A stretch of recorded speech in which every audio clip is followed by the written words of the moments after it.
What is up, everybody? Welcome to the stream. I'm Brayathorn. How you doing? This is try number 2 for those who weren't at the Twitch stream yesterday. Try number 2, but we're gonna go ahead and be doing an amazing and fun and awesome unboxing. And I got no words. You know how infrequently that happens. I always have words, but yeah, we're here. We're gonna be unboxing the Falcon Northwest Talon, custom built for us, and I'm stoked. I'm super excited. I hope you guys are too.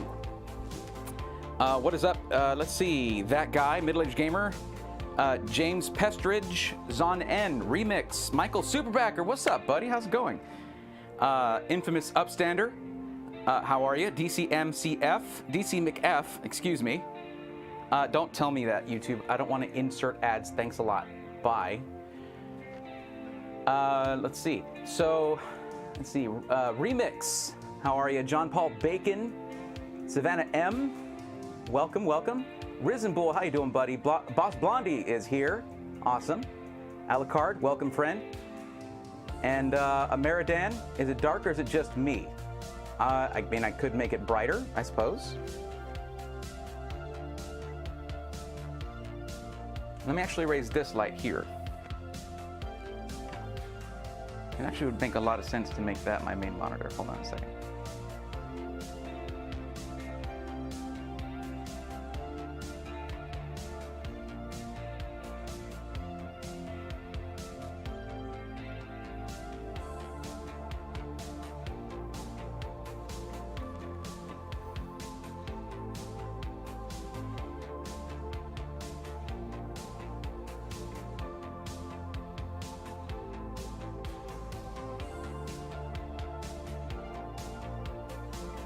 Raise this up right here. That might help a little bit. I know I got a lot of like knickknacks and stuff around. That's just how I like to be. Don't worry about it. Got a banana for scale. Had a banana for scale. It's gone now. Okay, I'm not that much of a quitter. Got a banana for scale, so we can get some of those precise measurements. You know, I just like to have things. I'm not a minimalist. I will never claim to be a minimalist. That is not my style.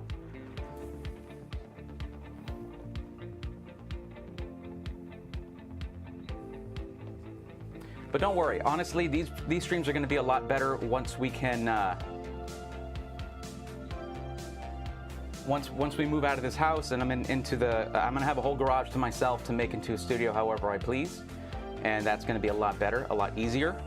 Definitely a lot easier on me when it comes to space, because man, that stresses me out so much. The lack of space stresses me out so much. What's up, Blastin?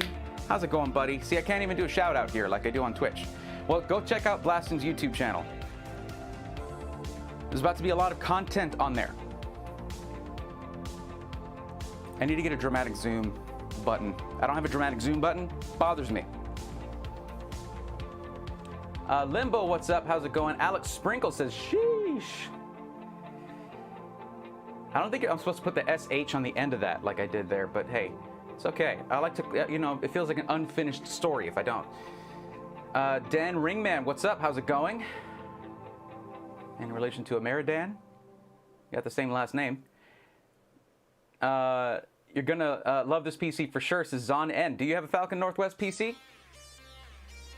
Greetings, everyone. Excited for the unboxing. Johnny, what's up, buddy? Kenyan Gamer, welcome, welcome. First time in stream. Love from Kenya. Right back at you. TJ Gamer Geek. Hey, how's it going? Oh, I should say Kenyan Gamer, love from Texas, because I can't tell you love from Kenya, but there you go. Black Spartan Gaming says, yo yourself. Rando Samurai, welcome. Beverly Heller, hi from the Pocono Mountains. Pocono Mountains, Pocono. What's that? It's Poconos mixed with pecans. Pocono Mountains. Pennsylvania. Well, hello from Texas, the very flat part of Texas. It's going good, TJ. Going good. Black Spartan Game, my new Cyber Power PC kicked the bucket in 2 weeks. Ooh, at least that's within the return window. Get that money back. Umnu22 says hello. I also say hello. That's Braithorn. That's me. Bob Mack, howdy. This must be a calling. I'm on the fence on buying a new computer from Falcon Northwest. Curious to see a review. Well, Bob Mack. How should I put this? My review is going to be unbiased.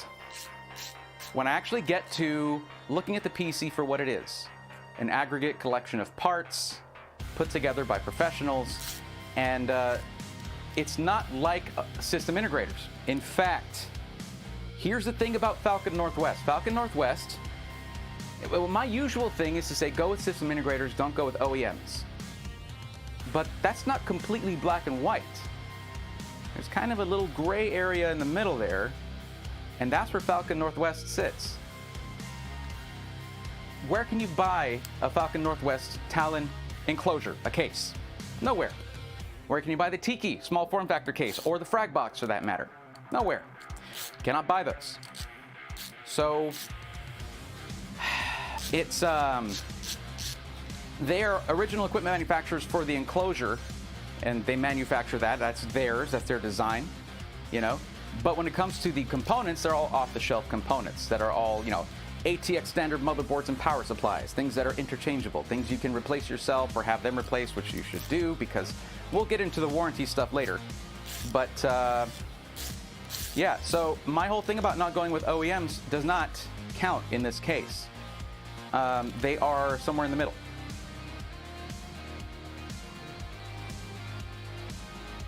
Let me check my audio levels. Music's a tad loud. Well, I don't know actually. Bring that down a couple decibels. Dan Ringman says LGN. LGN indeed. Blaston says, you good, Papa. Are you winning, son? I used to like going into your streams and asking you that. You just need to stream so I can do that again. I'm always giving this dude pressure. I always am. JA, this is awesome. Can't wait to see the Falcon. Mehicam says, hi. Hello. Very nice 1440p stream, Bray. Thank you. I was thinking about going 4K, but I didn't really feel it was necessary. I think 1440 is nice. Most phone screens are not going to be 4K. If you're watching on a phone, it's going to be 1080p or 1440p. I wanted to be able to cover both of those. So, yeah. Plus, I got an additional Camlink 4K, so I've got this thing running my top-down camera. Hold on, hold on. There we go. Yeah, yeah, look, ma, no hands.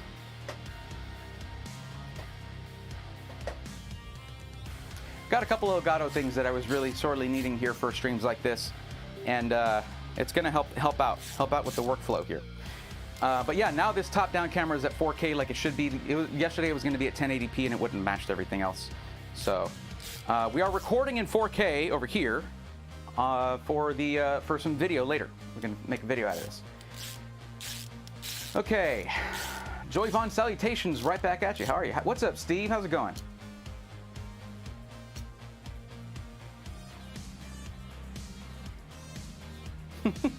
Mac Berg, your name is the trolliest of trolley names.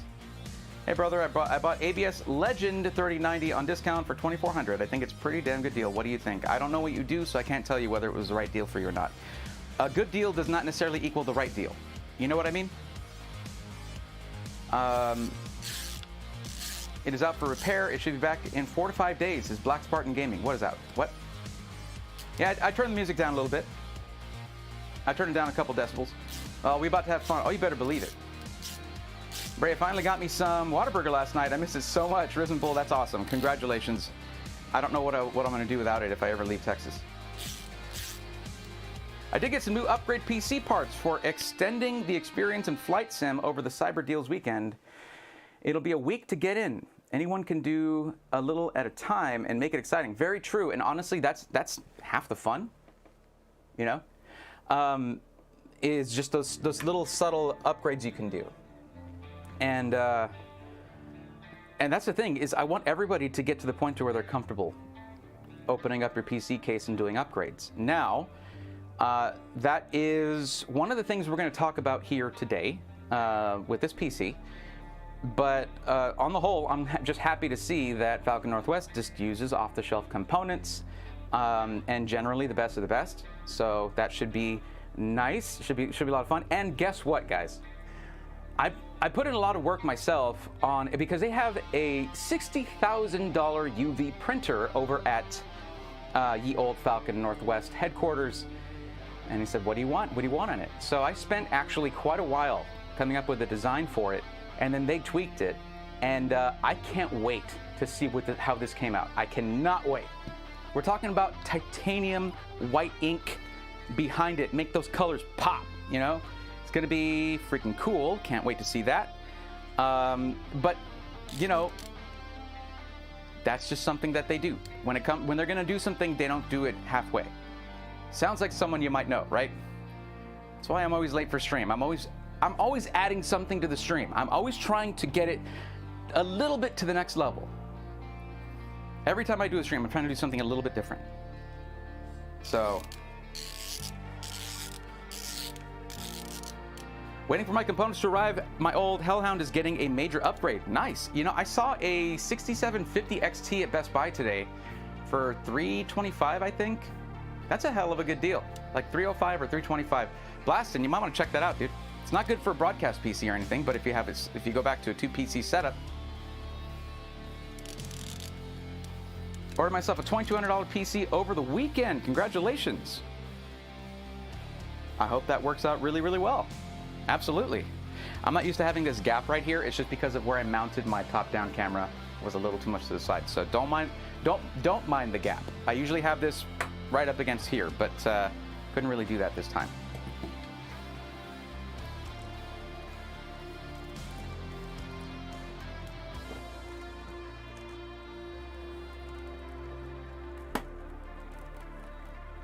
Okay, so we're going to, of course, be using this for a YouTube video. Turn off the ringtone. And, of course, this VOD is going to be on YouTube. Hi, YouTube. Hi, guys, if you're watching this later. But there will be an edited version of this if you want to wait for that. Totally understand if that's the case. Just turning off all the little sounds and bleeps and bloops. I saw it, almost did it. I was there 2 times. Yeah. Already caught a live. Actually caught a live. Nice. Hello. Welcome. Moments of Truth with Judy. That is a serious sounding name. What's a good GPU for an i5-11600? It's not necessarily about matching up the CPU. It's about what are you going to do with it? What's the resolution you're going to game at? That kind of thing. But that's not really what this stream is for. That's tomorrow over on the Twitch channel, twitch.tv/Braythorn. That's where I give advice and do PC matchmaking. You tell me what's your... you know, what your needs are, what your budget is, and a bunch of other little minute things, and I find the perfect PC for you. That's what those streams are for. This one's a celebration. That's what this is. I'm crack open a cold one, just a Red Bull. We're celebrating.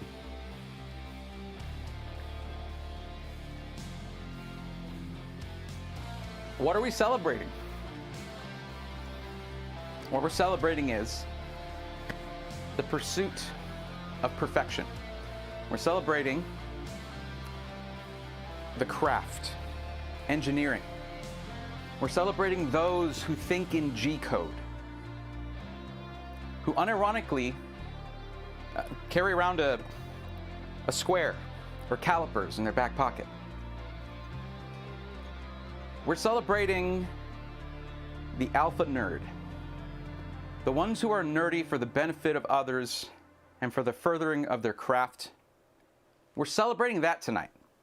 Now, did I say that we're celebrating perfection? No. I said we're celebrating the pursuit of perfection. The pursuit of something is always attainable, where perfection may never be. Remember that. Otherwise, you'll drive yourselves crazy. Trust me, I know. Oh, hey, Middle-Aged Gamer, thank you for joining the Swarmies. At least the YouTube Swarmies. Thank you for that. We got a new member, so that's cool. You're member number 2. Awesome.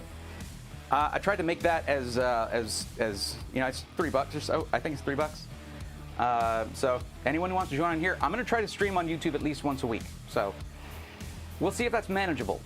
But I've already streamed here 3 times in the last week or so, so definitely doable.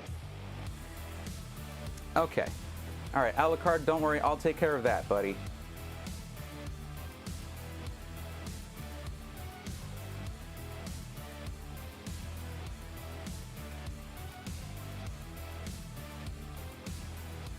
Yes, guys, we do have a mod. I think it may have been AFK or something, but I got that taken care of. Will a good choice be the Azure you did a review on? I don't think you touched on if you can stream and do content creation on the Azure from Skytech. Well, it's going to depend on how much RAM it has. That's one of the main things when it comes to multitasking. And let me tell you, streaming is one of the most trying multitasking things you can put your PC through. OBS, maybe Spotify or just a media player, Winamp, which really, whips a llama as it goes. Your Discord, your game, your walkthrough, stuff like that. All your cameras, the camera feeds, things like that. So many different things running at once, you have to have a good amount of memory. And generally a motherboard with a lot of I/O, a lot of rear I/O preferably, and expandability as well. So that helps. Oh, snap. Alucard, thank you for joining the Swarmies, my friend. No wonder that's what you were off doing. You were off doing that. Bennett Bush, this man is great. Who are we talking about? Thank you. I can't wait till I get my Ignorant Boxing. Can't wait till I get my PC. First game I'm playing is Rainbow Six Siege. That one, easy to achieve very high frame rates on that. That's good. Moments of truth. I've drooled at the Falcon company for about a year, actually. Well, welcome to that particular club. I've been drooling over Falcon Northwest PCs since 1998, 99. Earlier, I don't know, I was like 14 or 15 years old. And yeah, it's been a minute. So when I say this is decades in the making, the thing about Falcon Northwest PCs is that your average consumer can't afford that. And Falcon Northwest understands this. There are plenty of PC companies out there for that, and you guys know I've covered that so many times for that reason. This is the kind of PC that isn't necessarily going to be your first PC. This is not the intro PC. This is the end game. That's what this is. This is the end game PC. You get what I'm saying, right? I mean, lifetime technical support, full 3-year parts and labor. If there's something that happens to your PC in the first year, you know what they do? They pay for overnight shipping both ways for a year.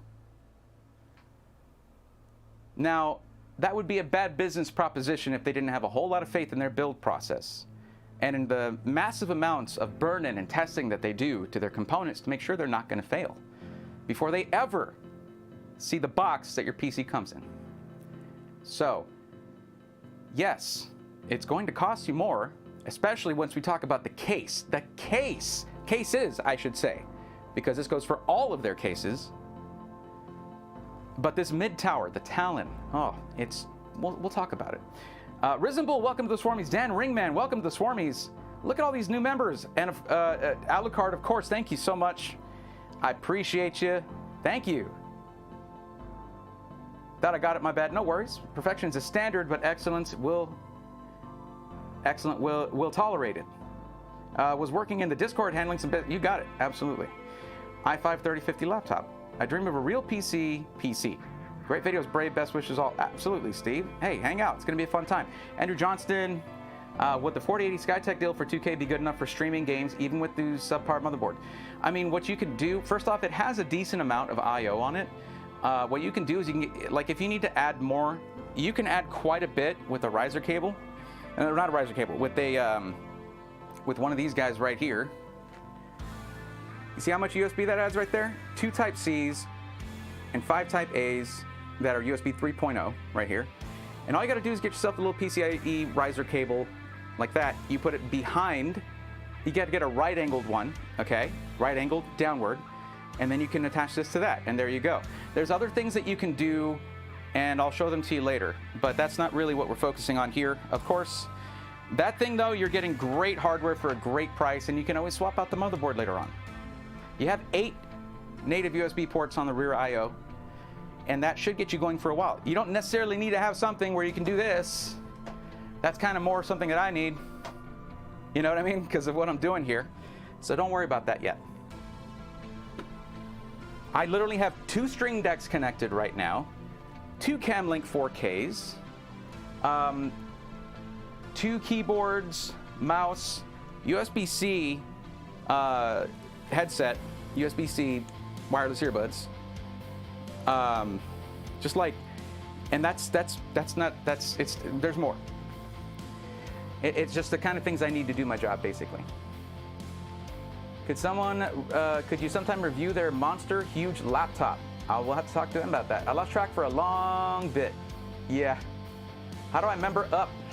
It's gonna be there to join. It should be join. The join button. 4090 no fitty in my Y60 fish tank. Well, what you do is you get a hybrid. A hybrid or a fully liquid cooled one, which is like the AIO ones, or you can do a custom loop. But I mean, you just get the one that has the radiator on it. That's the separate radiator, and then it should fit just fine. But remember, most people don't need a 4090. I'm back and forth on that. Alucard, Dracula's traveling name. Just saying. Thanks for making the cool videos. Darkblade, thank you for making the cool comments.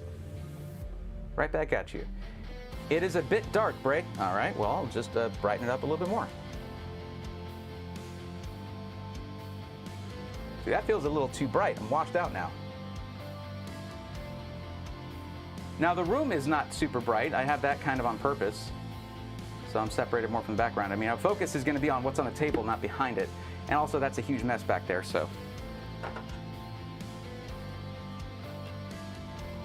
I'm very self-conscious about the fact that I can't truly organize this place because I just don't have enough space for it.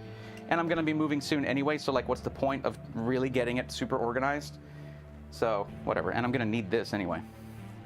And this. And I've always got to have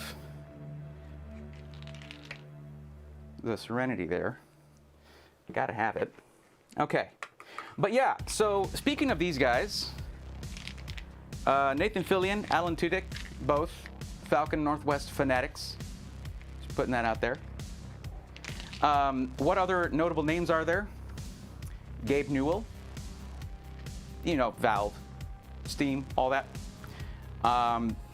Dr. Lisa Su. Recognize that name? Yeah. She's a CEO of AMD. Might have heard of them. Yeah, gets her PCs from Falcon Northwest. Jack Black, JB, Jables. Yeah, multiple Falcon Northwest PCs since the early 2000s. All right, multiple. Guy has taste. He has taste. Also, he makes my favorite songs to sing at karaoke. Jack, let's duet sometime, buddy. Remix, thank you. Welcome to the Swarmies. Appreciate that. And that was just the ones off the top of my head, guys. It's a long list. Long list of Falcon Northwest, you know, big names out there who, that's who they go to. They can go to anyone. They can go to anyone, and they go to Falcon Northwest. So, I want to say thanks for the Alexander PC suggestion. They just got done building me an insane 4090 gaming beast SO. That is awesome. Hell yeah. My Talon was over 6K without any fancy case skins. Yeah, it's gonna get there. Does Discord not always give announcements for the stream? Kevin, it doesn't have announcements for the YouTube streams. My suggestion is to follow my Twitter. That's where most of my announcements go, but also check the announcements in the Discord. I will announce things there too. You can also hit the notification bell on the YouTube channel so you get those notifications. There's so many options for you to know what's going on. Not really a reason not to.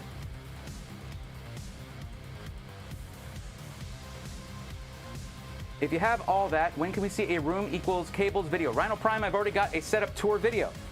So if you haven't already searched Braithorn setup tour, then you wouldn't have seen it, unless you go way back in my videos. But it was when I redid this whole space, and I did a full setup tour with all cable management, which I've had to tear apart multiple times. So it's like, what is even the point anymore? Because I'm going to be moving. So it's going to be a whole new studio. There's going to be a lull in content during that time, of course, because I'm going to have to tear up my setup, which I use to make content, and we'll be setting up a whole new space. I was watching from my phone, so I had to go on Google to YouTube to find it. Worth it, love your content. Thank you, Remix. Guess I need one now? What, guess you need one now? Or what, a Falcon Northwest PC? Let me know once you see it. That's a lot of names of people with a lot of money. Ameridan, I know, that's what I'm saying. What I'm saying is, the reason that's notable is that they can get anything, and they chose Falcon Northwest because it's 30 years. 30 years. Falcon Northwest created the gaming PC. You could play games on a PC before 1992, 1993, but there were no gaming PCs. Then Kelt Reeves, founder of Falcon Northwest, an aeronautical engineer, needed a more powerful PC to do flight simulation. He and his pilot buddies, they wanted it too, so he started building and got very good at it and said, all right, let's do this. And then Falcon Northwest was born. And over time, you see Alienware, you see Voodoo, you see other companies like that. Where's Alienware now? Well, they're all corporate now. And because they're corporate overlords, don't want to pay the fees to get a new EMI certification on a new chassis, they're still using the same chassis they were using for 20, an old 20-year-old Dell chassis, basically. They're just wrapping a bunch of plastic around it. That is not the Alienware that I knew when I was young, when I was a teenager. Not at all. You know, early 20s, whatever. And then Voodoo's just gone. Just got eaten up. And but Falcon Northwest never changed, except to get better. They just were refining and refining, coming out with their own proprietary cases, and they are all designed in-house by Kelt and his team. Designed, fabricated, R&D, everything. When you're an aeronautical engineer, that aero part, right? What does that remind you of? Airflow is kind of a big deal for aeronautical engineers. So you're going to see this case, you're going to be like, whoa, whoa, whoa, that goes against everything that you said before about buying a PC. Let me tell you something, guys. There's a lot of people who have told me, hey, your videos have helped me learn a lot about pre-built PCs. I'm going to need you guys to forget a little bit of that, because I want you to understand something. Mesh does not equal airflow in the actual scientific way of looking at airflow. It's access to air, but a lot of cases out there just put mesh everywhere and a bunch of fans and say, bam, there you go, there's your airflow. But then you have turbulence because they put the fans too close to the mesh, like right on it. Creates turbulence, right? Or they have conflicting airflow, right? That means you don't have a path anymore. You have chaos. We don't like chaos. Mesh, though, mesh is the safe bet. That is why I tell you guys, look for a mesh front panel. Because though some companies have been able to handle, in the past, having solid front panel and still having decent enough airflow, Fractal is pretty good at that, actually. I don't trust most case manufacturers to get that right. And components are getting hotter and hotter and hotter. So, I've seen the airflow simulations that Falcon Northwest runs. Crunching real numbers, real data. And it's mind-boggling. Airflow is supposed to have purpose. You're not supposed to improve your airflow by taking off your side panel. That should wreck your airflow. Think about it. Airflow is controlling the way air moves, either outside or inside of a thing. So imagine being on an airplane, cracking open a window. Kind of spoils the airflow around it, the aerodynamics, right? Pressure, all of that. All of these things come into play. Next time you get a straw, you go to Whataburger, get yourself a drink, and you have a straw with that little crack in the side. Doesn't really work that well, does it? Opening your case shouldn't help your thermals. It should wreck your airflow. Now, it's not necessarily going to make things worse, but it will introduce a lot of dust into the system, things like that. You don't want that. So airflow is supposed to be a controlled path where you dictate how the air moves. Think of it, guys. Think of it. Server racks, right? Are they this big? Do they have a bunch of mesh on the front? They do have openings on the front, and they have directed airflow paths over everything. So how do you emulate that for a desktop consumer PC? Let's find out. So, let me see. Chaos, I love it. No, you're not supposed to love that. Force liquids and numbers. Throw in a calculator and you've got an engineer. Occasionally you feed them. Gonna like the case then. Yeah. Mesh is only good help for filtered airflow. Yeah. And honestly, yes. Mesh, don't look at your mesh case and say, oh, you suck. I mean, hopefully, yes.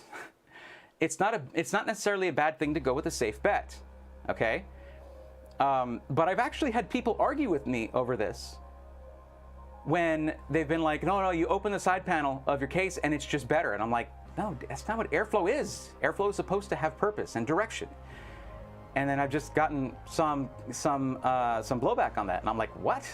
All right, sure, whatever, guys. Just get a mesh case. Your stuff shouldn't overheat. But no, it's not just about that. Because what else is there? Noise. How are you going to control noise? And when you're a streamer, you got your PC right next to you so that it's in the shot and everyone can see it. You have a wind tunnel right next to you. That's not necessarily good. So, other things to consider, and we'll go over that stuff. So let's talk about the way that this was shipped, okay? So this actually came in double boxed. Outer box was fine, but in case it wasn't going to be fine, it had an outer box with the best foam I've felt in a case. And this was in there. I wrinkled it up just a little bit. Let me actually turn the light down a little bit on that top-down light because it is kind of blowing it out. 1 second. I love this foot switch, man. That is awesome.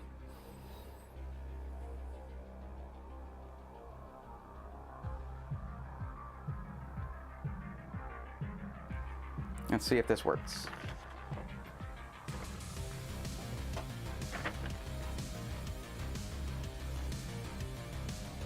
This is just instructions. It's a little hard to read with this camera. Here, how about this?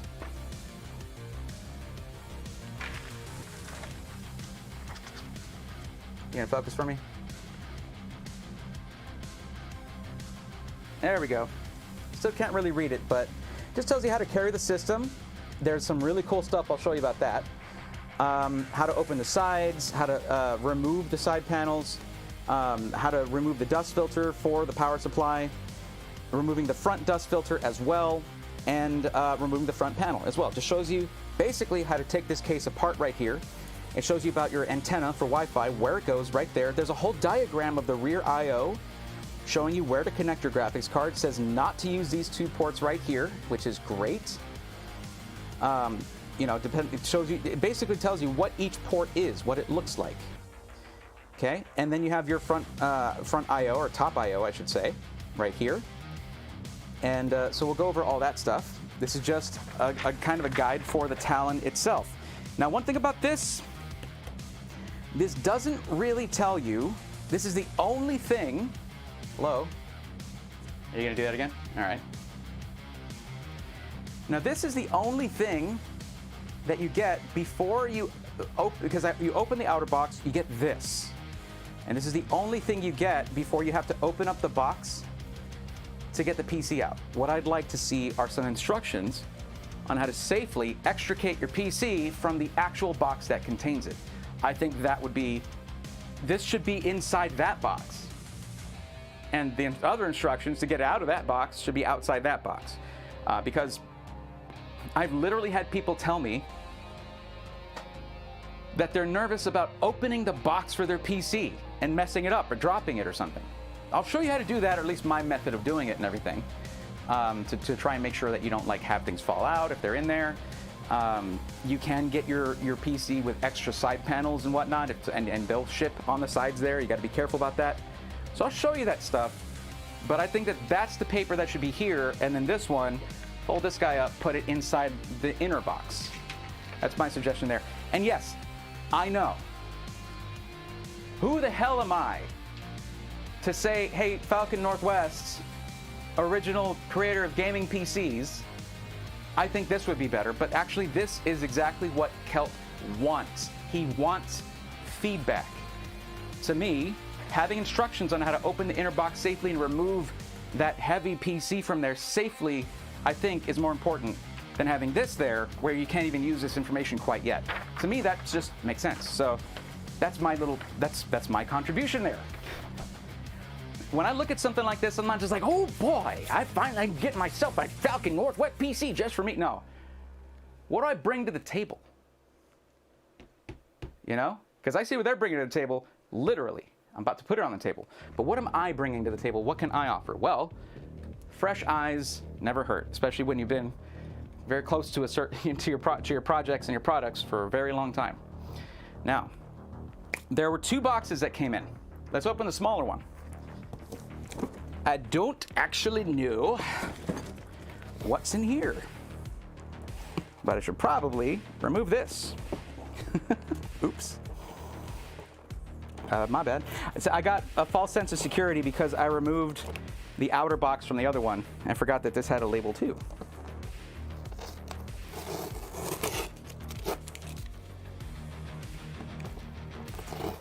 Kelt, I'm sorry I'm messing up your box. This adhesive is amazing.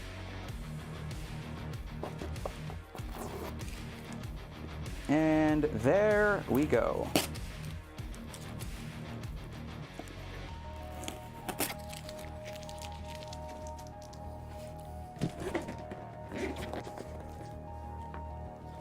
Now, Kelt, you might appreciate this as a craftsman, opening the boxes with the stuff that you guys crafted with something that I crafted. There you go. I used to do some bladesmithing back of quite a long while back.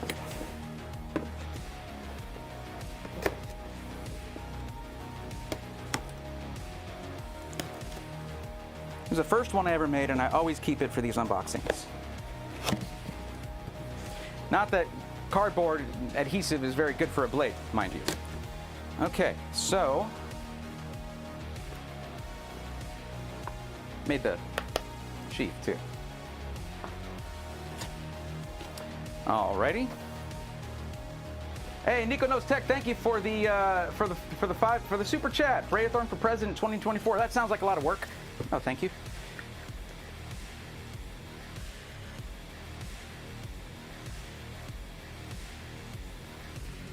And guess what? I got a coffee mug. Hey, let's see.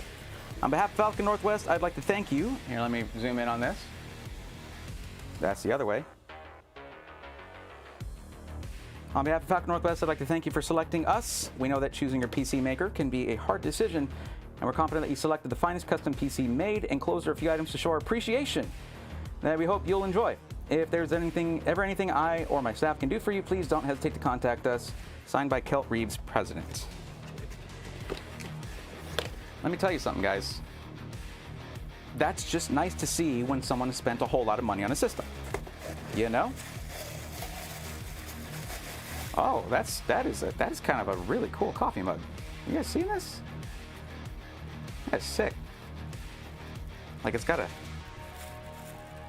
little small for my hand, but you can do a 3-finger thing there. You got a thumb indent, and ergonomic, and it even looks fast. Like, look at that. So it's got like a curve to it. Or whatever. It's a coffee mug. I'm sorry. Look, I'm gonna tell you guys something. All right, and this is for Intel. All right. Intel gave me this mug at the Creator Challenge, and I'm like, it's just a white coffee mug that says Creator Challenge on it. Like, where's the imagination here? Intel, love you guys, but like, I was surprised at that. I'm surprised at that one, because comparing that to like the systems that came with the that you got with the that you got to see at the Creator Challenge, yeah, felt a little out of place. Oh man, look at this.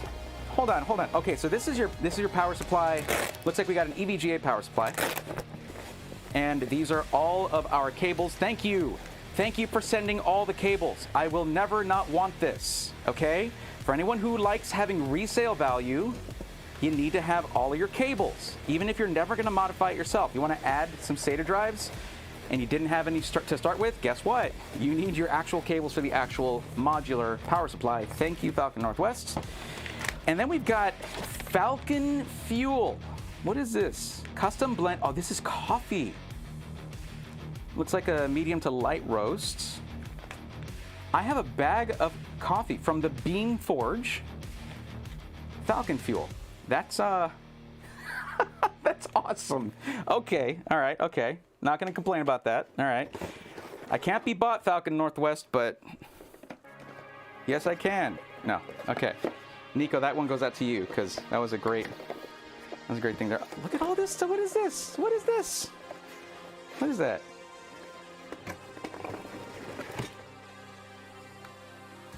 Ah, there's rescue drive.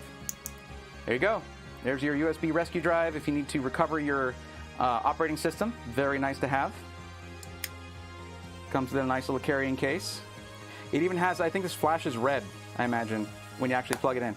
Do not erase or discard. It's a magnetic case too. Like, I thought I had to push this in. Nope, just a magnet. Love magnets, but like, even though we don't know how they work, how do they even work? And then it looks like we have all of our stuff here. Now this, conspicuously, is out here instead of being connected. Hold on, this is actually kind of dark. This is actually out here instead of being connected to our GPU. What's the deal with that? Well, we'll get to that. Got our Asus Wi-Fi antenna here. There you go, some SATA cables, all the stuff from the motherboard. Looks like we actually have our Windows product key. Just all that stuff. In a very nice box. I don't want to lose any of this.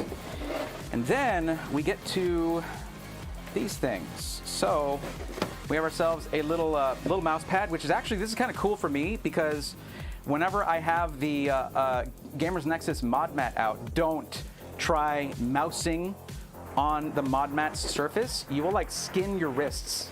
You will like you just wipe the skin off your wrists on that surface. So having a small one here for when I'm doing these kinds of streams is nice.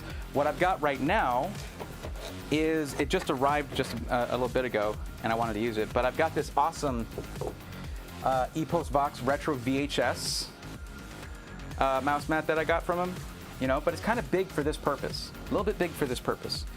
So love this thing, but I'm gonna put this away so I don't get it dirty because that is no longer being sold, I think. But yeah, this little guy, perfect, there you go.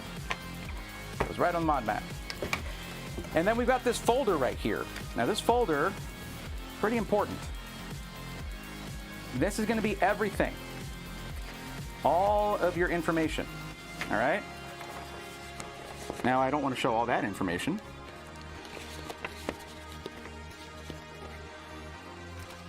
But I can do this.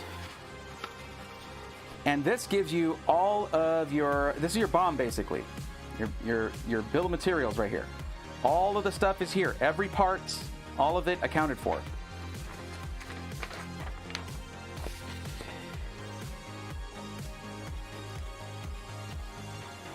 And then we have, of course, our shipping checklist, okay?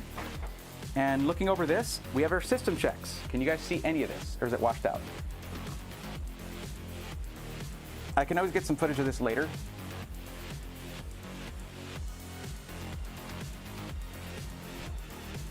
I don't want my shaky hands to get in the way of this being easy to see.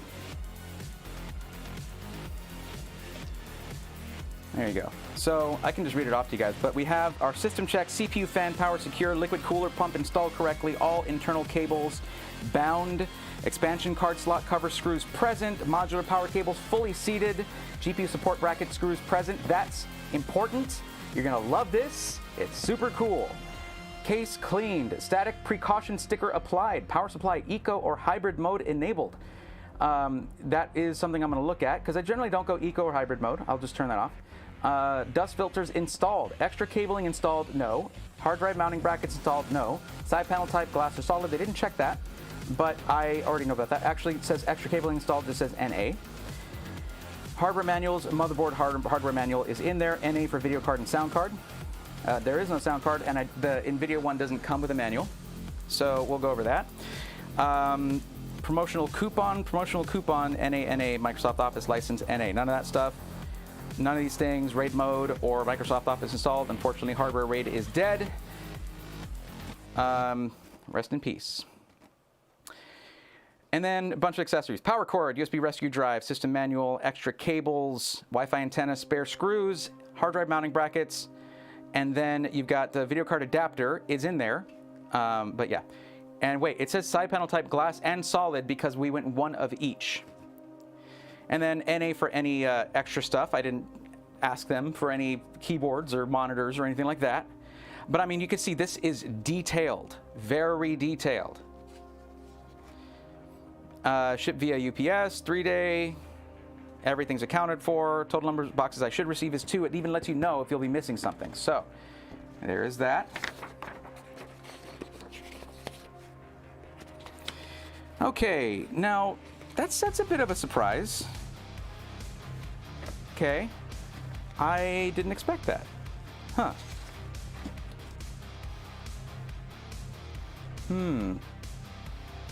I didn't even know they had that.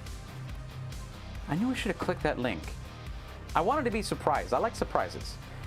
So, dang it, really? I don't like this kind of surprise. Please focus. Thank you. I like surprises. So I didn't, he said, hey, here's your specs and all that stuff. I just want to make sure I would have a list. And I knew I would once I went back over Roby's video, which, what's up, Justin?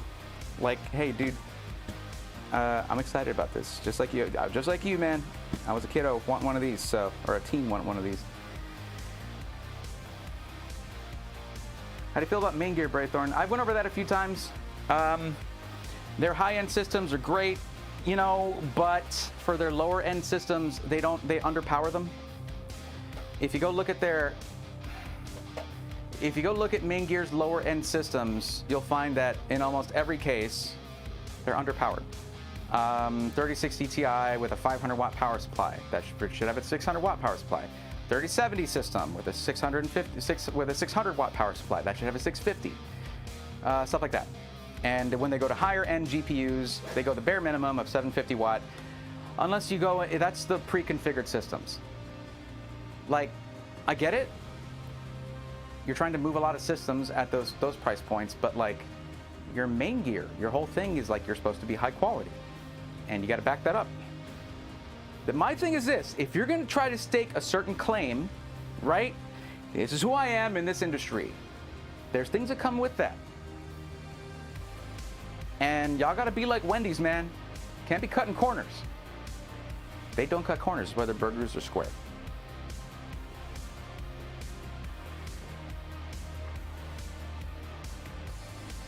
I don't really like watermelon stuff, but these, pretty good. Not sponsored.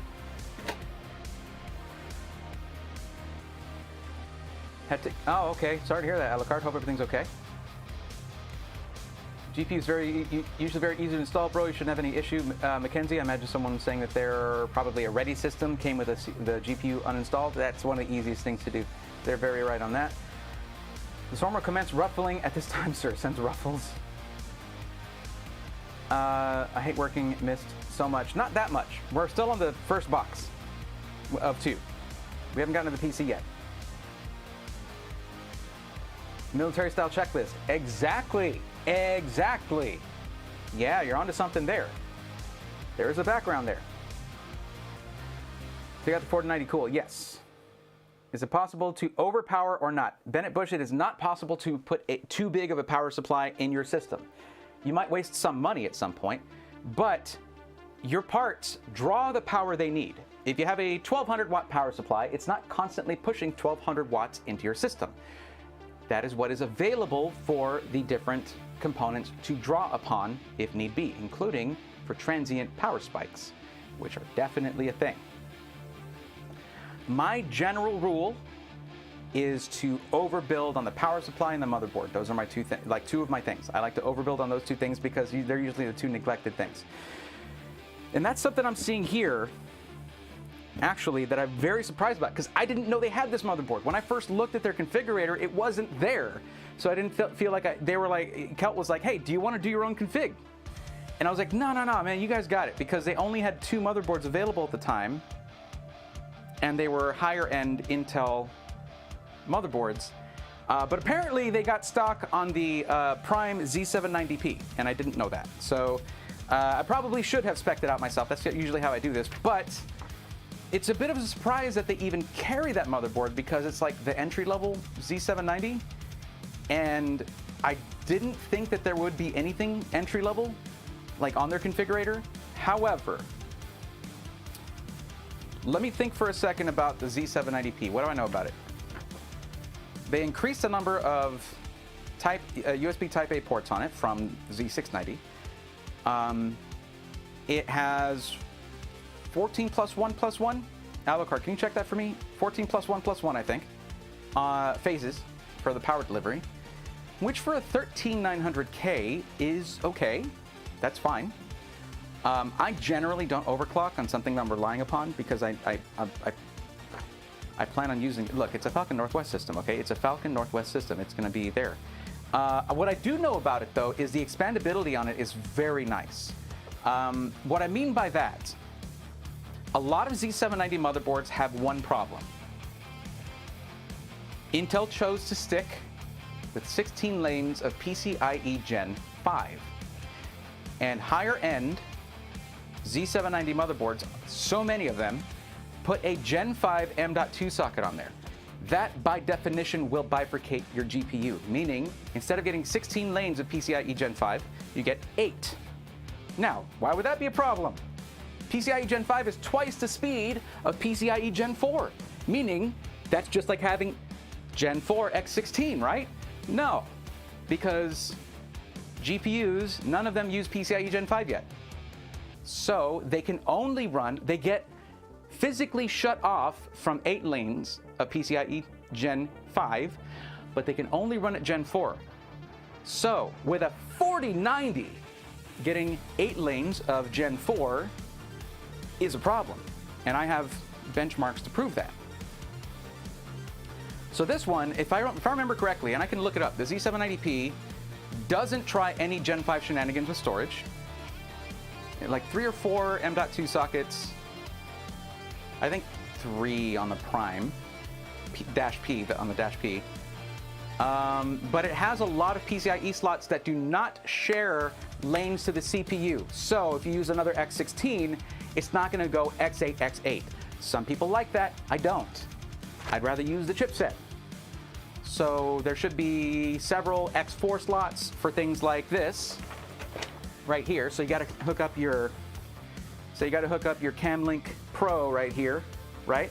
This actually only requires, I think, PCIe Gen 2, but it must be X4, 4 lanes, because 4 HDMI, right? And that's at 4K30 on every one of them. So for that, there should at least be one X1 slot for something like this.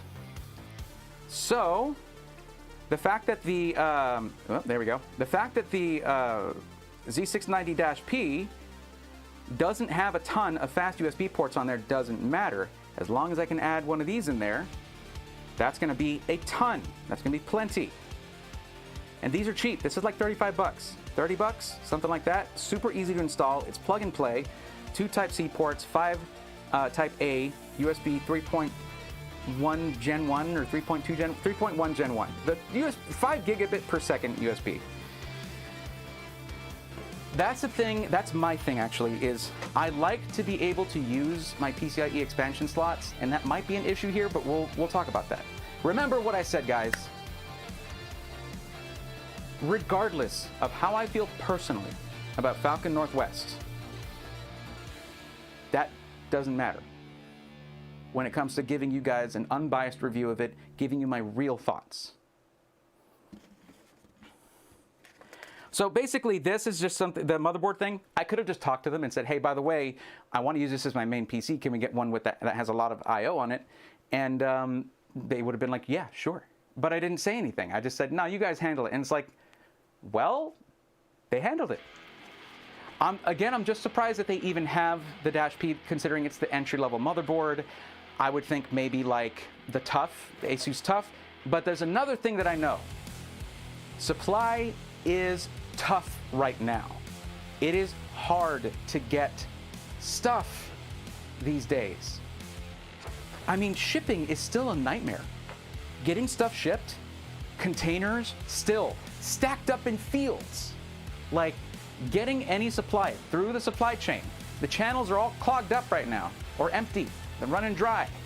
Getting GPUs is as hard as it was a couple years ago in a way, a year and a half ago. It's getting to be that hard again because of artificial choking of supply to get prices under control. Jensen told us, he told the shareholders, in summer, we're going to pull back on supply on certain cards to get prices under control. And they have a plan for their partners, for the board partners. That was, of course, before EVGA was like, eh. Although EVGA had already been planning on leaving, that was probably the last straw right there. Expansion is great. We got a pre-built iBuyPower 38 Strix, and oh, we got the 38 Strix. That's cool. They do iBuyPower be throwing Strix cards in there sometimes. That's the thing. You never know what you're gonna get. It's like a box of chocolates. 3080 RTX Blaze 3.0 for $1,400 off of oh, you mean SkyTech. Well, that did nothing. What happened? What did you do? Yeah, JLM, I don't have any commands here. I actually had a Stream Elements thing, a plugin installed in OBS. It ruined everything when I tried to stream on Twitch on Monday. It was screwing up my broadcast because it kept, even though I switched over to broadcasting on Twitch, it kept trying to get me to stream on YouTube. I was like, I have to uninstall it. So yeah, commands aren't gonna work. Sorry about that. Anyway, that's enough rambling. That's the thing, is like, for a gaming PC, the Z790P is perfect. It's fine. It's got plenty of power delivery. They beefed up the if I remember correctly, we're going to take a look at it, of course. It's funny because if you go back and watch like the release, the previews and highlights of motherboards, you know, when you got JJ from Asus out there, Asus ROG streaming and talking about the boards, he'll barely ever talk about the Dash P. It's that entry level, right? But I think he did this time because they put some extra effort into it. It's not just like the entry level chipset board, basically for the Z boards, for the Z class boards. But if you go watch videos, it's usually just like the Tough, the Strix E, the Prime Z790A was a popular one because of like the space theme, and then you'll have like the Hero, of course, but they just don't mention their basic board. Even though they're putting more and more features on it every generation. So it actually is probably going to be fine. Yeah, look, am I a bit of a motherboard snob? Yeah, but it's because I've had my problems with motherboards before. That's why. And not just, you know, more, you know, lower priced motherboards. Expensive motherboards can have issues too, trust me. Okay, we've got all of our system configuration stuff here, all done. Initial testing, Intel burn-in test passed. Thorough scan disk completed, drive C. That's the only drive that's in here. And we should have Kingston drive and storage. I'm gonna tell you something real quick. I wanna give a shout out, real quick. I wanna give a shout out to Jake over at Kingston. I've talked to Jake here for a little bit now. TJ actually introduced me to him, for TJ of Alexander PCs, and Jake is so enthusiastic about Kingston's products, about PCs, about the industry, and like you should have seen him when we were at when I was at TwitchCon. I would just be chatting with somebody else, and Jake would just be like, "Oh, hey guys," and come right into the conversation because he knew us both, whoever I was talking to. And he just knows everybody in the industry. He's just super cool. And when he mentioned Falcon Northwest at one point, I was like, dude, I've loved Falcon Northwest since I was a youngin' man. And he was like, oh, okay, I'll tell Kelt. I'm like, whoa, yeah, I don't have to do that. That's okay. If they want to contact me, they will. He's like, no. And talk to Kelt. I'm like, okay, Kelt Reeves. Okay, cool. All right, sure. And then here we are today. Jake. Thank you, buddy. I didn't mean to hit my microphone. I forget that's there. Thank you, bro. I appreciate you. And also, like, dude, I've been running Kingston RAM in most of my DDR5 setups, and it's been running awesome. Just putting that out there. It's super stable. Yeah, I had some G-Skill RAM, and it was giving me problems. So I replaced that with some Kingston Fury DDR5, and it's running like a dream now. Anyway, but yeah, I just sat out there because that made this possible. Also, there's storage. We'll go over the storage, and we'll even test it later, just to be thorough about that.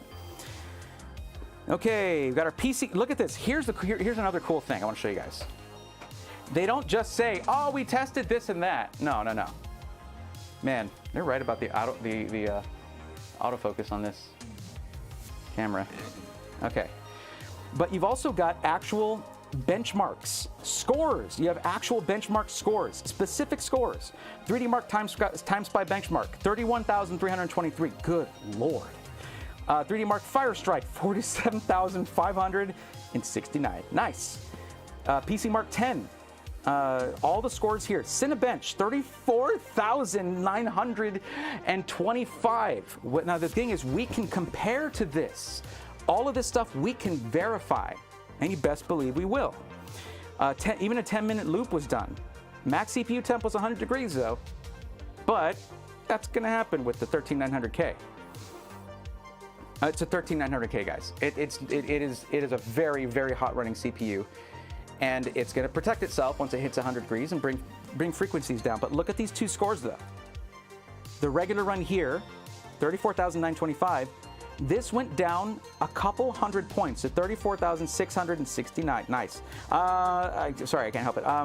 It went down a couple hundred points. That's it. In a 10-minute loop running at 100 degrees. So it's like probably barely brushing up against it. We'll have to see. Crystal Disk Mark, we're going to take a look at that. Customer Braythorn, interesting benchmark. Okay. Long-term testing, cold boot, Heaven burn-in, nice, running Unigine Heaven. Max GPU temp was 74 degrees, FPS score 539 frames per second, and it ran from 4 p.m.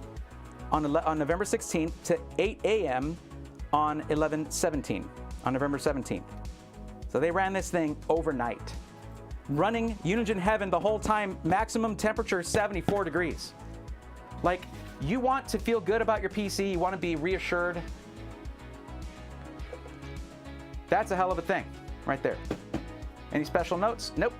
Why couldn't you guys give me a little smiley face or something? I think I want to criticize. I don't think that's very nice of you to not put a smiley face during the special notes, because I'm special. Anyway, not that special. What else we got here? Man, oh man, QA checklist. They keep getting more and more detailed. Do you guys want me to go over the entire QA checklist? Or do we feel assured about quality already?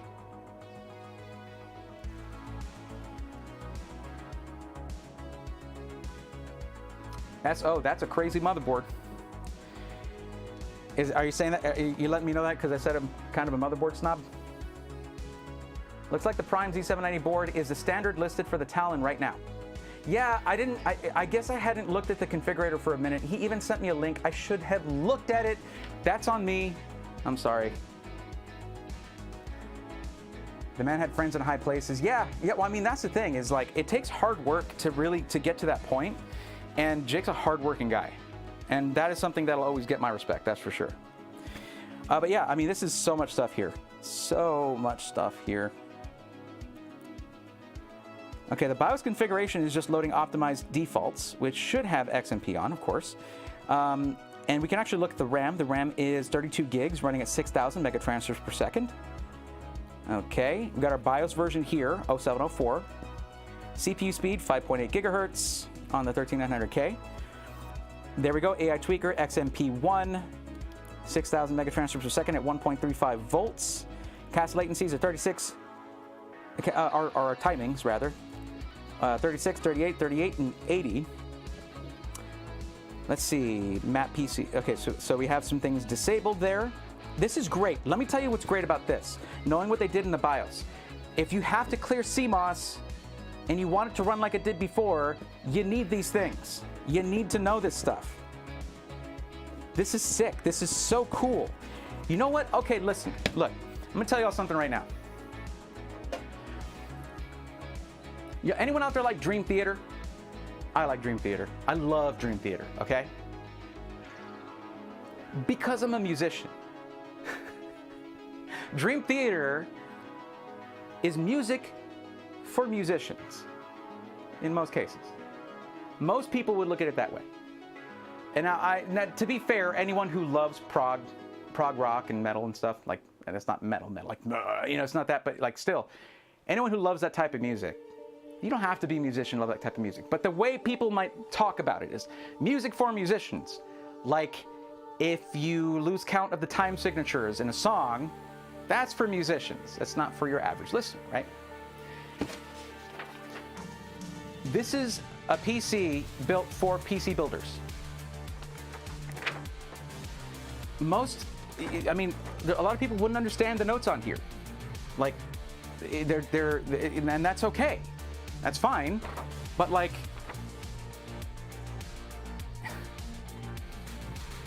oh man. Okay, actually final shutdown preparations, this is cool because they go over like uninstalling all of the benchmarks. You guys could have left those on there for me. I'm gonna be testing it, but that's okay, that's okay. I've got most of those.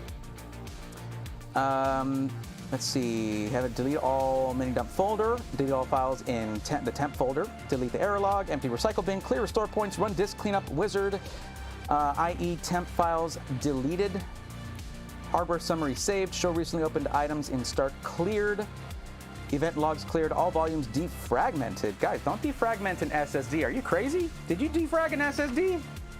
That could damage your SSD. That's not good. Don't do that. Unless this is just like a matter of course to checkmark these things, but don't run a defrag on solid state memory. Ooh, on flash memory, that's bad. You know what's funny? I haven't even opened the PC yet, and everybody's impressed. Yeah, I need to get to that. I know. But yeah, that concerns me. Yeah, don't run defrag on flash storage. That's not good. So here we have instructions. And this is okay, actually, maybe the instructions I was talking about, where it's like how to get it out of the box, are here. That'd be cool. This is getting started. A note regarding liquid cooling systems. Air bubbles may disperse through the liquid cooling system. I mean, you might get some noise. That's pretty standard when you ship an AIO. You might get some noise initially. It should work itself out. Now, you can actually move the system around to get those air bubbles into an advantageous place. You want them away from the pump, basically. So you put the pump at like the bottom of the loop, and you make sure it goes up to the radiator, and then you're good to go. It's normal to have a little bit of air in your closed loop cooler, in your CLC. Keeping your system clean. Yes, thank you. Keeping your system running fast. They show you how to keep it running fast. Like, this is good. Using the USB rescue drive. They don't just give you a drive, like there's some system integrators, though, you just get a drive and it's like, cool, have fun. This tells you how to use your rescue drive. Monitor speaker system exclusions from warranty. Okay. Loss of data. Not responsible for that. That's true. 30-day money-back guarantee. You spend $6,500 on a system or $5,000 on a system or whatever, and you're not happy with it, you should be able to return it. Of course. You have to return everything, though. Don't try to keep nothing. Let's see. Oh, one thing, guys, get a UPS. That's one note I've got for you guys over at Falcon Northwest. I took a look at, one thing I looked at your configurator on a while back was when there was like, you have power strips there, or for like power delivery to the system, and it was just like a power strip. I think an APC unit, something like that. Get yourself some UPSs, like real solid battery backups. Something that can push 1,500 watts, not 1,500 VA, 1,000 watts, 1,500 watts, depending on the power supply in the system. Because your customers might not know where to look for those. They are heavy and difficult to set up, I know. But if you're not going to warranty, of course, power surge damage, which is normal. Surge protectors can be good, but it's best for a system to be able to be shut down properly with a UPS. And you guys can set it up to where you actually, the UPSs that have the USB to the system, get that programmed to where if power goes out, it will safely shut down the system for your customer. I think that'd be a great option for you guys. That white glove service, you know? Getting that set up. Not where you don't go set it up for them or anything. That would be pay for plane tickets, things like that. Yeah, not that. I think I covered everything here already. That was all the pages. So there's nothing here. Oh wait, are these double-sided? Wow, these are double-sided pages. Holy smokes. These are double-sided pages. Alrighty then. Good Lord. Okay, but no diagram showing how to safely take it out of the box. I think that would be a good idea. But I'm going to do you all solid, and I'm going to show you right now how to do that. Of course, I've done this before. I've done these unboxings and reviews on stream before over on Twitch. I think I'm going to be doing all of those here on YouTube now. All of these are going to be done on YouTube, and the PC matchmaking streams are going to be on Twitch. I think it makes a lot more sense that way. Let's keep this folder out, but I'm going to put away a few things. I think this lens would fit beautifully in there. There we go, so I don't use up too much space on here. I am excited about this coffee. It is really unique. Who else sends you their own coffee? I imagine lots of engineering, late nights engineering, sitting there at SolidWorks or whichever program you guys use, cranking out G code and drinking some Falcon fuel.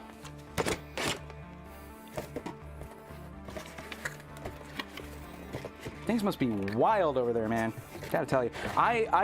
Would you guys be interested in me visiting Falcon Northwest and giving a tour of the place? You saw my iBuyPower tour. This would be different. What do you think? Still need to find a UPS for my stuff? Yes, you do. Mark Atkinson, I have a UPS. I prefer D8. I have a UPS. I prefer DHL. Yeah. Uninterruptible power supply. Thank you very much. They did use UPS to ship this, so, and it came in safe. So I, you know.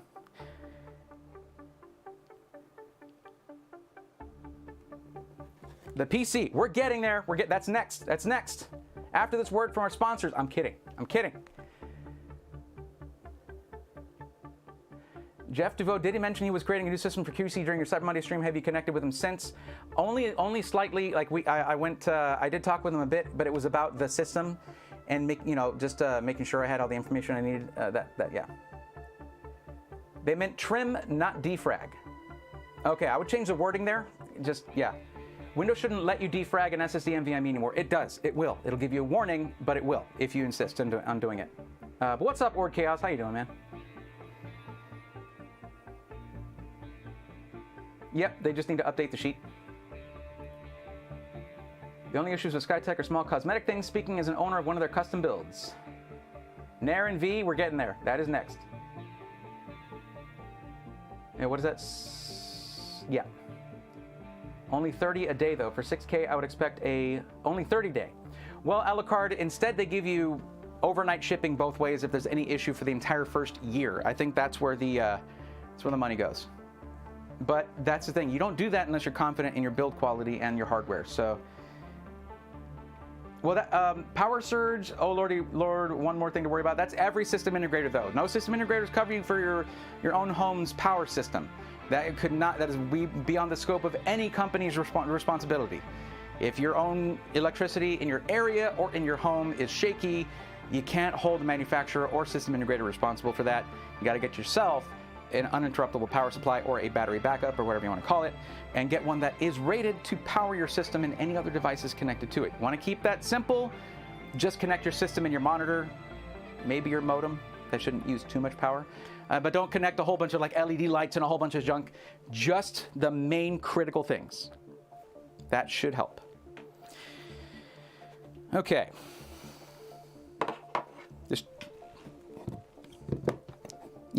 Yeah, the box is square. Well, technically rectangular. All right, that was fun. Now on to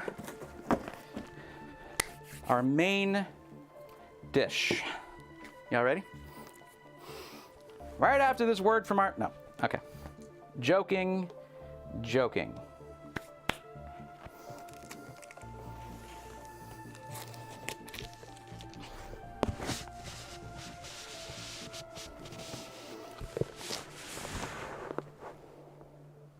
I need a minute. I just need a minute.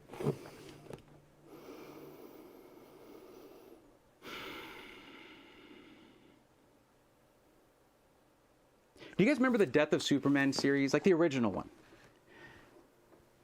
Back in the day, I used to spend a lot of time at the mall where I lived.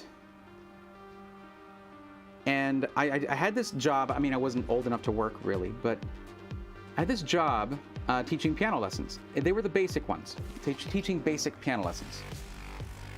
I wasn't classically trained, but I could teach people chord progressions and, you know, playing and reading chord charts and things like that. And that's what I did to make a little bit of money here and there. And I used to go to Walden Books in the mall that I was at. I haven't seen a Walden Book since, but that was the store that was what the store was called. And I would go in there whenever I had a break, and I would just sit on the floor and read comic books. And I read through the entire collected work for the collected story of the death and return of Superman.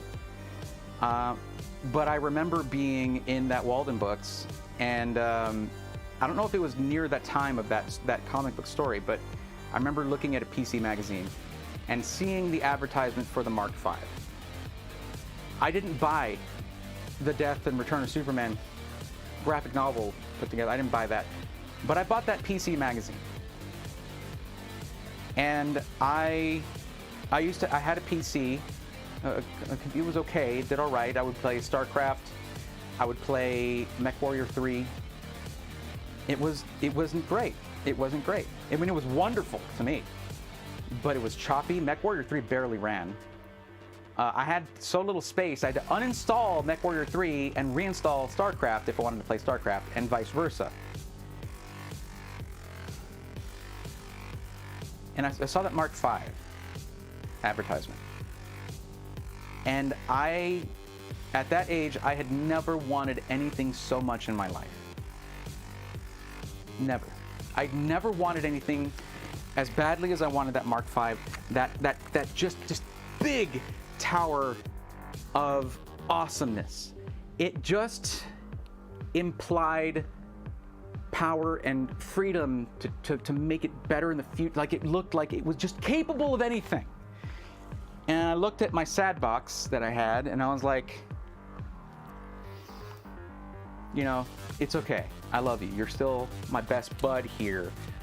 Let's play some StarCraft. Let's hang out. Let's see, you know, let's do whatever. You know, and it was, but man, that never left my mind. And Falcon Northwest was what I wanted. That was a long time ago, man. I don't know why it made me think of like the Death and Return of Superman. But maybe because when you're thinking about comic books, DC in particular, Superman comes to mind. Of course, Batman. And God, don't get me started. Don't get me started on Kevin Conroy, okay? the definitive Batman from now on, forever, and has always been in my mind. Batman animated series, and from then on, there was no other Batman. Anyway, but Superman comes to mind. It's like that icon, that name, that badge, you know, the emblem, and I mean, like for a burgeoning PC nerd,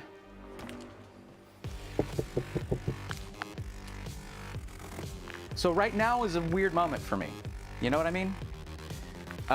However, I have a job to do, and my job is not to fanboy out.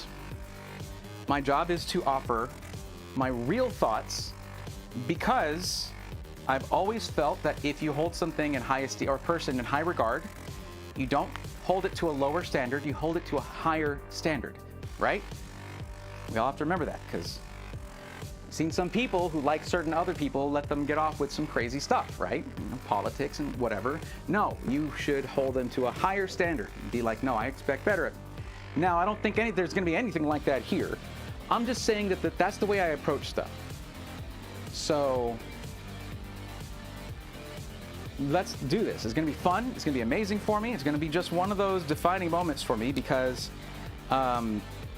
this is one of the seeing that advertisement when I was young is what got me interested in next level computers.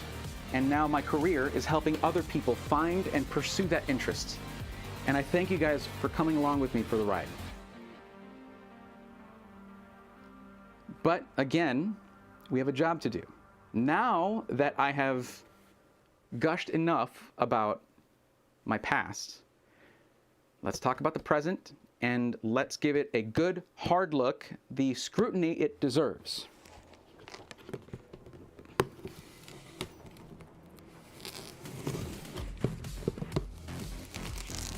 I need to sharpen this thing.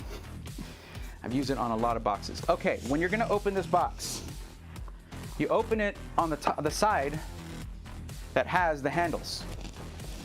See that right there? Open it on the side that has the handles.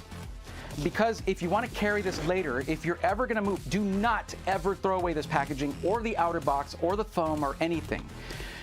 If you're going to move this later, if you're moving to another house or apartment or something, or if you're going to ship it back to them for repairs or RMA or whatever, or optimization or whatever the case is, you need to have this. And if you opened it from the bottom, you'll never have that like original tape job on there again. You'll have to like retape it a bunch of times because you lift it from here.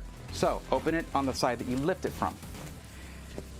We move everything else out of the way. Sorry, LTT screwdriver. Sorry, new mouse pad. You're gonna have to move. Just gotta make sure we've got plenty of space. So you move all four sides like this, and you're gonna hold this one down.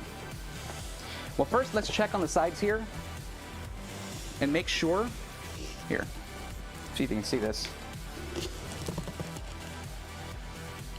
We're gonna check in the sides here, make sure that there's nothing in there. Sometimes you'll have a keyboard or a mouse with some system integrators, you know, they'll send you that free keyboard and mouse. You don't want that to go tumbling, so you check for that. This foam, guys, hold on. Closed cell foam, like this is the stuff. This is the premium stuff. This is gonna keep your thing safe, for sure. It's all covered up here. So let's flip this over while holding down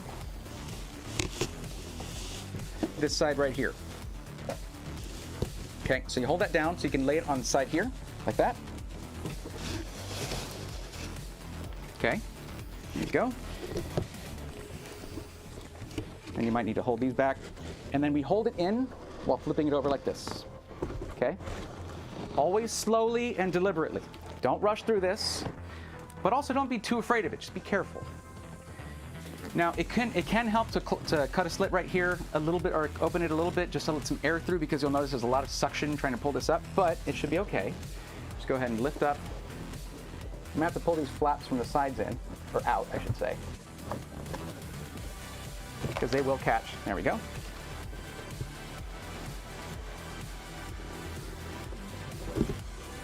That's our power cable. Just watch for things falling out of it, basically. Especially if you got extra glass panels, or extra glass or metal panels. Okay, there we go. Just like that. Just a little bit of confidence and patience, and it's safe. Now this is the front of our case here, and this should be the bottom right here. So then we're going to lift up and pull this out right here.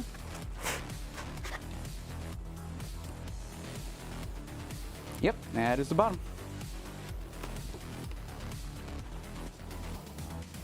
And then you pull this, sort of get this out of the way. Ah, yes. There we go, man. Wait till you guys, this is gonna be amazing. Hold on, I gotta grab something real quick.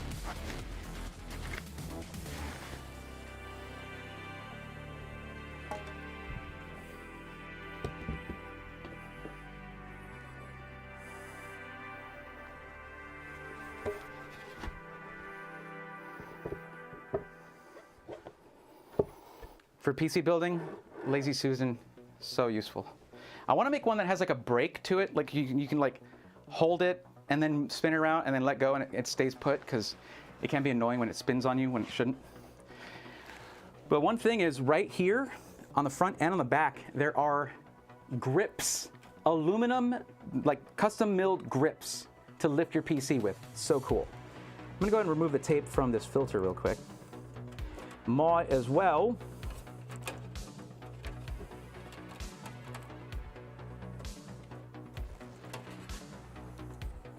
So that's just a magnetic dust filter. Wow, that is fine mesh right there. Oof.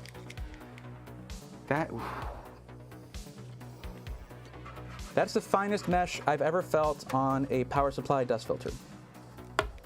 Well, there went that earpiece. I don't need both. Really, I don't even need these because it just helps me sort of hear the music, which is super quiet right now anyway. So let's just grab this by here. Make sure the back is exposed right there, the feet. Look at this foot. Can you see this? You can't. Look at this foot right here. That's crazy. This is the whole plate. All right, here we go.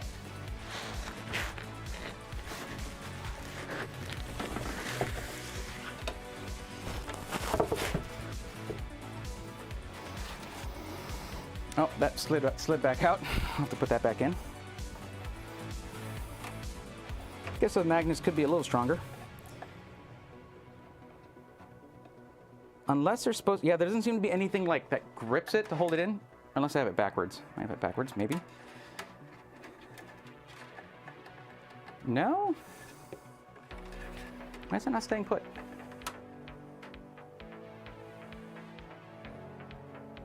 Okay, there we go. All right, guys, are y'all ready? Wait.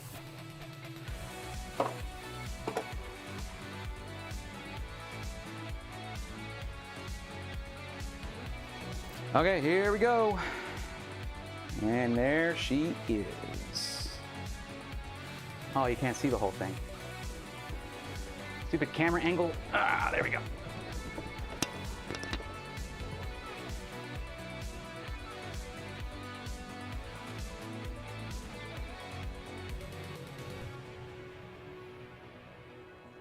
See, I can kind of see that there. Yeah?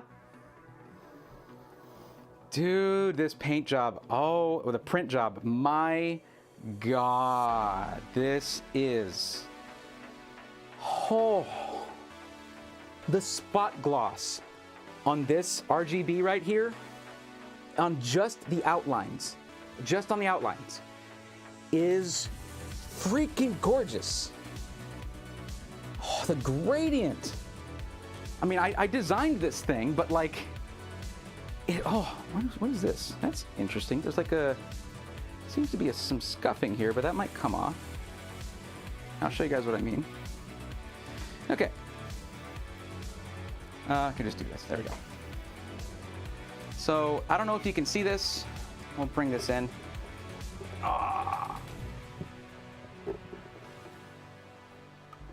But it looks like there's some scuffing right here. Hey, look, if it's gonna cost this much, I gotta like be very detailed with it. Yeah, you can see it. You see kind of the scuffing there and there.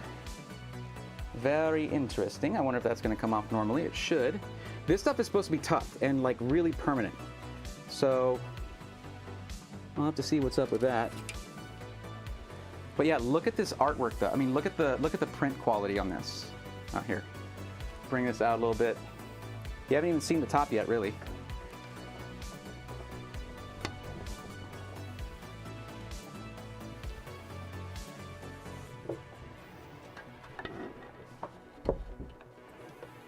God, this angle. I shouldn't have moved it so close to the edge there.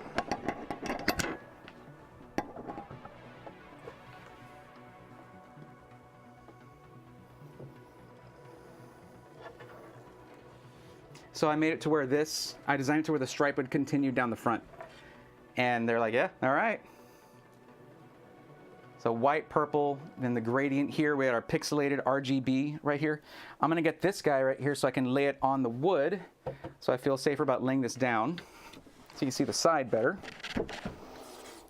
because you can't really right now.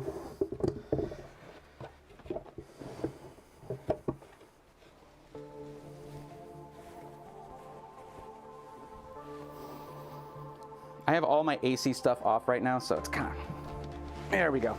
I feel really weird about laying this on its glass side, so I'm not gonna lay it down fully. I'm gonna have my hands under it. But yeah, look at that. One hand under it at least. Like, look at this spot gloss finish on here. Just trying to get a light to catch on it. There, you can kind of see it there. Look at that. Freaking sick. My God, these plates. These plates! Oh, geez. And of course, on this side right here, we've got this on the glass. This is printed on glass. Like, look at that color. I spent way too long designing these, like redesigning these. Look at that. Those sort of, kind of like iridescent racing stripe things. Like this is a reverse inner glow on black to get this kind of look. You guys don't need to know that stuff. I'm sorry, but yeah. I haven't actually been seeing what you guys are talking about. Did you just say RGB? No, RGB. Yeah, RGB. That's the name of our mascot for the channel. Okay, let's get this thing opened up. We got to talk about what's inside it.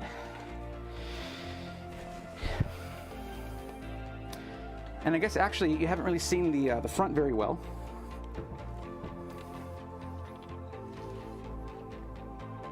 So this is the, of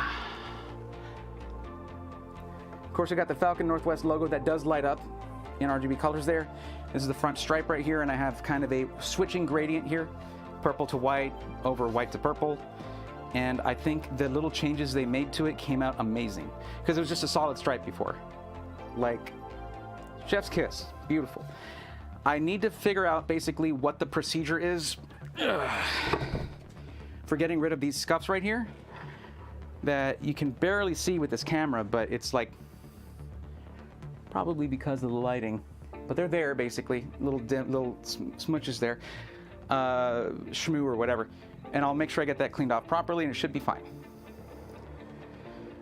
Now, this is something that Kelt told me when we were first talking. He said one of the first things you need to do is your knuckles and just wrap on that top panel.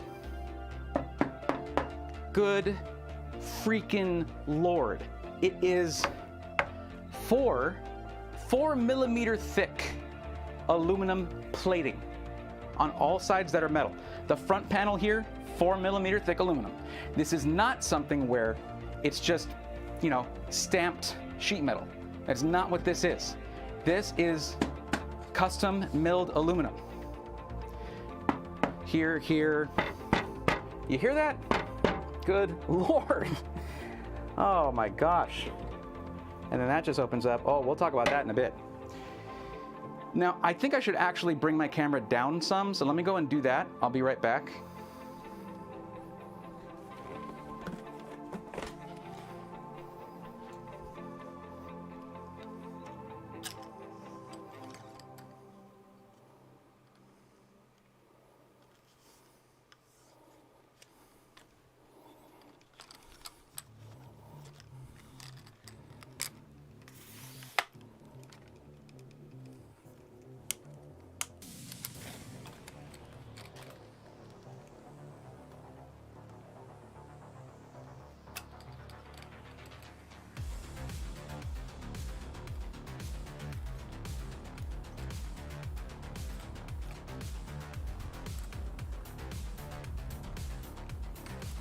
There we go.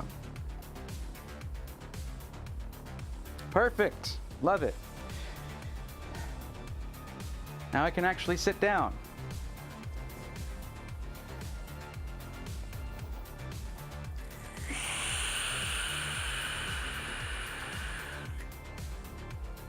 Excuse me.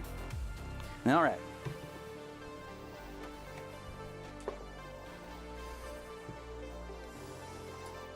As this thing like towers over me. Okay.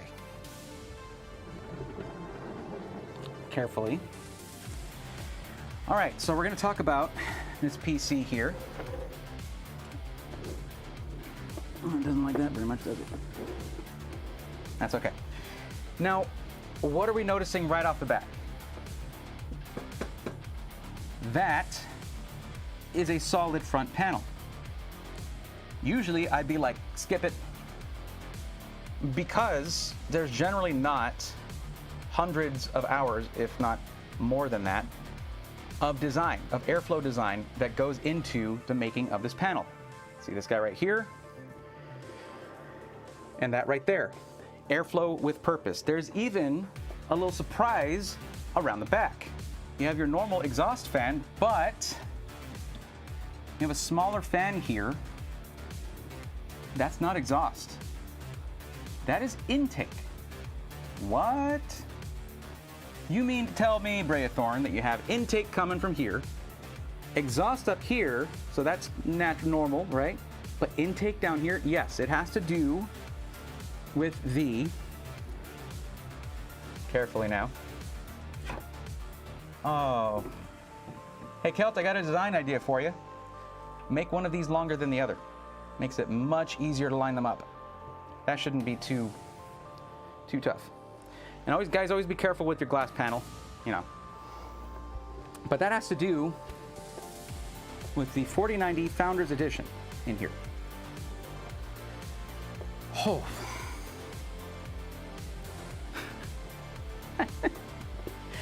It's big, but the main point here though is that this card's airflow, it draws air up through here. This fan on top pulls air through, but then you have this fan over here pulling air in and directly out. So the only purpose for this intake fan back here is to pull air in for this side of the GPU. This is actually optional, but should help with GPU temperatures. But therein lies the problem. You see, what was I saying earlier? I would like to use this for my primary system, like from now on.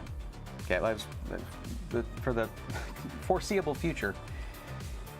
And while 7 Type A USB ports is okay, I'm using roughly double that right now. That's a pretty big downsizing right there. Plus, of course, the 2 on the front there, of course. And you cannot put any PCIe expansion cards here, or PCI expansion cards here, as long as this fan is here. And anything that's too big, gonna block that rear intake, or the bottom intake on the back here for the 4090. So I have to be picky with what I use. I know. The main one that I will probably need is this guy, the CamLink Pro, which would go in the very bottom. But I cannot install that with that fan. So what do we need to do? We need to test it both with and without that fan in play. And that sounds like a good time, honestly. I'd love to do that. Now, what we have here cooling the system, primary cooling here, is in this proprietary 280 millimeter all-in-one liquid cooler. I say proprietary, you can't buy this thing. You cannot buy it.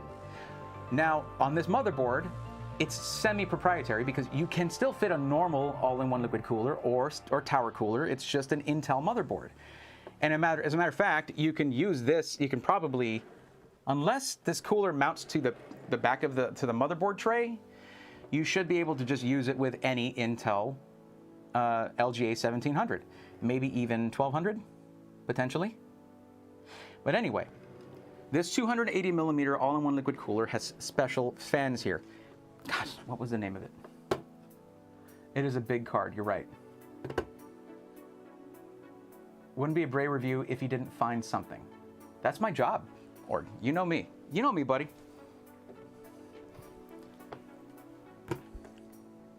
You know, it's funny, Org Chaos, I went back to sort of refresh my, because I'd watched Roby's content on this, because it was one of my favorite YouTubers, streamers, and Falcon Northwest, like,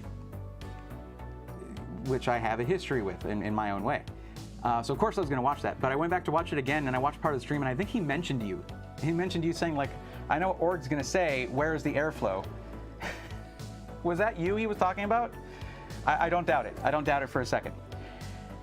but I need to, hold on, I need to remember the name of these fans. They are noise blocker. They're very special. There are certain fans that are imported from Germany, and they went through dozens, testing dozens and dozens and dozens of fans before settling on these. And you can buy these fans, but not with this RGB, the way that it's spec'd out right here. You can't buy these. Just a fans. Noise blocker something. I need to check them out real quick.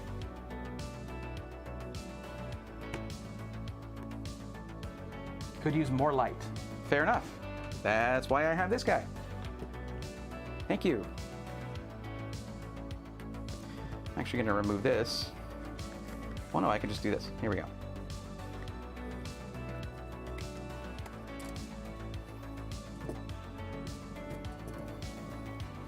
Without blocking the PC.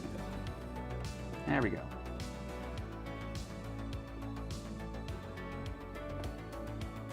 How's that? Is that better?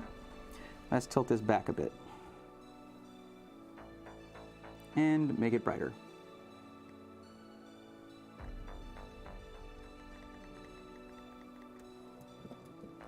There we go. Good. I'll go ahead and take this off. Don't need to see that. What was that doing? I don't know what that was doing. No idea. Hey, free painter's tape though. Thank you, Elon Musk. I don't know if that's you. No check mark. Okay. Okay. So what was I saying? I needed to look at those. Oh, more free painter's tape. Yes, thank you. Can never use enough of that. I was looking up the fans, and they are.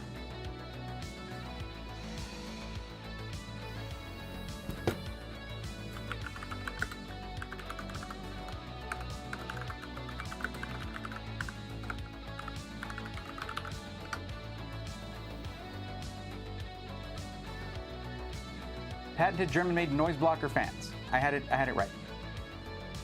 Okay, so what we have are noise blocker fans, and these are mounted in a specific way to reduce noise as much as possible. And they are 200, of course, 280 millimeters up front, so 140, 140, and a 120 millimeter fan in the back. And then we should have, I think, an 80 or 90 millimeter down there. I think an 80 millimeter, isn't it? Let's see which one that is.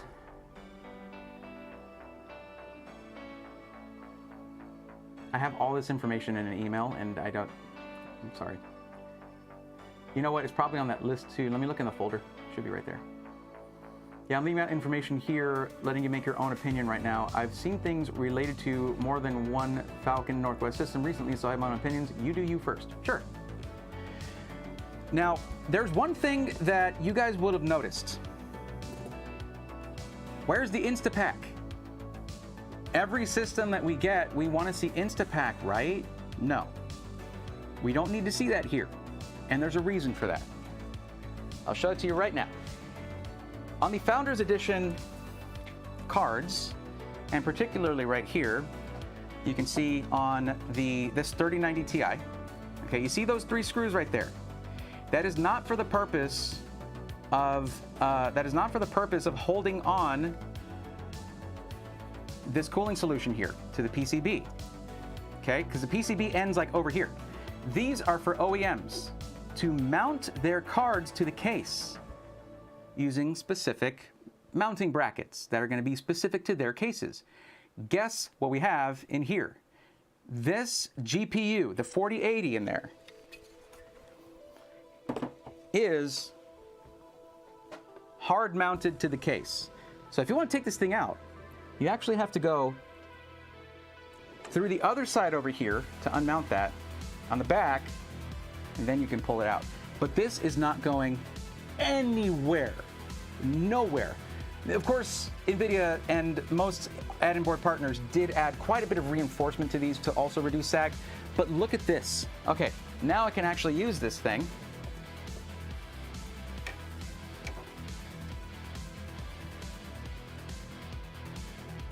If I can hold it properly.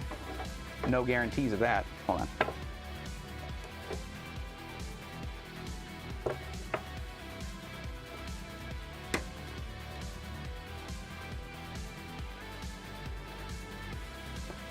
Look at that. Can you see that? You can't see that, can you? Hang on a second. Don't fall. Look at that. That is the pursuit of perfection in action right there. Of course, that's that side. What about the other side where the sag actually happens? Well, okay, fair enough.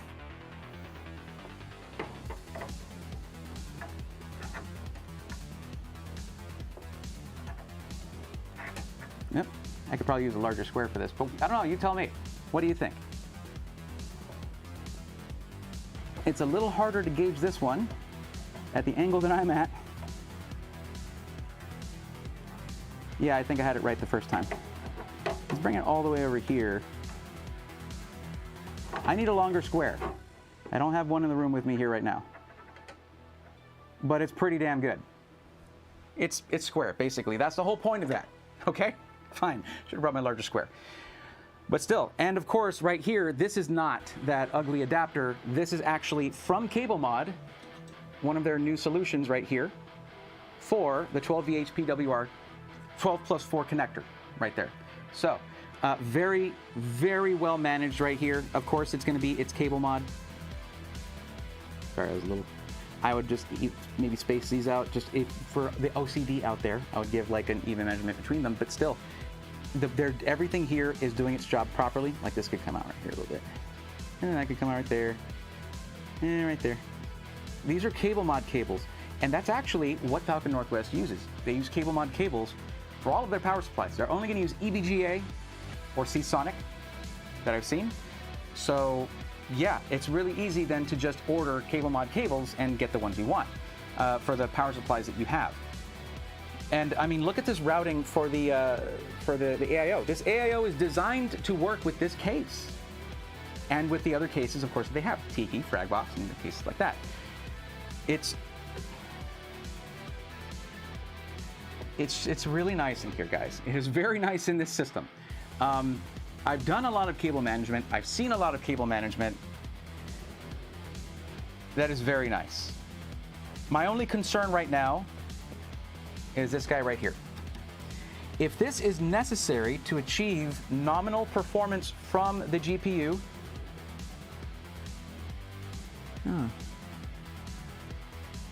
got a little scratch in the GPU's paint. Not sure how that happened, but it's there.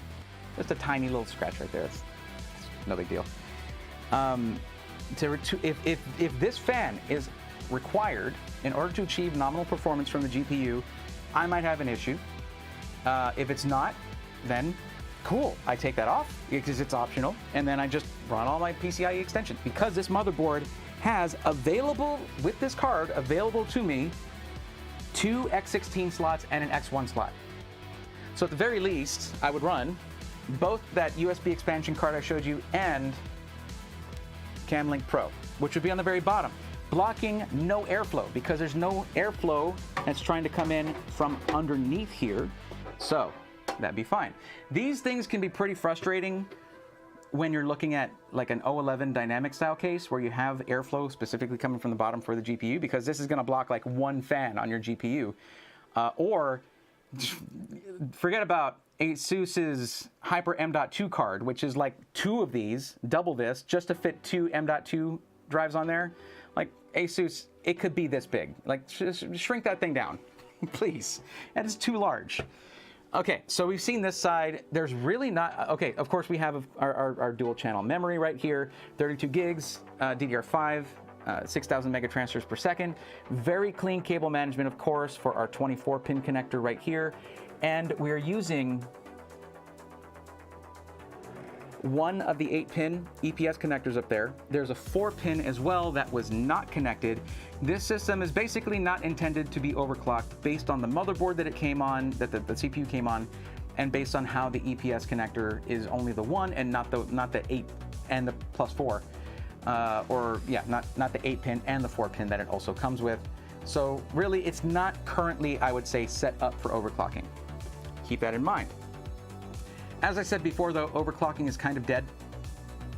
They pulled a lot of performance out of the 13900K, and only the incredibly well binned silicon is going to be the 13900KS, which will come out next year. So, and that even is going to have even less room for overclocking without, like, you know, LN2. I can't get over this print job here. There are a couple little nicks in it, or maybe some debris that got under it, but like that's because I'm going like this. I'm not going to go like this all the time and be just like looking at it and going, wow, look at that gradient. No, okay. But yeah, this is just like, look at that spot gloss. Look at that.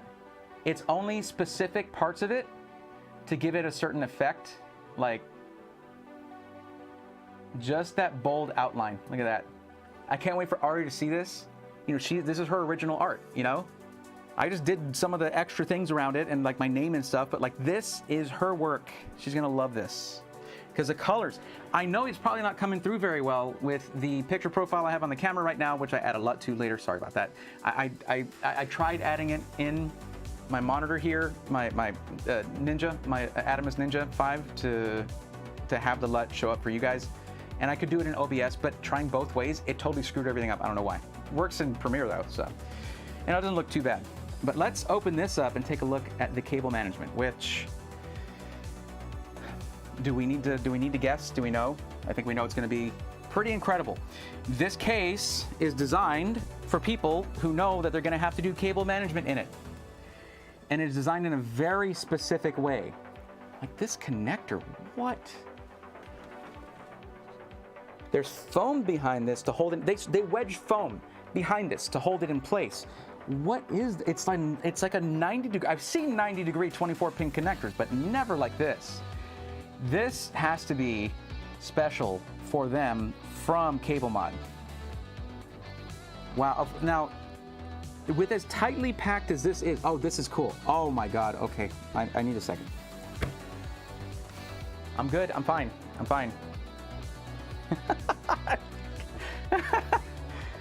I forgot about the plaque that they put in there.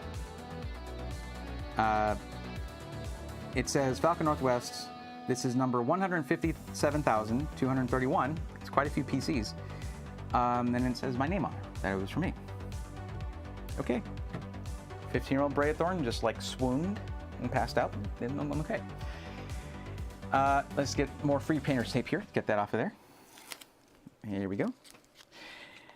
All right, now looking here, if there was one note that I had for you guys, one thing that I like to see from certain system integrators that I've seen done plenty of times, and it actually can be super convenient because a lot of people when they get a new PC, they're not starting from scratch. They might be getting one that they're transferring some storage over from. You have the two mounts here for SSDs. You may want to have at least one, maybe two SATA connectors and SATA power just like pre-routed. So it's just a plug and play, like they're there. They don't need to undo your beautiful cable management here, and that would be a shame, but they want to use their stuff, their storage, their data. So for these two things, and maybe for of course your hard disk drive mounting point down here, you may want to have that, and I think that would be a big convenience for your customers. Now, to be fair, no. Yeah, I was going to say, it looks like there's a SATA connection here on this EVGA. By the way, EVGA, this is the G6 1,000 watt power supply. Another surprise for me that was the default, or the one that they went for, because 4090, 13900K. We'll go over that later. We'll go over what I'm talking about later. But yeah, look, the cable management's gorgeous. It's going to be. This case is designed by them, for them, and then of course for you. I will say this, there is a point of diminishing returns when it comes to cable management. I'm saying that from the perspective of someone who likes to repair their own stuff and troubleshoot their own issues. This is the kind of cable management that you do if you don't think you're going to have to mess with it for a very, very long time. The only thing that's accessible right now is the 24-pin connector. And everything else is bundled together. I don't actually like to bundle together fan cables and I don't like to bundle different types of cables together. If you're trying to troubleshoot your fans, you don't want to have to undo all of your cables. you just have your fans sort of tied, routed together to be bundled neatly together. That's what you usually want. Don't cross the streams, as you might say. But in this case, I will say that there really isn't much else to run. You can actually see, and this is pretty interesting. I'll get, I'm going to get B-roll. There's going to be a montage, but I mean, those are going to be B-roll and stuff for the video. But you can actually see where the cables split for the cable mod, 12V PWR cable. I would prefer to actually see an ATX 3.0 power supply, but those aren't going to be coming out of EVGA and Seasonic for a while, unless they already have and they just haven't been supplied to Falcon Northwest yet. But they do intend to get those once the brands that they work with, because these have been long-running relationships that they've built over a long period of time. Once those brands have their versions of those out, then Falcon Northwest will have them. In the meantime, they did not ever want to use the adapters, not necessarily because of the melting issue, which turned out to just be mostly user or installer error. Not because of that, but because it looks hideous. Like this, can you really imagine that cable just bunched up right here? That'd be a crime. No. Now, I just for the sake of, I want to take this front panel off because I want to take this front panel off. That's my reason for wanting to. Oh, that comes off so easily. Oh, okay. Well, I'll say that.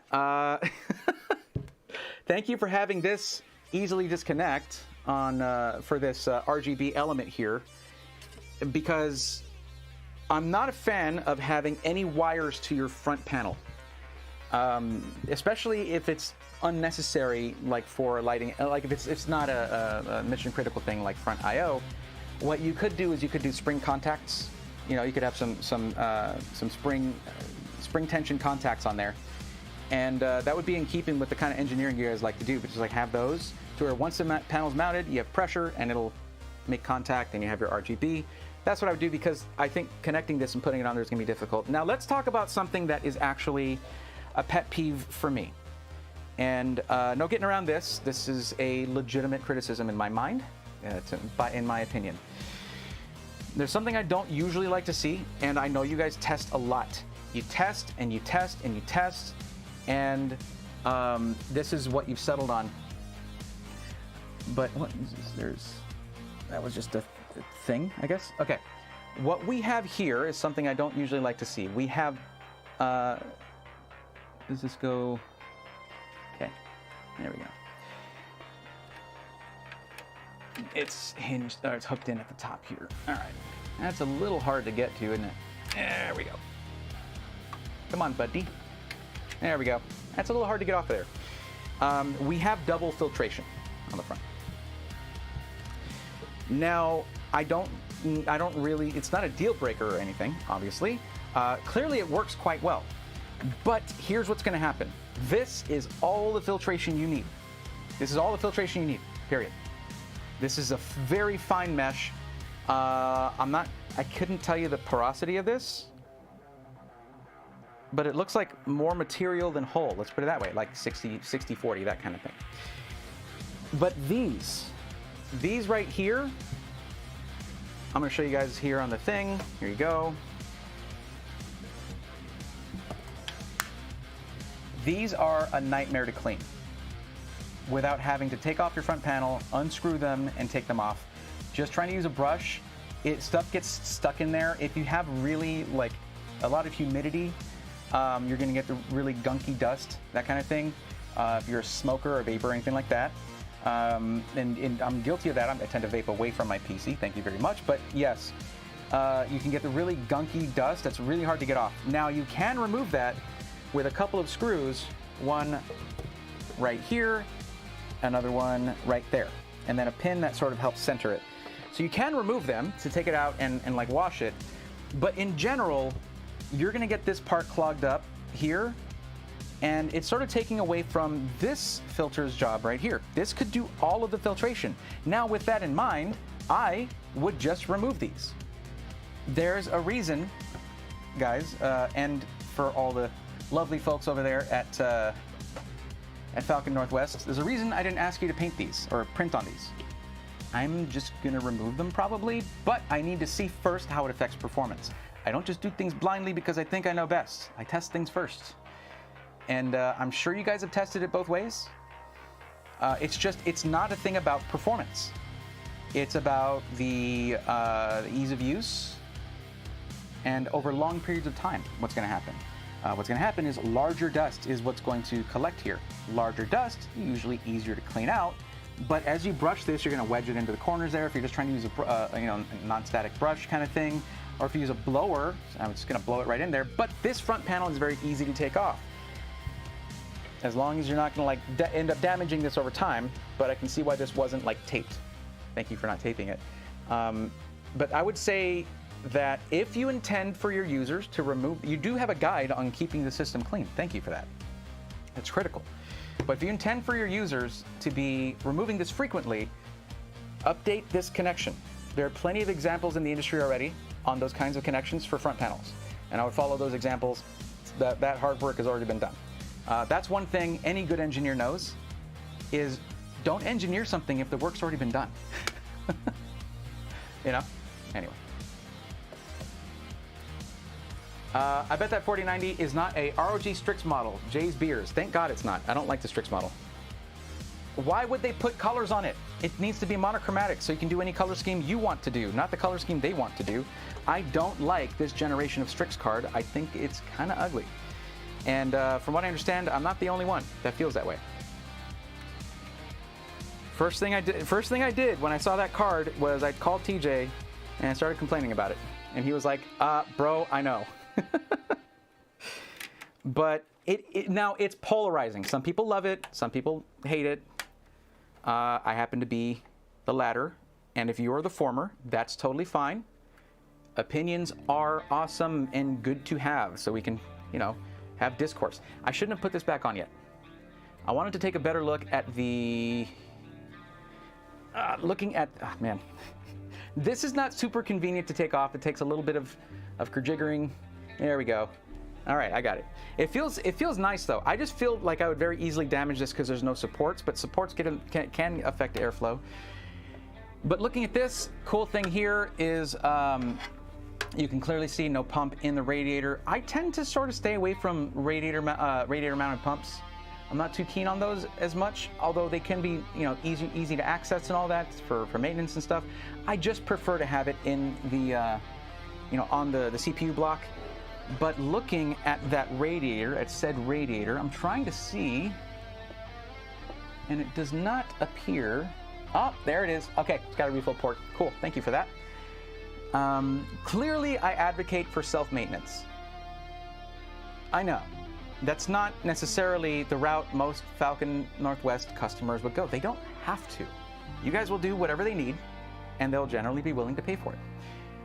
However, that's my approach to everything. It's my universal approach. Can you fix it? Can your customers fix it?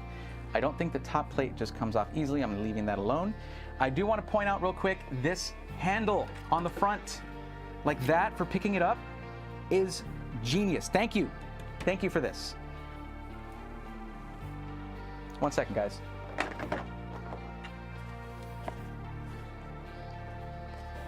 You tell me you got 4 millimeter thick aluminum. I'm gonna check it out. Open up. All right, thank you.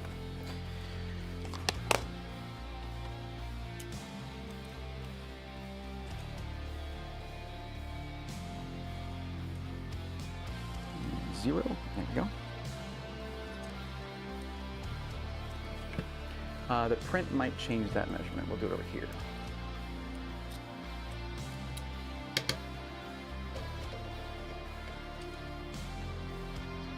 Interesting. I'm getting a measurement of...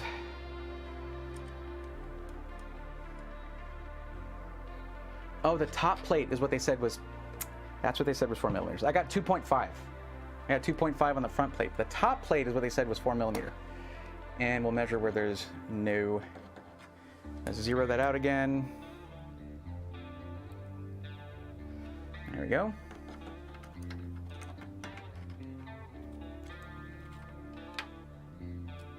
And lock that. I knew it. I knew you guys were lying. That doesn't say 4. That says 4.04. You liars. How dare... 4.05. How dare you?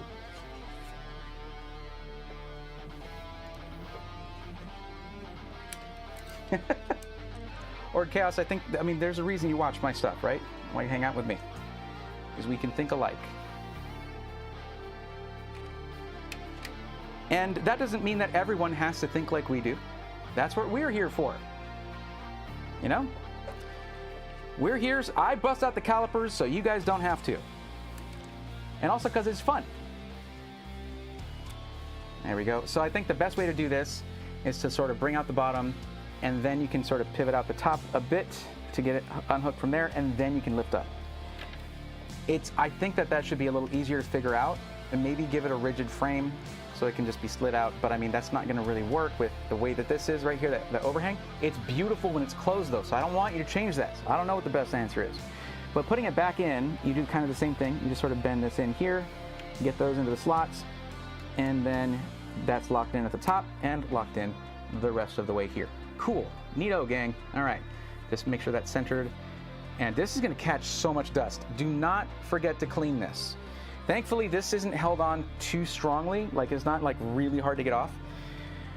I do think some contact pins instead of this is the way to go for your RGB element there.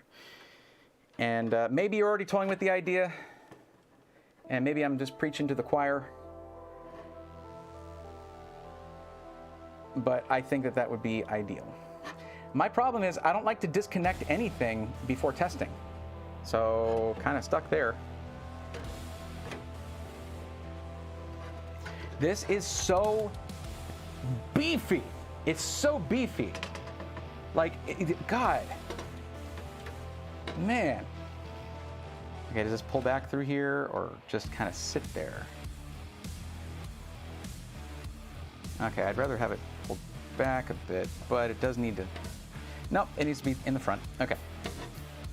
So yeah, I would again, I don't like double filtration as a rule. You really only need one good filter. That's just sort of the thing, right? Like, you don't have 2 oil filters in your car. Well, there are exotic examples, of course. You get what I'm saying. You only need one good filter. That's my opinion on that. And that magnetic filter appears to be fairly restrictive, but that's part of the whole design. You've tested everything. I know that this is going to work well. However, it's the long term when it comes to cleaning this. When you test stuff, it's in your workshop. You probably keep that pretty clean.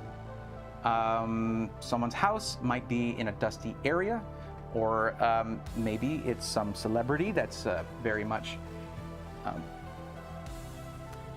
introverted, you could say, and things get a bit dusty. It's not your workshop environment or your lab. These can get caked up, and you have to start removing this, and you've made it a little difficult to remove that and then plug that back in and then put that back on. So it's kind of a thing where it's creating extra work. And similarly to the other side, I would say these are always easier to mount when one of them is a little bit longer, because then you line that one up and you still have room to put the other one on. So other than that, hey, I can't believe can't believe I'm over here like finding anything. That's great. I feel better. I feel better about this. I was like, man, I don't feel like I deserve. No, I feel great about this now. It feels better. I'm not saying I deserve it. I'm just saying I don't feel like I don't deserve it. Does that make sense? Yeah, I will say it is nice and easy to access where you dismount for the GPU here. Just 2 screws right there, easy enough. I would like, can I just get some of these mounting plates for any Founders Edition cards I get my hands on? That'd be cool. Yeah, that's it. Those are my notes on the build quality. I know this part was boring, guys, but this is what I bring to the table. This is my side of things. Or Chaos, I know you said you had your notes. You can share them now. I've said pretty much mostly what I had to say. What do you think? Oh, by the way, having these set as intake with a radiator on the front is the best way to keep your radiator clean. So nice on that. Very, very good. You're not going to have really packed in, caked up dust in this radiator, because that's hard to kick out of there. And yeah. You know the saying, right? Don't meet your heroes. Screw that. Meet your heroes. Find out that they're normal people. You know? And don't be disappointed by that. Be delighted by that. This, to be clear, to be very abundantly clear, 99% of the PCs that I have reviewed, I could have built. I look at them and I'm like, I could build that. As well as, if not better, because I would have more time than a system integrator does. They have to crank out systems a lot faster. I couldn't do this because I can't get some of these parts. I can't get this case. This is literally something that you cannot DIY just because of the case. And if this case is able to cool the two hottest consumer desktop components on the market while looking this fresh, that's a feat of engineering that all my nitpicking will not affect in my eyes. My little nitpicks can be fixed easily. Easily. And honestly, I was asked to find those things. There are going to be no hurt feelings over this. Kelt, I respect the hell out of you. And those are just tiny little details. So let's close this thing up and let's fire it up. Do your thermal testing first. I see. The plot, it thickens. I don't know much about it, but I would think it would depend on the case greatly. What is the song? Guitar is amazing. I can't hear it right now. Let's see. Andrew Johnston, it was just over $5,000 if I'm not mistaken. Honestly, with this proprietary case, with how thick these plates are, with the design of it, you're probably looking at like $1,000 for the case anyway. Like $800 for a case like this, maybe more. But if you look at something like certain InWin cases, certain Cooler Master cases get way up there, you know. Case Labs cases back in the day, different cases like that, they're gonna get they're hyper expensive. God, imagine, like, dude, guys, I really think that look at the V3000 that just came out, right? That stuff, what, like, is it $400? About $400. That's not anywhere near the price of this, but it's a super tower. I think the Mach 5 should come back. I think the world is ready. But that is me. So let's close this thing up, do some thermal testing, and see what we see.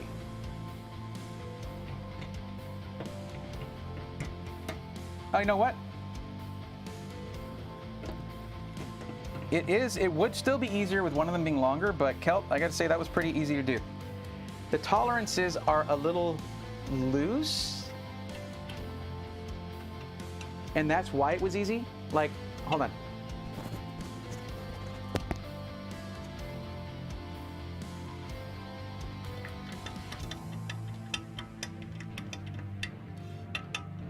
Yeah, you guys hear that? Hey, what happened to the little fuzzy thing from my microphone? Little pop filter. I lost it. When did I lose that? There it is. I got it. Nope, that's the wrong one, but whatever, it'll fit. Let me mute while I put this on.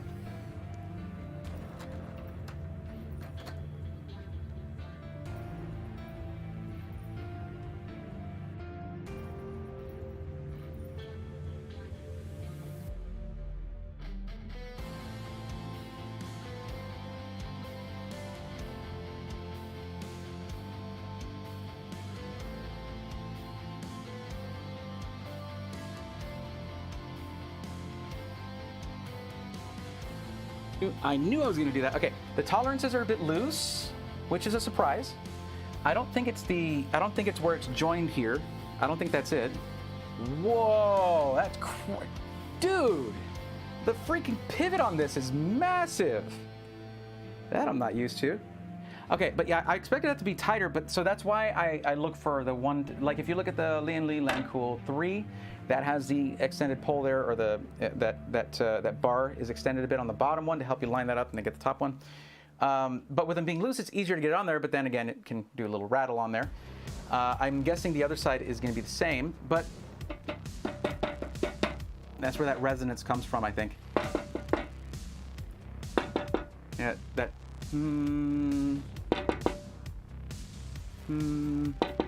yeah, there's a resonance to it, probably because of like it not being super tight together.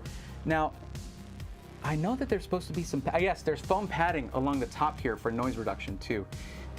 This is supposed to be a very quiet system. Looking forward to that. And we got to remember that there's going to be, for some of these things, there's going to be compromises. If you're trying to get a system that is quiet, I've always said it before, quiet and high performance are very difficult to put together in one system.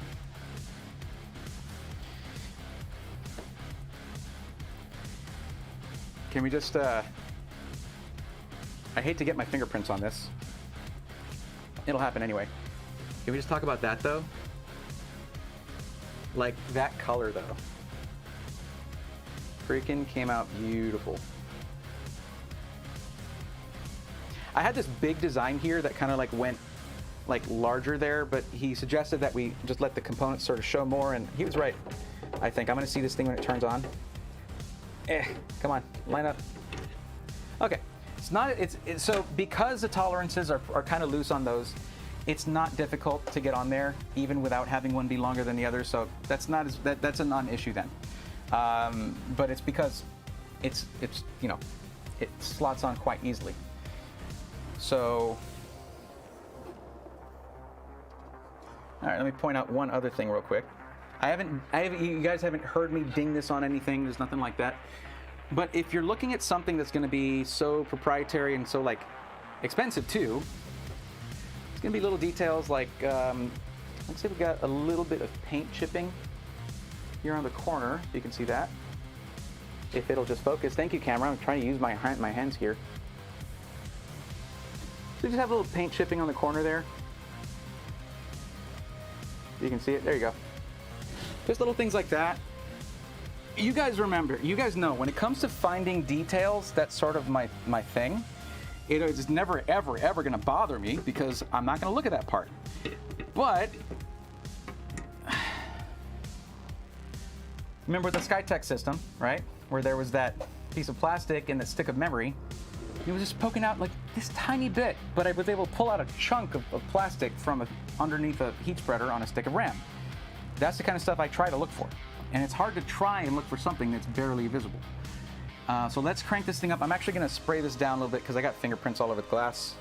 I know I have my cleaner here somewhere. There it is. Now, one thing that is mentioned, this case was designed to be fingerprint resistant, and boy, oh boy, it sure is. It is like, I cannot get fingerprints on the black part of the case. Yeah. That's nice. Nobody likes a fingerprint magnet. Oh, this song is so good. I love this one. Okay, what guy? Hold on. I thought we had a mod here. Did Alucard have to leave? Is that what happened?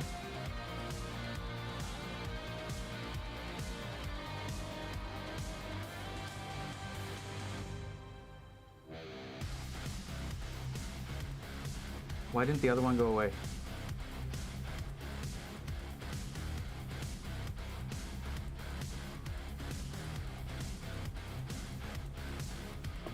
So the board only splits a PCIe 5 with another PCIe 5 device. It doesn't matter if you populate with a PCIe 4 or lower. If you use, Jeremy Schmidt. Oh, okay, what's up? I got two 980 Pro in my Talon. They're PCIe X4 and card runs full X16. I bet that 4090 is, oh, that was just Jay's Beers. Dearly and Lee, we don't need two glass panels. Thank you very much. I know it. Only X8 split is if you use PCIe 5 SSD, which there are basically none now. Well, Jeremy, actually, I just want to point out that in a system I got from Skytech, they put a PCIe Gen 4 drive in a PCIe Gen 5 socket and it set the X16 slot to X8, and it wouldn't undo that as long as there was anything. And it said in the manual, if this M.2 socket M.2_1 is populated, the PCIe X16 will run at X8. It did not specify what generation, and indeed, that's the way it functioned on that MSI motherboard. Now, is that going to be, across every single motherboard manufacturer, across every one of their boards? Not necessarily, I don't know, but it's what I saw, and what the manual stated would happen was indeed happening. So,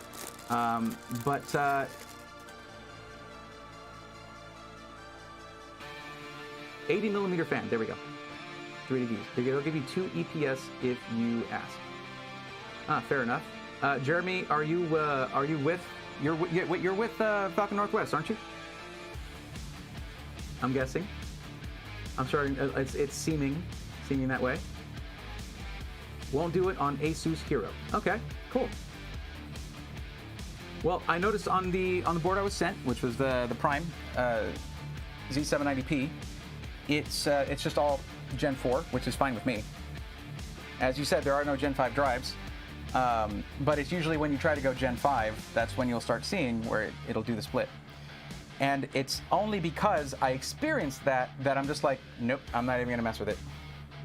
Let's just get a little bit of this here to get fingerprints off of the glass so that we can experience. Now, here's the thing about these PCs. This is a new cloth, and it's getting fibers everywhere. It's supposed to be a microfiber cloth. What the heck? Cool. Awesome microfiber cloth from Amazon. Love it. Maybe just need more spray here.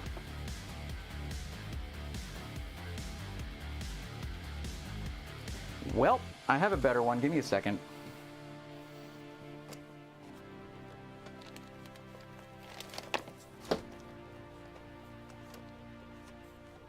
Okay, I know where it is. I'll be right back.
That is much better.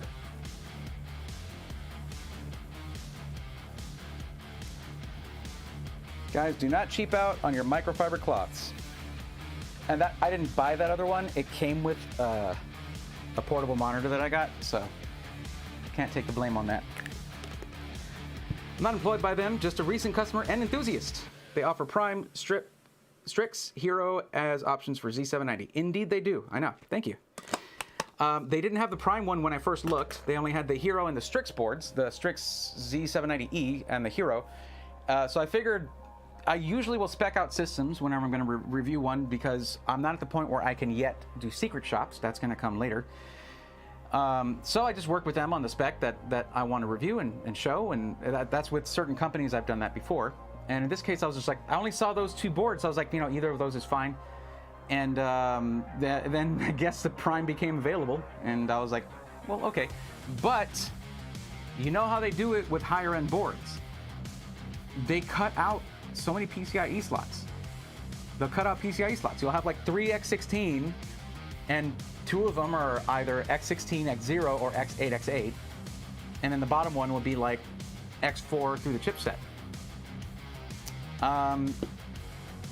But this one has all the other PCIe slots through the chipset, and there's, I think, 2 X4 via X16 slots available and an X1. So that should be perfect, actually. That's if I remove the 80mm fan. Thank you for clearing up what size that fan is, by the way.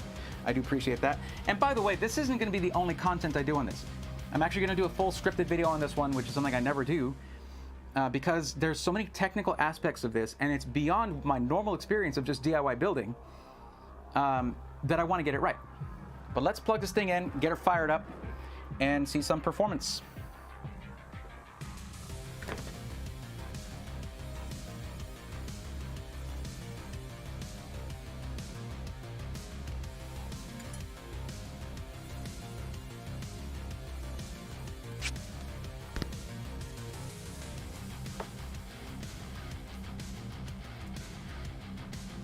Linus Tech toolkits? What toolkit are you talking about?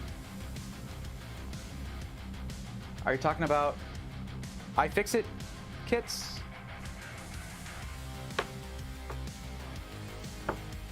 No, it's a 4090 in here, right here. Yeah, it's a 4090. Basically, my point was this, is that unless we show this thing cooling the hottest components, it'll be tough to convince you guys that it can. So, I want to see it myself too. I want to see it cool the hottest components possible.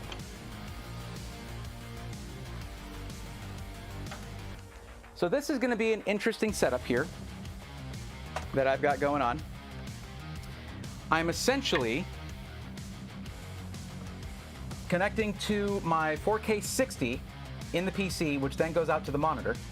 So we'll be limited to either 4K 60 FPS or 1440p 144. But I'll be able to do full capture on it. That was my requirement.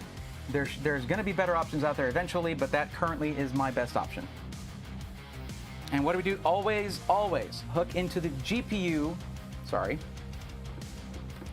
Always hook into the GPU, not into your motherboard HDMI. All right. And you generally want to see this, and I'm happy to see this, that it's set to the 0 position, right, or the off position on the power supply, and then once you plug it in, then you flip it to the 1 position or on position here. I do tend to turn off eco mode. I don't necessarily run things in eco mode, but we need to run it as it was sent, so that's on.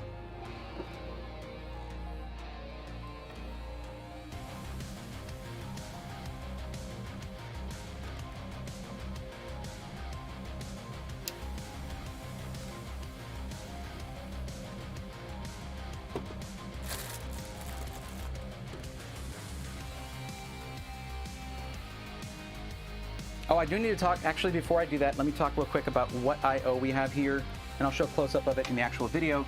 But we have a DisplayPort and HDMI. We have 4 USB 2.0. We have 2 USB 3.0 or 3.1 Gen 1, 5 gigabit per second. And then it appears we have a 10 gigabit per second USB 3.2 Gen 2 and a 20 gigabit per second USB Type-C 3.2 Gen 2 X2. Thank you, USB-C, for doing all that, making us have to say all that. And then, of course, we have our Wi-Fi connections. This is Wi-Fi 6, not Wi-Fi 6E. Now, I know that's just a letter added onto the number 6, but it actually can make quite a difference in performance for your Wi-Fi. And we even have, for the XOC fans out there, you got some a PS2 connector there, not for PlayStation 2. And, of course, we have 2.5 gigabit Ethernet here. And of course our audio outputs here. So this of course is kind of mic in, line out, and line in. And there's no like, no optical audio connector, optical audio out, none of that. So that's it. That's your connectivity on this. And if you leave it as is with this fan here, that's gonna be it other than the front panel I/O. Where's my nice keyboard? My nice other keyboard. I don't actually know. Well, I guess I'll grab this junky one. It'll do the job. Please don't make fun of me for the mixed keys on this. I needed them. I needed the keycaps. So it's a long story.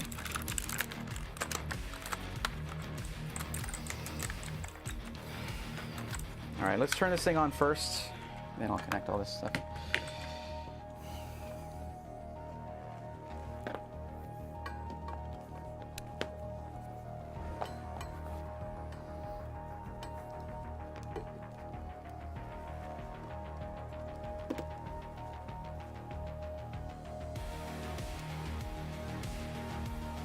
Now, the reason I always say to have this switched off, like before you reconnect it, is because when you're connecting to the wall or to your UPS or surge protector, you should have one of those two.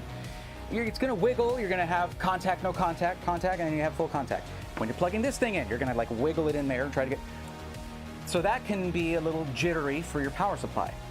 This switch, click, clean. So this should be the last step when you're going to be powering it on to get it connected, or the first step when you're going to be removing power.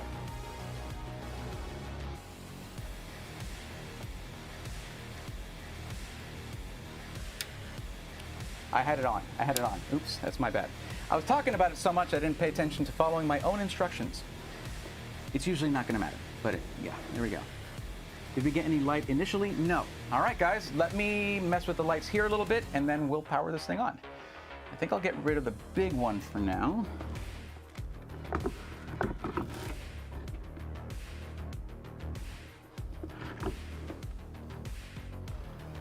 I think that will do. All right, here we go.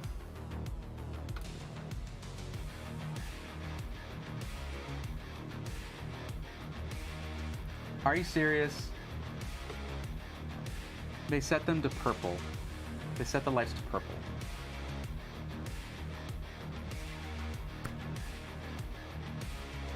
That is too precious. Thank you so much. It's like you saw me talk about purple a lot. I know you're going to want to see this. Here we go. Now, are you used to seeing subtle RGB? I think not. But it has a very special charm all its own. Like that right there. Yeah, that Kingston RAM though is going off. It probably needs to get logged into in order for that to start running properly. But wow, that looks nice. It looks nice. Can I send you a pre-built PC on Discord and check if it's good? At the moment, I'm doing a broadcast right now, so you can use the Tech Questions forum in order to use that. They can definitely help you out with that.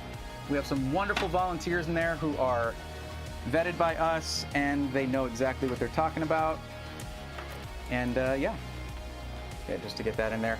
Now, I gotta see if this is working. The irony of using an iBuyPower keyboard for this. How's audio, guys? Audio doing okay?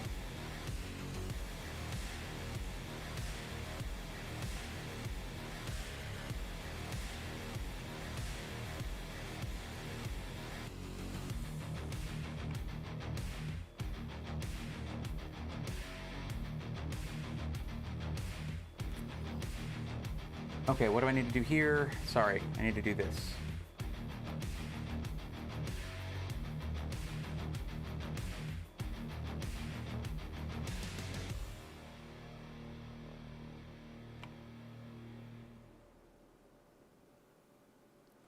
One second.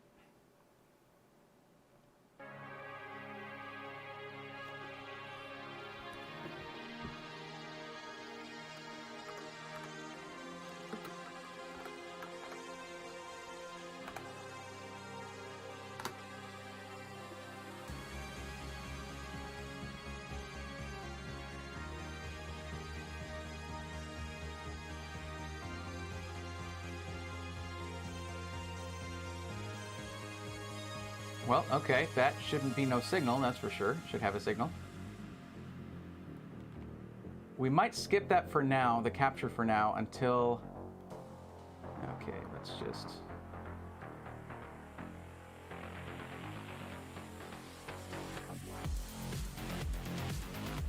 Actually, hold on, that's not what I wanted to do. I wanted to do it through Motion Studio, that's right. Okay.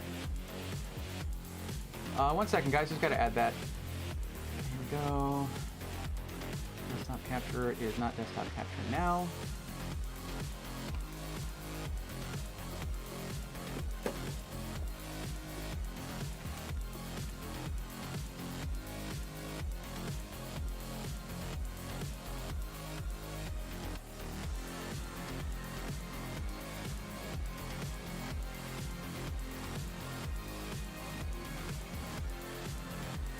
It doesn't seem to be capturing anything. You know, that would be because I took out the HDMI. That would definitely be the reason. Definitely be the reason. There we go. Cool. It went right in. All right, it logged right into there. There we go. We got it. Oh, let me get my light back on too. This thing looks awesome in the darkness, but it also looks sleek in the light as well. Okay, guys.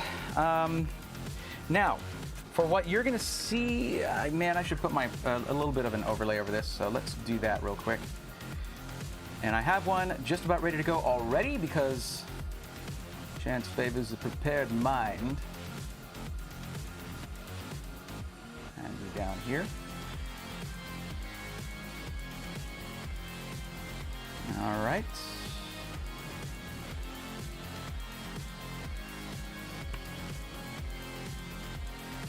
Oh, that's not going to work because I don't have that in there.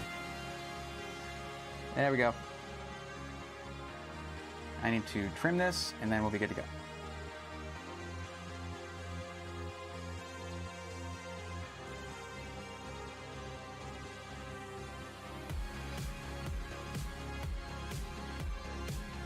All right.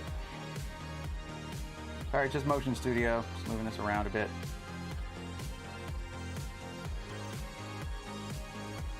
Hope that's not aggravating for y'all, but that should be what we need. Bring that top down a bit. Not that much, don't want to cut off the coconut. Okay. All right, we're in.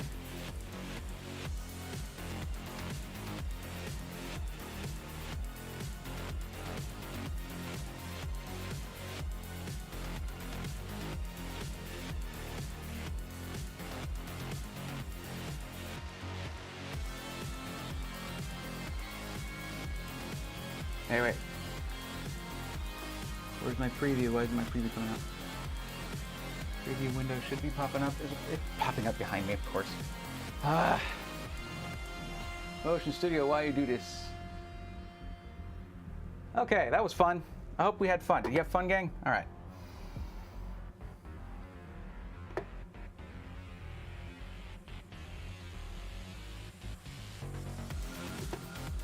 Nice touch, yes. Of course, just as I'm about to leave, sorry about that. Of course, the VOD will be here for you. Moments of Truth with Julie. Love the subtle best. Okay, I saw the pretty light. There you go. Audio's fine, sounds good, good. Chris K, have a great night. Glad you got to see that part. Now we're gonna have the fun part. We're gonna be doing some, what is this? Sure, yes.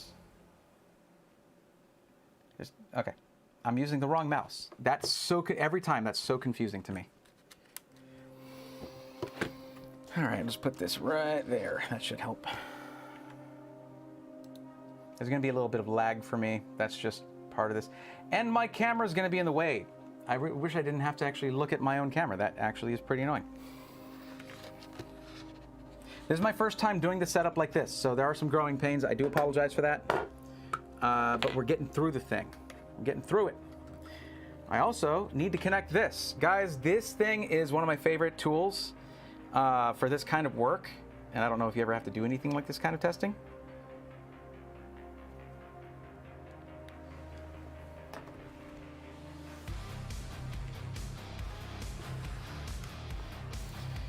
But this is a Sabrent M.2 enclosure. I freaking love this thing, and you can get M.2 speeds near enough if you're using the right type of Type-C port with this, because all you do is it's tool free. You just pop in your M.2. This has my Steam library on it and my benchmarking software on it. So just pop that in right there. Bam. Close that up. There's a thermal pad right here. This can get hot, but it disperses the heat.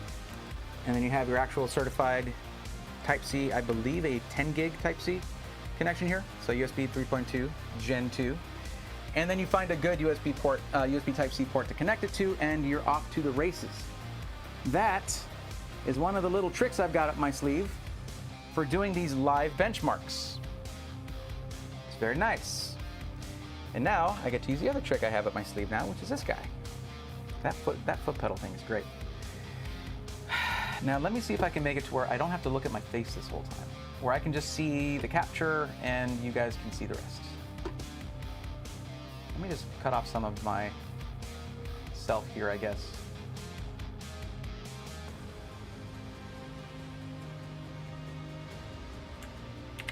Nope, that's the wrong thing. I need a KVM. KVM is what I need.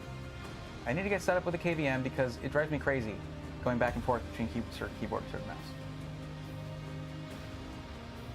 Or between different keyboards and mice. Need a good KVM.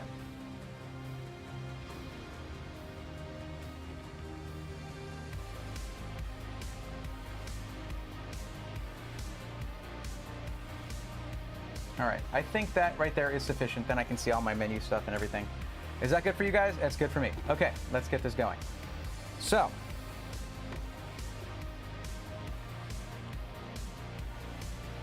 now as you can see, there's not going to be bloatware here. There's a customer survey. There's RSync here. That's going to be for your, man, I can't see this stuff, and neither can you because my face is in the way. I'm all like, as you guys can see, you're like, no, we freaking can't. There we go. That's all we have. Okay. Looks like we have RSync, and then it looks like Kingston Fury control software here. So there's that. Now, one thing I'm going to do, let's get into our display settings and make sure this is at least, let's see what this is giving us.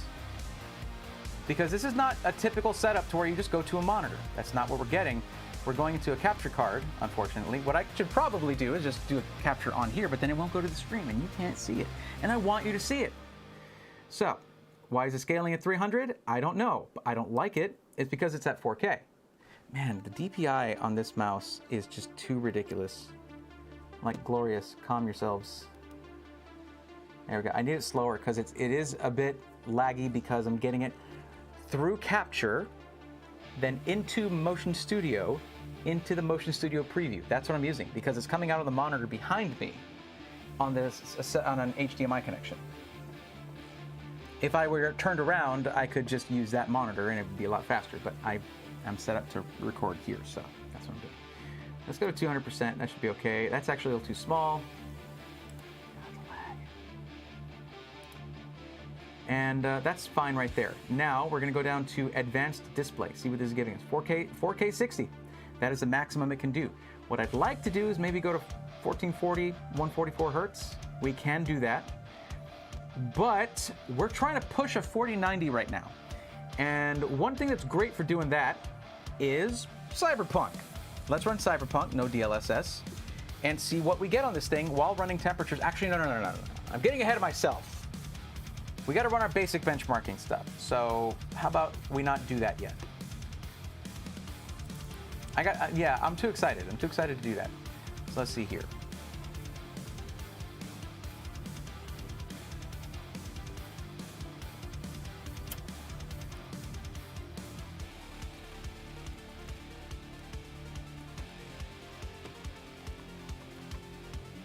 I'm also moving these to the top here.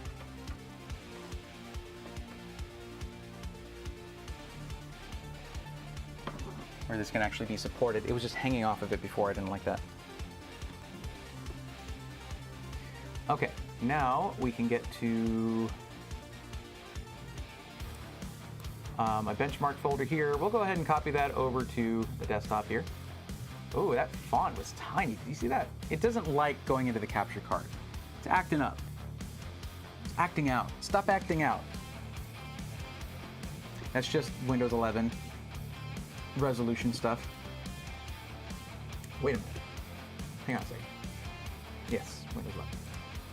I do like that even though, hold on, let me see. Oh, wrong one. There we go. I might rename that, yeah, a little bit. Yep. So I do like that even though it's on Windows 11, they took the extra step to move the start menu bar, the start bar and everything here, the taskbar, start menu button, start button, Windows, whatever, to the left. That's good. Y'all have taste. I like that. Okay, now that I've moved that over, the benchmark folder, I don't like the way this is displaying for me. Hopefully it's looking okay for you guys.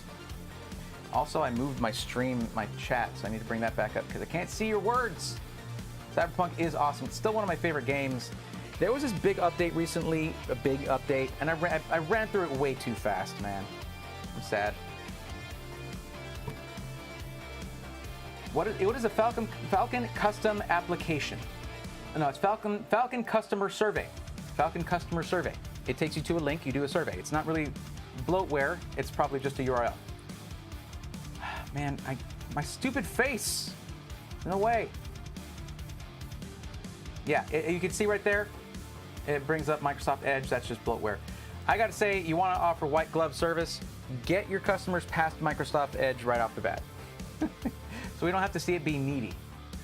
All right, well, let's go over here. Got benchmark up here.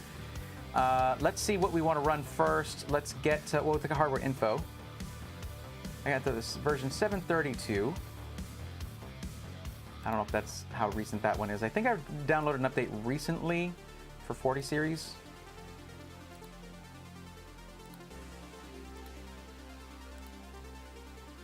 By the way, what we're looking at here for storage is a 2 terabyte Kingston Fury Renegade.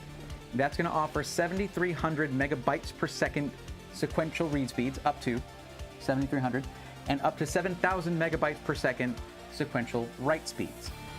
That's very fast. One reason I like the way that Kingston does it is that you'll see some slightly, very slightly, like you got the, no, I think the SN850X is the same on read speed and slower on write speed.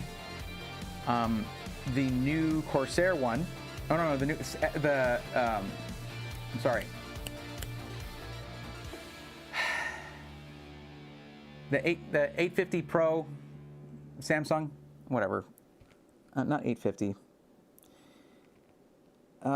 Too many numbers. I just scrambled my brain. Here, I have it right here. Where is it? I've got M.2 drives in here. Sorry. Okay, the not 980 Pro. No. The hell is the Samsung one? Where's my Samsung drives? I can't think of the name off the top of my head, okay? Freaking don't kill me over it.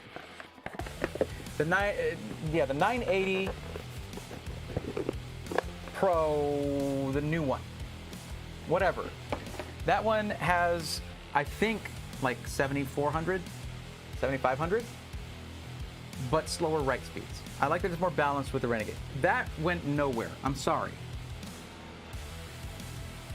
There's like the 970 Evo, 980 Pro, and then there's a new 980, what is it? 990 Pro, the 990 Pro. One of y'all has to have answered me in chat. I want you to know I didn't look at chat. I eventually stumbled and meandered my way to that combination of letters and numbers on my own. Thank you. 990 Pro. Oh, nobody answered it. Yeah, I meant the 990 Pro. There, now I see it, Michael Thompson. There, I just saw that pop up. But yeah, that was a 990 Pro. Okay, finish that. God, this is so slow. It's so laggy because of the roundabout way that I'm looking at this and controlling it. Yes, I do. Thank you. Okay, we're going to do both sensors and summary. Okay, let's take a look at a couple of things in here. First off, we can verify that, let's see. Indeed, we are running at X16. I'm not sure what's going on with fonts here, but it's not looking great. All right, so this is saying, of course, the integrated GPU in the CPU is not enabled because we have a discrete GPU. We're at full X16, so that's good. Of course, that's not going to be an issue with this board anyway. They don't try to do any PCIe Gen 5 shenanigans here, regardless of whether it depends on the version that you're running it at. No shenanigans. And we're running at 3,000 megahertz, so 6,000 megatransfers per second on the RAM. Everything's looking nice and solid there. Timing's fairly tight, not bad. Everything looks pretty good to me. And of course, the 13900K, which is the Raptor Lake top of the line, currently the top of the line Raptor Lake processor from Intel, 13th gen, and it is 8 plus 16 cores. 24 core processor, 8 cores are performance cores, 16 of them are efficiency cores, and it's pretty much king of the castle right now. It also uses a ton of power. And I told you guys I was going to get into that, right? I was going to mention power. Now, the nominal TGP for the 4090, the Founders Edition 4090, or basically the rating for how much power it can use is 450 watts. That's without overclocking, but with that connector, the 12V PWR connector, the 12+4 connector, or 16 pin, I guess you could call it, can go up to 600. It has shown that it can go well over 500 watts without overclocking it. It can run up to 500 watts or so. That was Gamers Nexus, that it would run, showing that it ran up to like 490 watts without any kind of overclock on it, that it just did that on its own when it had the thermal headroom to do so. And then you're looking at a 13900K that can use up to 400 watts on its own, like over 300 watts on its own. Actually, we're going to look that up. I want to actually look that up. I don't want to just throw out numbers. It's basically, they're numbers I've been carrying around in my head for a while, and I want to refresh them. So I'm going to go to the 13900K review from Gamers Nexus to get there. Oh, hey, look, my stream popped up on my channel for me to watch it. Oh, thanks for hanging out, by the way, guys. I appreciate y'all. Let me go look this up really quick. Wrong keyboard. 13900K.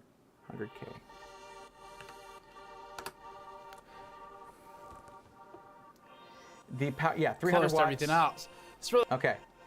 So let's see. Yeah, they got this. What is this? This is Shadow of the Tomb Raider. That's frame rates. So we got to talk about power consumption in an all-core workload. Yeah, it's showing 295.2 watts. 295.2. I'll bring this up on the screen so you guys can see it. Am I doing the right? No, I'm doing the. I don't have a desktop capture. I don't have a desktop capture to show you.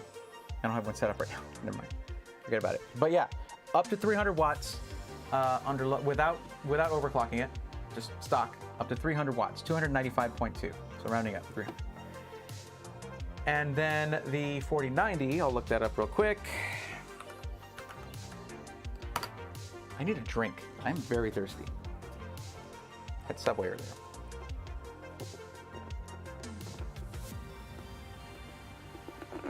tested and for. Just knock that out.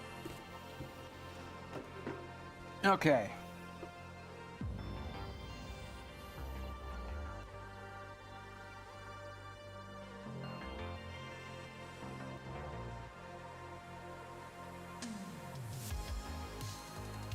Okay, 496 watts, running Furmark, total card power, and with a 33% overclock to get it to that's what they ran with the 33% overclock. It ran 666.6 watts. Just like that. Just pure evil number right there. But hey, there you go. Now you put those two together. If you happen to be running an all-core workload while also taxing your GPU, you could run very, very close to 1,000 watts, and then that's without accounting for a transient power spike, which most methods of measurement can't necessarily detect. Like, you know, you need very specialized equipment to catch things that are within the span of microseconds. But that can be long enough to basically trigger OCP and knock your system offline. So I generally recommend going a couple hundred watts extra. So I'd recommend that if there's going to be a system with a 13900K and a 4090, that 1200 watts be your minimum. I know that's a lot.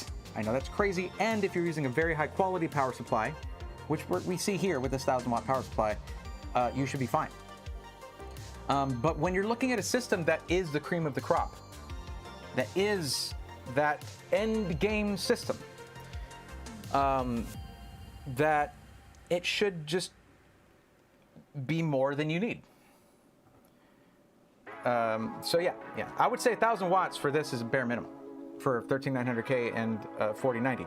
And bare minimum isn't, what I would think of as Falcon Northwest style. So, but then again, if I had spec'd out this thing, this was a system for a reviewer. Like that just means that they're confident it's fine. They tested the hell out of it. They tested the hell out of this thing. I guarantee you, like they do for every one of their systems. We have reporting on that. We have scores. We have their benchmarks. We have their numbers. I'm going to grab those and we're going to compare them. So like, I have nothing to worry about. I'm really just talking about my own paranoia and my own tendency to completely overbuild whenever I'm recommending something, because people are saying like, hey, what should I do? And if it's 20 or 30 bucks extra for me to guarantee that they're not going to have any kind of shutdown or anything like that, because I don't know how they're going to run their system. If you know how to run your system, you generally will know the limitations you can work within. If someone's new to things, they might not know to close things down and clean things out and sort of run a reboot every day or every couple days, or shut your PC down when you're not using it, that kind of thing. So just something to think about. I tend to go overboard on power supply and on motherboard for those couple of reasons. It's just a little bit more robust that way. I'm gonna close this, and I'd like the sensors only this time. Let's get that opened up, and we will continue. Man, font ain't looking good at this scaling. Let's get these up and running so we can monitor stuff.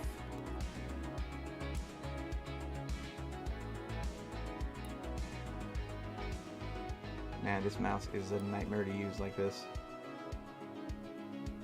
I guess I kind of need to leave that like that. Let's close this here. And we'll keep an eye on CPU temps while we run Cinebench R23.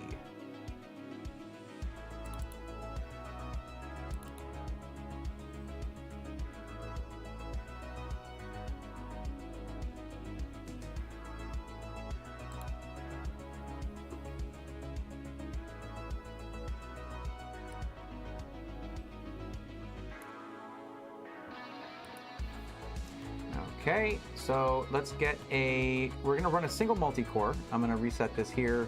I know it just started, but we're gonna run a single multi-core here.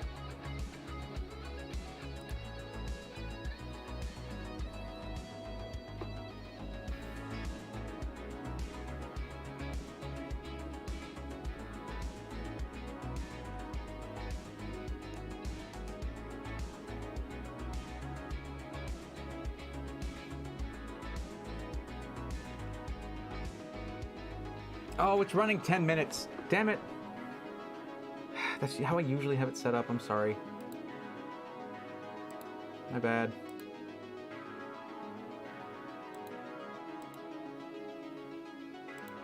All right, let's try that again. Let me just restart this. But, yeah, I didn't see that hit 100. Well, we'll see, though. Remember, this is a 13900K running on a 280 millimeter all-in-one liquid cooler with not having a all mesh front panel, okay, like we're all used to. Max was 93 torture Celsius. load. The RTX 4090 stock card pulls 496 watts on average. We observed 450 to 490 watts. Why did it start the... Oh, because of my headset thing. I was just pushing it back into my ear.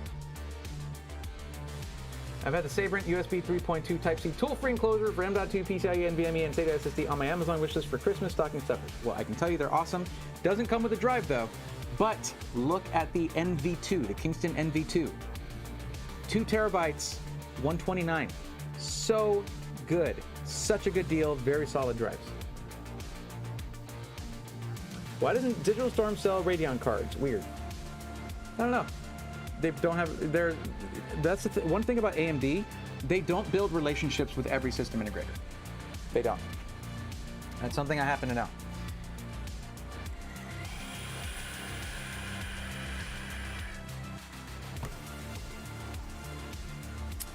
Whatever this is, says thank you for everything, Braythorn. Congrats on the PC. Look, thank you, appreciate it. Currently running an 850 watt with my 5000X 3D and RTX 4090 and Waterloo. All good under load, no issues or shutdowns. Good. But remember, that 5000X 3D is going to get a lot more gaming performance without using nearly the amount of power a 13900K is going to use. I'm talking about, like, what is it? Going to be half? I'm just guessing here, but I'm going to find out. Let's actually reopen that closed tab, and we'll go back to that 13900K video. Just I want to take a look for myself. Closed everything out. And it should be on the list here. Yep. No, that's for. There we go. Okay. Would you like to venture a guess? Would you like to venture a guess how much 5800X 3D used in that Blender benchmark overall power usage for the CPU, rather? 295.2 watts was for the 13900K. The 5800X 3D used 108 watts. That is nearly a third. That's almost down to a third of the power of the 13900K. I had someone make a similar comment to me where they were like, look, man, I've been building PCs for 20 years now, and I think you're going a little overboard on the power supplies, because I'm running a 4090 with my 5900X, and it's running great on, you guessed it, 850 watts. Yeah, 5900X uses more than yours, but still 133 watts, less than half of what the 13900K uses. Like, it's no joke. It is no joke. The 13900K not only can pull that much power, but there's no longer a tau expiry. It doesn't run out of turbo boost clocks. It doesn't run out of time. They used to have a time limit for that, where you had like a certain number of seconds, like a minute or so, a minute, I don't know the amount of time, 50 seconds, 120 seconds, whatever it was. There was a tau expiry, and it would run out of time, and then it would go back to normal clocks. Now it can boost up to 5.8 gigahertz indefinitely. Indefinitely. Look at this score. 39,650 in Cinebench. Nearly 40,000, right? Well, we're halfway to it in that last 1,000 there. Let's grab our folder and see how we scored compared to when they tested it. Yeah.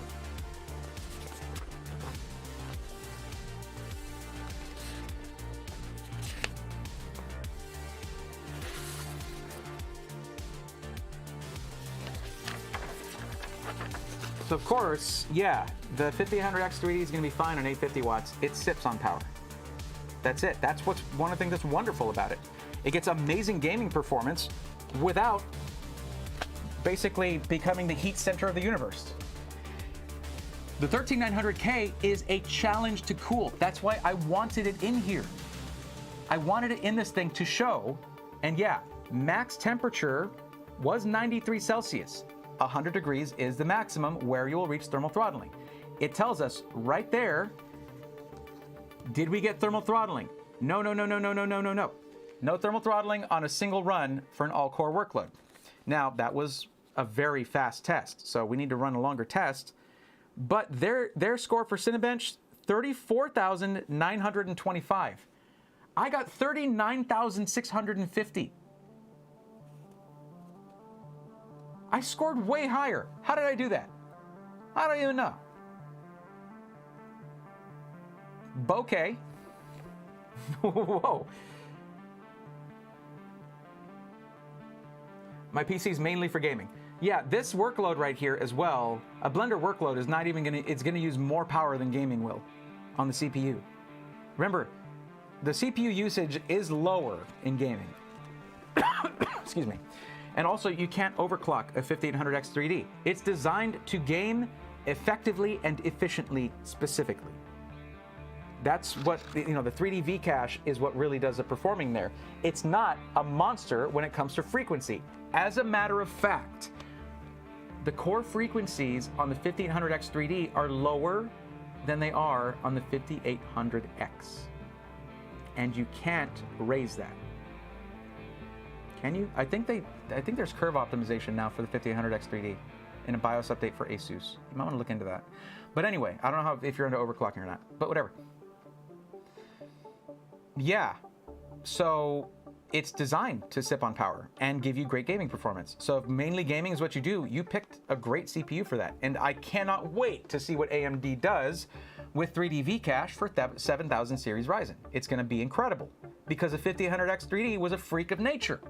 It was incredible. It has lower frequencies than the 5800X, meaning it's not as good for productivity, including something like running a Blender benchmark. It won't use as much power. That's why it uses so much less power than, say, a 5900X, but then again, there's also 4 fewer cores. But yeah. Anyway, I'm getting a bit far afield here. Sorry about that. Okay. So yeah, we way beat that. Let's run this while I was yammering, I should have been running this on a longer test. Let's see if I can actually go here.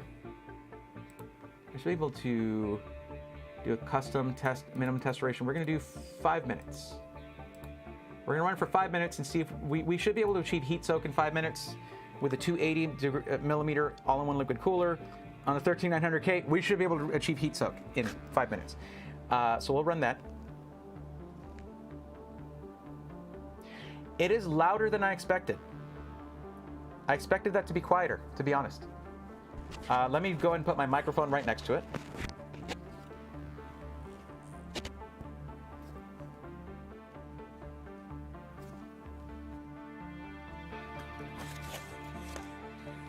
It's not loud by any means. However, that's the problem with hype, is that you can easily believe it's going to be more impressive than it actually needs to be. There we go.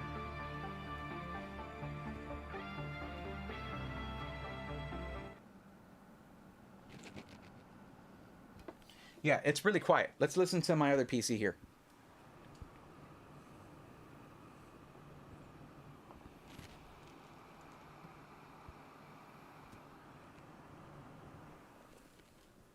It had a really fast spin up and then it got super quiet. Oh my God, actually it is super quiet.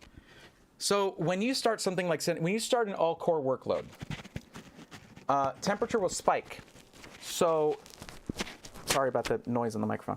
So the spike of sound that we heard were the fans spinning up to a very high RPM in order to quickly move heat out of the system.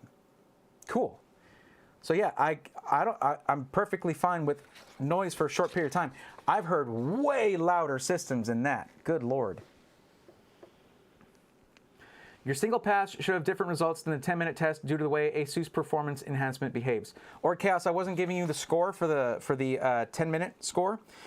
There are 2 separate scores here on the scorecard. It is 34,925. It just says Cinebench. The next one says Cinebench 10-minute loop, 34,669, with a max CPU temp of 100 degrees, which we don't seem to be hitting. Wait, I didn't start the test? What am I, stupid or something? Or already finished? 40,078. Max core temperature, 93 degrees Celsius. Did I do something wrong? I did something wrong. Oh, minimum test duration. 5 minutes. What an idiot. All right. We had 40,000. What the hell? Let's restart our numbers here. So that noise is when the temperature spikes. It spikes up to 90 degrees, and then that 240 millimeter AIO is surprisingly good. Like it's not surprising. It's not surprising, but it is shockingly good, I should say. Now, anyone who really pays attention to this stuff knows a 280 millimeter AIO is very close in thermal capacity to a 360 millimeter AIO. In surface in surface area and all that kind of stuff, but both the 7950X system that I got and the 13900K system that's back here are running on 420 millimeter radiators. This is keeping up with that. Now I'm seeing a maximum temperature of 95 degrees Celsius here, so there's a little bit of concern there, but good Lord, it's currently at 82 degrees Celsius, averaging 80 degrees Celsius when I refreshed the numbers right after starting. But we are hitting some core thermal throttling. Now we are. Now, one thing I've got here, it's not cool in this room. And I'll tell you that. I know that because ambient is at 27 degrees Celsius. That's this bottom one here. Unfortunately, in order to get good sound in here, I have to turn off the ceiling fan and turn off, I was getting a lot of noise, and turn off my in-room AC and stuff. This is not an ideal area for sound. I'd rather have good sound and be a little warm. And I'm even wearing a hoodie. Look, I'm from Texas. I'm used to the heat. It's fine. Let's switch this. Yeah, so it's 27 degrees Celsius in here, or that would be 80 degrees Fahrenheit. It's warm in this room. So I'm not helping anything. That's for sure. Plus, I have another very hot running system back there pumping hot air into the room. This is not an ideal situation for the system. But what I want to see how this affects the eventual score, because we hit 40,000. Now, to be fair, this is not going to actually stick. Usually I like to stick this on here. You've got like sheet metal. I like to stick this on the side. This is all aluminum. It's all aluminum.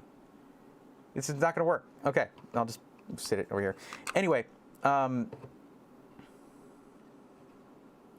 yeah, we're also at high humidity, 52% humidity right now. It's great. I love it. It's awesome. But this is not an ideal situation because it's hard to control the temperature in here without making it super noisy, which makes for bad audio. Audio is always should always be priority number one for content and streams, because it doesn't matter how good everything looks if your audio is terrible. I'm just going to get out of this and this view. Wow, 102 degrees Celsius on the IA cores and package. Eee, that ain't looking too good. But we'll see what the score is, because remember, this thing is designed to know when to throttle itself and get back to, oops, wrong thing. There we go. It should know when to pull back frequencies and stay within, nominal temperatures. Should be fine. The 13900K it's monstrous. It's honestly not a CPU I recommend to most people. You can get very, very similar gaming performance from a 13700K. Same number of performance cores, and it just has half of the efficiency cores at 8 efficiency cores. Basically, it has the same core layout or same number of cores as a previous 12900K, with better, better IPC, just better performance than the 12900K had. So the 13700K is kind of the one to get if gaming is your goal. Even though the 13900K can get a few more frames per second, you usually won't be able to perceive those. Now, if you're doing content creation, video editing, things like that, yeah, get a 13900K if you can afford it. Just understand that it is a difficult to tame beast. It's known that it hits 100 degrees Celsius under load unless you have extraordinary measures, like a 420 millimeter all-in-one liquid cooler. Okay? Just like with Zen 4. Zen 4 processors, or 7000 series Ryzen processors, are designed to just shoot straight up to 95 degrees Celsius, and depending on how good your cooling is, that's where your frequencies will land. Isn't that fun? Because they put a real thick IHS on there to keep the same Z height for old coolers, for socket AM4 coolers. Isn't that great? So this is the new normal, basically, but it can be cooled to a lower temperature than this with extreme measures. It's just they're also going to run louder than this. This is fairly quiet. I'm impressed with that. As someone who's done some like voiceover work and things like that, removing noise from your audio also removes other qualities from your voice. That's unavoidable. So basically garbage in, garbage out when it comes to voiceover work. You need to get the cleanest audio possible so that you can retain all the various frequencies, the frequency range of your voice. Because your noise floor sits at a certain frequency range, and the more you pull out of that, the more that you lose that particular quality of your voice. So, running a quieter system, usually the way to go, but not always an option. I can hear the fans, but no, they're not too loud. Yeah, it's quite good. The only bad thing about loud fans on PCs is I've gotten used to sleeping at night with a fan because of the monotone. Besides that, the music drowns it out when gaming. True. 280 millimeter. Did I say 240 at some point? Did you reset time? I didn't think so. I don't have to do it all the time. Yeah. 3D Vcache can only help CPU bound scenarios, and newer CPUs and their tech will do amazing in many tasks. Very true. Your single pass should have different results. Oh, we already read that and addressed that. They differentiate the two on here, and we've way outstripped their single pass by 5,000 points. How that happened, I don't know. I have no idea. But I do know they uninstalled a whole bunch of software at the end, so they may have had a bunch of software installed at the time running background processes. I don't know what benchmark software runs in the background. I doubt it's worth 5,000 points in Cinebench R23. So no idea. But it's on the record. Franco Zapata. Hey, Brathan, how you doing? I'm doing good. How are you? System is a ripper, DC McF. Absolutely. A small undervolt yields massive gains for Intel 13th Gen and AMD AM5. Yep, run a 7950X at 105 watts on eco mode. Oh yeah, it's near stock performance with better temperatures, better power draw, everything. That's once I reinstate my 7950X system, which I'm waiting on a new motherboard for that. That's going to be my stream system, period. And very likely this is going to be my video editing workstation here. The thing is, I'm going to have to figure out what I'm going to do about the sort of stripped down M.2 available. Like 3 is good. There's more on other boards now, but like 3 is okay. I've got things like this to get more storage that's very fast, like very fast storage. We're going to run Crystal Disk Mark and all that stuff for the onboard drive and everything. But I would love to give this thing a whirl for video editing and also for recording voiceovers. Like seriously, whenever, because I have to do one for this review, actually.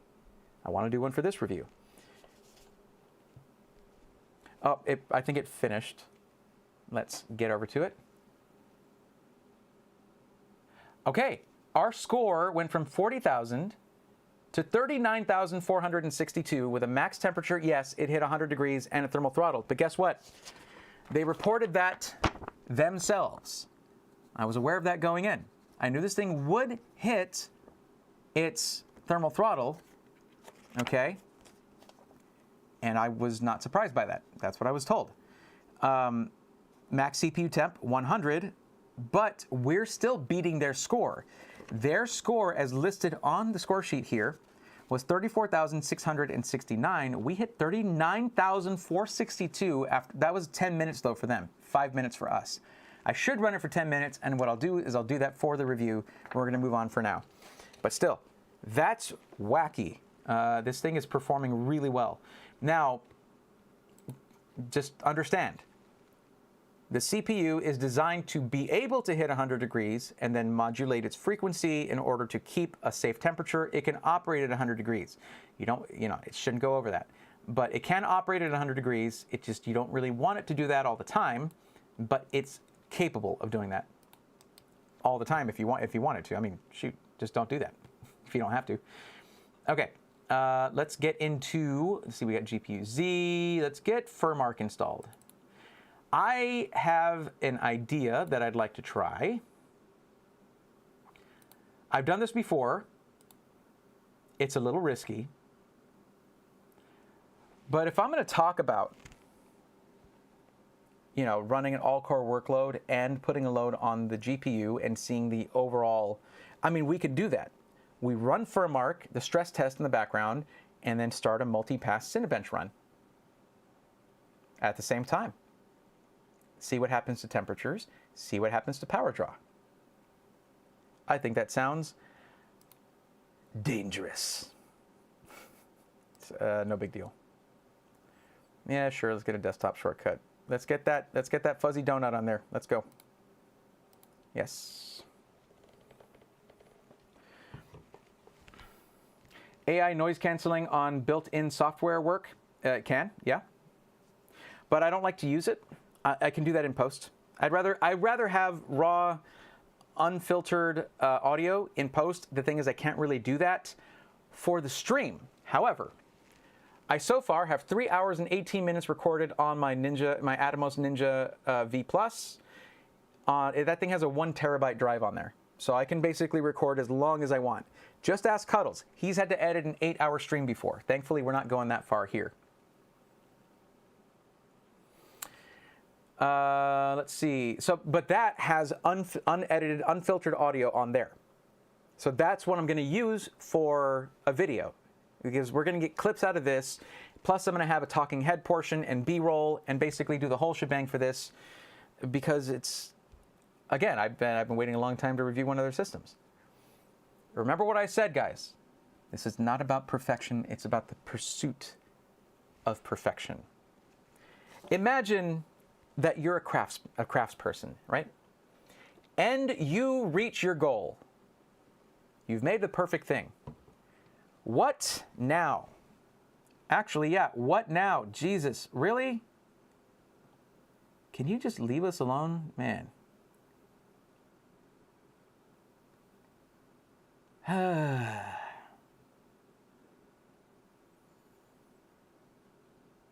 So their premium quiet E-loop fans are not bad, but yes, you're seeing what I was seeing. This isn't that bad as long as you accept the throttling, which is more difficult to avoid with the 13900K.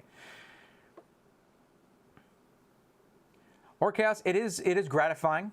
It is gratifying that we're basically seeing the same thing. And it's not ideal. However, it's workable. With a slight undervolts, and I honestly, what I would do, I would offer that. I would offer an undervolt on there. You can have better power usage, better thermals, because overclocking is always something that's offered. But like, what about undervolting? Like a professional, stable undervolt is can be a great thing to have. But yeah, you know, you remember what was I saying earlier? I think it's time for the Mark V to come back.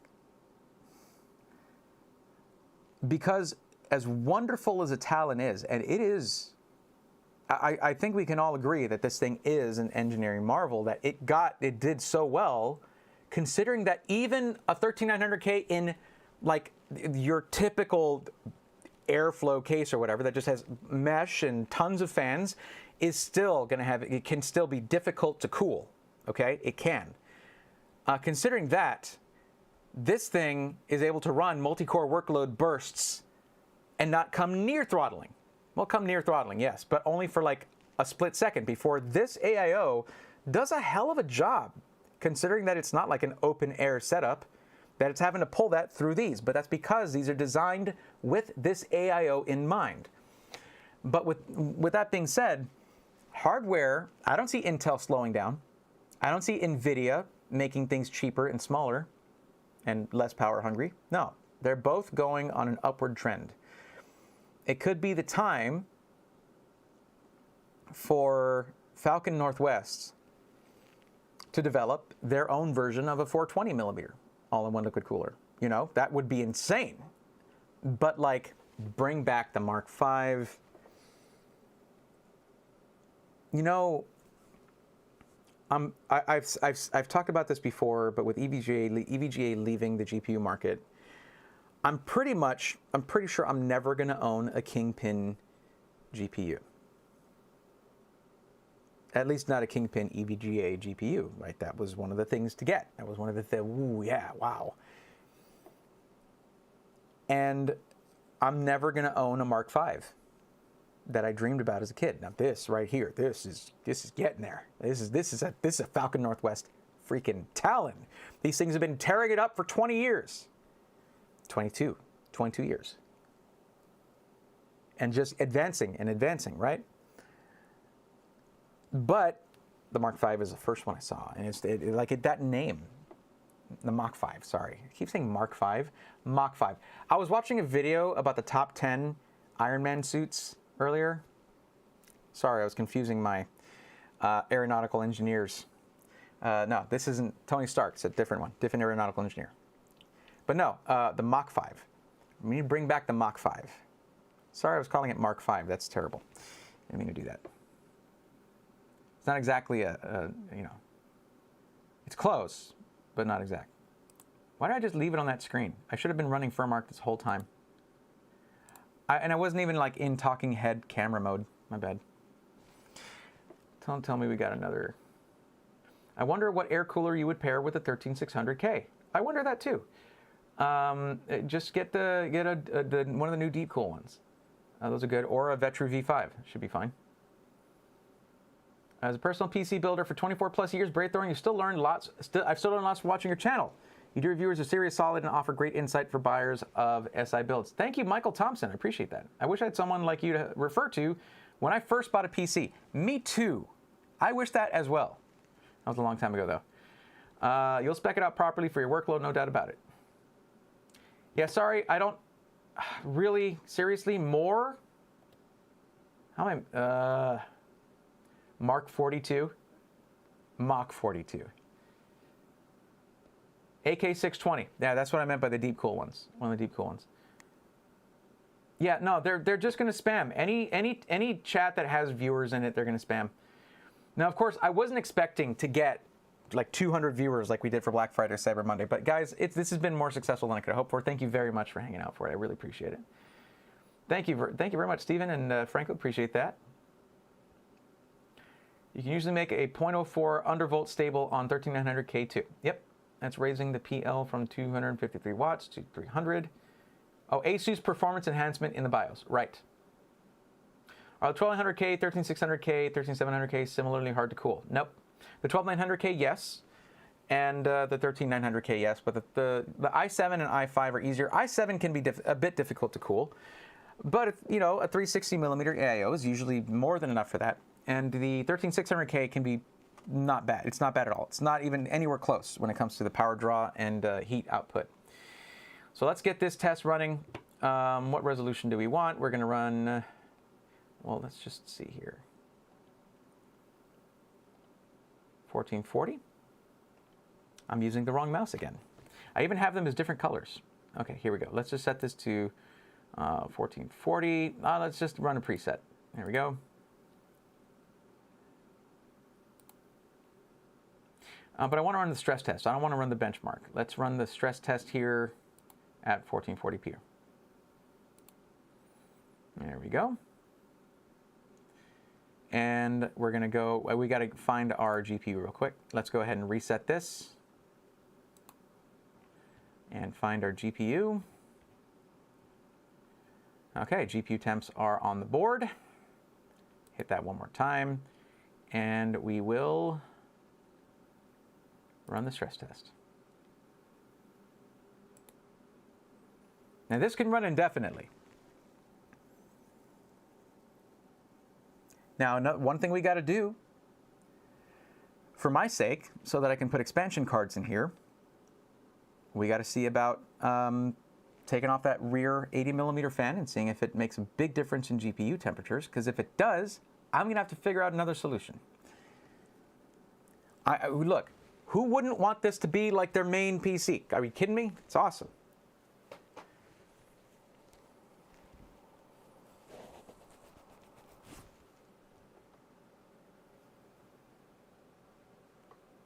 It seriously just has, it really has a very unique premium look to it that there's not really another case on the market like this. There isn't. There isn't. That'd be like patently so. There's not another case on the market like this.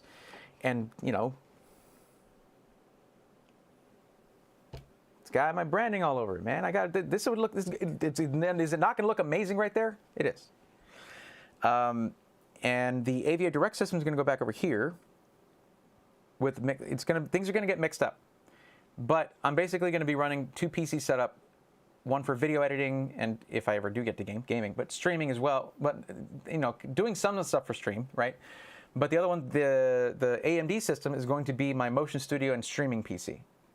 Because the 7950X generally is the best CPU for 3D applications right now. So that's not a universal answer, but it's close to one.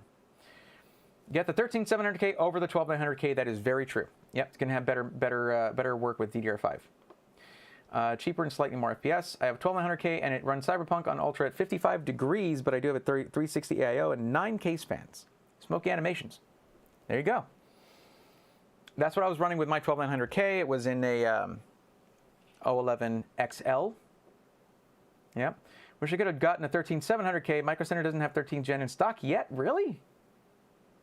Wait, what? 13th gen's been around for a minute.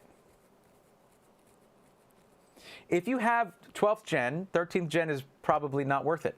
Save the money for maybe when 14th gen comes out, because you have to get a motherboard too.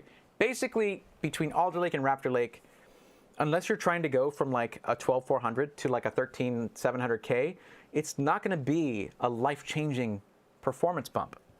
If you're going from a 12700K to a 13700K, don't even bother. Not worth it. Usually you want to skip a few generations.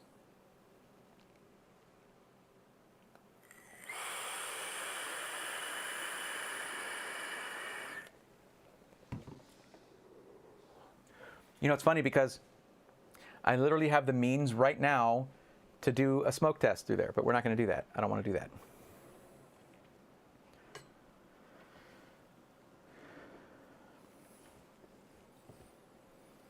How are we doing on temps? Let's go find out.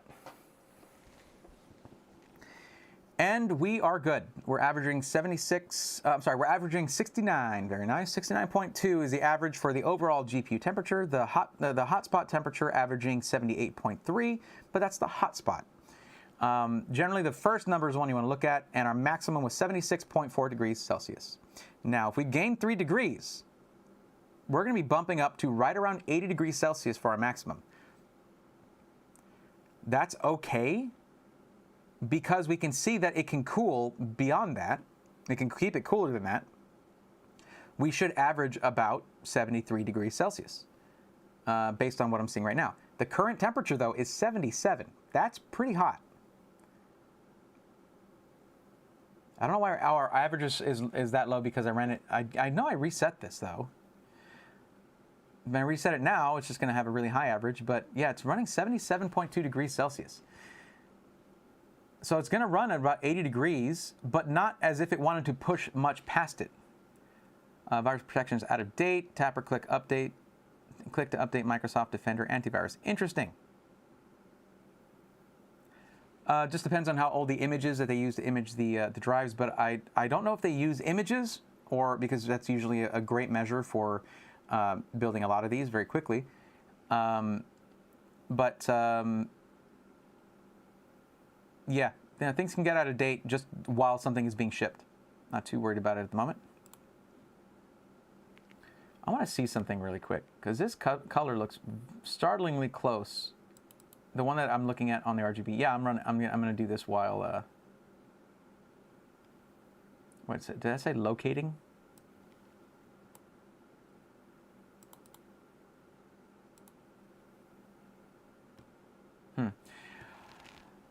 There's one more thing I want to do before I deactivate that rear fan.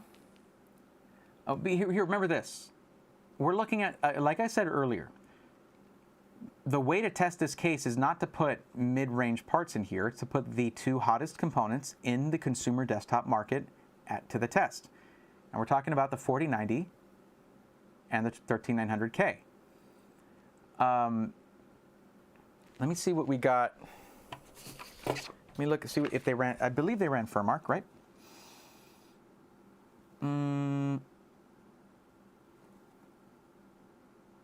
Actually, no, I don't see Furmark on here. But I'm not running a benchmark. I like to use Furmark as a stress test. As you saw, there's the option for both. There's the option to run basically an eternally running stress test, or to run a benchmark. So we're running the stress test, and this thing is creeping up to 80 degrees Celsius. But it's hot in this room. Now, the smart thing to do would try and control the temperature in this room. Why is this temperature rising? Because the system is pumping out heat into the room. Temperature now, it was 27 degrees Celsius before, I believe. It's gone up an entire degree Celsius in ambient temperature. That's something you have to consider. The temperature is going up slowly because the temperature in the room is going up slowly. That means the air that goes through the cooler is at a higher base or ambient temperature, meaning it only has that much capacity to cool it, to cool the liquid. So honestly, I'm not doing this thing any favors by being in a room that is literally at 82 degrees Fahrenheit. We've gone up 2 degrees Fahrenheit, 1 degree Celsius. in the ambient temperature here. I've got studio lights. I've got another PC running back there, and I have no AC running in here right now. Yeah. What we're seeing here is the effect that, and something that you guys need to remember, the more powerful the components you put in your PC, you need to be able to cool your room, because that will effectively change how well it can cool the components. 13400 for like 240 looks like an awesome deal for the information out so far. Expect that to be the new budget gaming CPU king. Yep, been saying that for a while. I've been talking to TJ about that for a while, because the Hoplite is going to become, it was already a very interesting PC. It's going to become all the more interesting. The 13400 is going to be, we're basically about to see a renaissance for multi-purpose budget PCs. And I'm expecting them to be a little closer to 200, because right now you can get a 13600K for 250 bucks. I don't expect them to put the 13400 at $240. That would not sell. Why would you buy that instead of a 13600K? Even if you're going to put it on a B760 motherboard. Would it be B770? What, I don't even know. Whatever it's going to be. Their B series motherboard. And B760.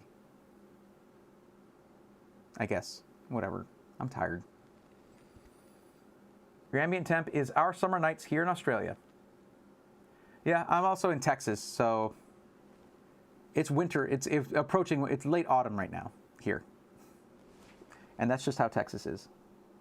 Also, I'm in a room that has multiple gaming PCs in it. So, multiple, actually, I shouldn't say gaming PCs, but content creation workstations and game, and they can game too. That's the thing about it, though. Like, you guys might realize that when I used to put for the titles of my streams, let's find your dream gaming PC, I changed that to just say, let's find your dream PC, because so many people come in, they're like, I want to stream, or I want to do some light video editing. I want to, I need something for, I'm learning SolidWorks, or I'm learning Blender. It seems like fewer and fewer people are just getting PCs for gaming these days. That's awesome. That's the whole point of getting a PC instead of a console, because you don't just game on it. You can do anything on it.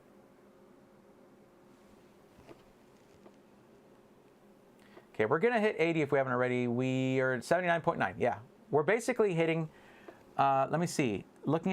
I'm looking to see, yeah, so we do have GPU performance limiters are on. Okay. Let's see if I'm looking for the same thing where it'll turn red and say that it has. I actually know you don't often see that for a lot of these PCs that we review. So, but yeah, I think what we're seeing is honestly the upper limit of what the Talon can handle, and that's fine. That's good. That's what we wanted to find. That's another reason why I don't mind it being warm in here. I wanted to see, because there's going to be people who have a warm room. There are going to be people who have dusty rooms. I'm not trying to look at this through rose-tinted lenses. I'm putting this in a worst-case scenario. In fact, let's up the ante on that. Y'all with me? Okay.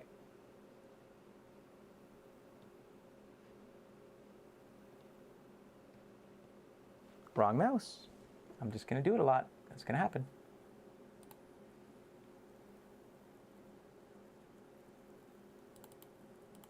I guess I lost my Cinebench install. Okay, there we go. Yeah, we're doing this. Let's see what we're running power-wise first on the, or if we can get an overall. Okay, so this, wattage-wise, we're pulling 450.651 watts as the maximum wattage that has been pulled. 448.6, and then the rail power 450. So it looks like our average power usage is at 443 watts. That's nominal, right? That's under 450. Good.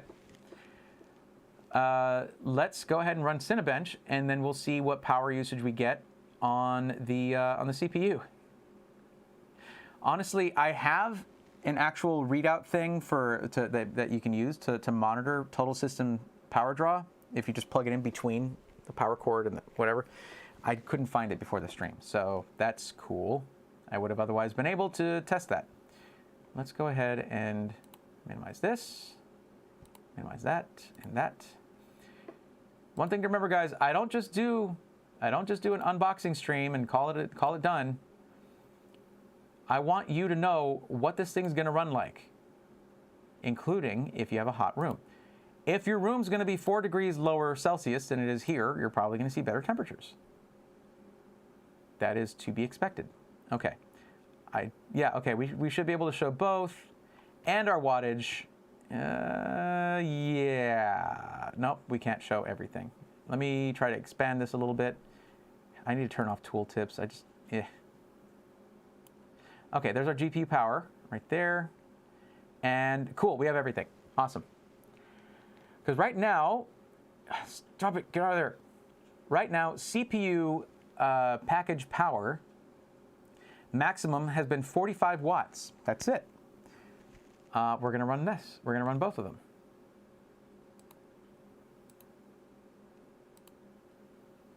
Is this going to trip a breaker? Maybe. At least my streaming PC is on a different breaker, so it's on a different circuit, so we should be okay. And on a UPS. And my modem is on there too, so we shouldn't lose a stream. Oh man. Okay, so that CPU shot up to 255 watts. It looks like, or Chaos, we have that option off in BIOS. I know some people pronounce it BIOS, which makes sense because it's output, what's basic input-output system. But people think OS and they think about operating system or whatever. But, oh, our temperatures. Ooh. Well, see, the thing is, of course, eesh, that is throttling real fast. It's interesting because the CPU is getting the fresh air through the cooler first. So why is it that, I mean, it's not like we have the radiator as exhaust, it's as intake. So I'm not sure why the temperatures are so much worse now.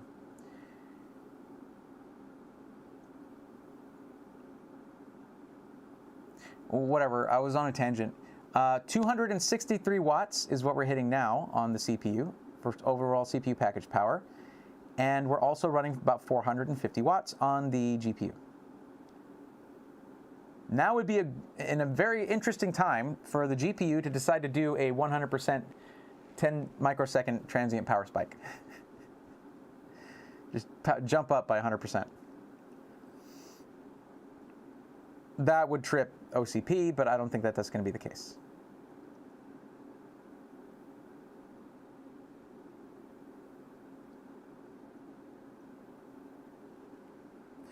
I want to run this all the way through, so I want to run this the whole way so I can see how it affects our scores. Because this thing is just right up against thermal throttling. It's just right up against the wall. Okay, it's mitigating it, but not very well. I mean, it's doing its best. But look at these tests, though. They're still flying. What matters in the long run? Now, okay, my thing is this. I don't like to see it when components are just at their thermal limits all the time. That can be bad for longevity. Because when you think about a GPU, what is one of the first things that can go wrong with it? One of your fans dies. Okay? So that's not great. That's for your GPU.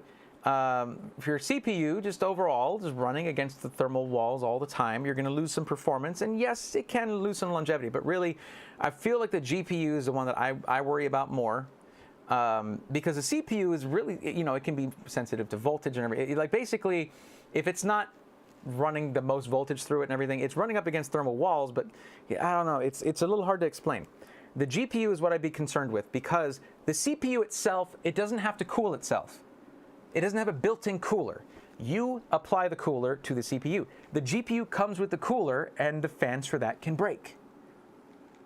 So if your cooler breaks for your CPU, you don't have to buy another $600 CPU. However, some add-in board partners, and also including NVIDIA, they don't always make it super easy to replace fans. I do know with this design, I saw the teardown where they had the engineer from NVIDIA there with Steve from Gamers Nexus, and it looked like the fans weren't too hard to replace, but do you want to do that? And if your fans are constantly running, constantly, because you're gaming a lot, and it's constantly bumping up against 80 degrees Celsius, that could be bad. Now, right now, this is the worst case scenario because we just raised the temperature of the air that's coming through the radiator. And that feeds half of the cooling, if not more, for the GPU. We're now sitting at a GPU temperature of 82.7 degrees Celsius because of that. And it's going to start pulling back on frequencies for the GPU because it's trying to maintain a specific temperature. So that's the downside when you have your radiator for your CPU cooler as intake. You're going to heat up the air that the GPU needs in order to cool itself. And then that GPU is spitting out some of that air as ambient temperature in there, which is not going to affect your CPU too much because that's getting cooled from the radiator here. But then again, you got to cool your VRMs. PCs are hard, yo. I don't, that was probably a dumb way to say that, but it's not, this stuff isn't easy. Like, God, the air coming out of the back of this is toasty.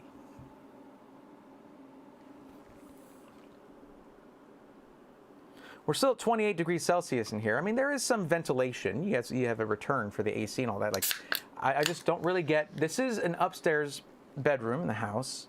It's the largest one, but it's also like at the end of the line for the AC. It doesn't cool very well in here. I have a separate AC in here, like a freestanding one, just to cool this room because we have a hers gaming setup. I don't really get to game with Ari very much, but this is where I do all my work. So yeah, that's off right now. And it's again, everything's working, nothing's crashed. Performance is still flying in Cinebench. We're running throughout the whole remaining 4 minutes of this test. I want to see what the eventual score is, because we've gotten some ridiculous scores. What I'd like to see here, and I don't know if it's already here, let me find out.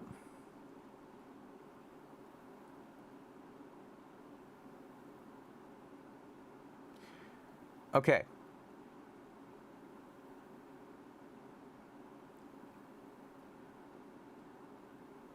Yeah.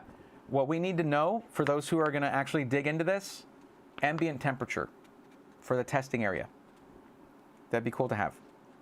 Ambient temperature will let us know what environment it was tested in. You can even tell us the humidity. Just grab one of these guys right here.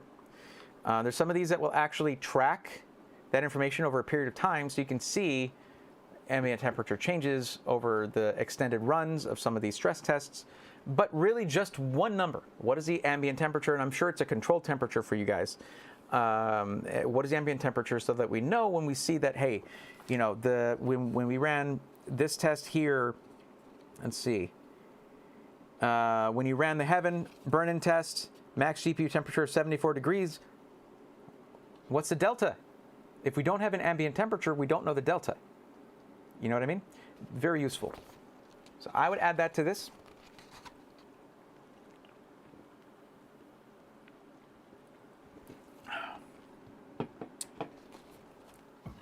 I haven't been paying attention to chat. Guys, I'm sorry. What the hell's wrong with me? Or Chaos, the 13400 is an awesome CPU for budget to higher end builds. Your ambient temp is our summer. Right, we got that. My HVAC zone heat is set to 62 degrees Fahrenheit, 17 Celsius to keep the room from freezing, but it's 21 degrees Celsius in my computer room from being mostly idle, so I'll still crack the windows in the winter. That's just nice. I can't wait. Like, we'll have, basically, our winter is like, up north, it would be your autumn. We'll have a freeze now and then, but very rarely. It snowed in my part of Texas twice in my lifetime. You can imagine the culture shock when I went up and lived in DC for a couple years.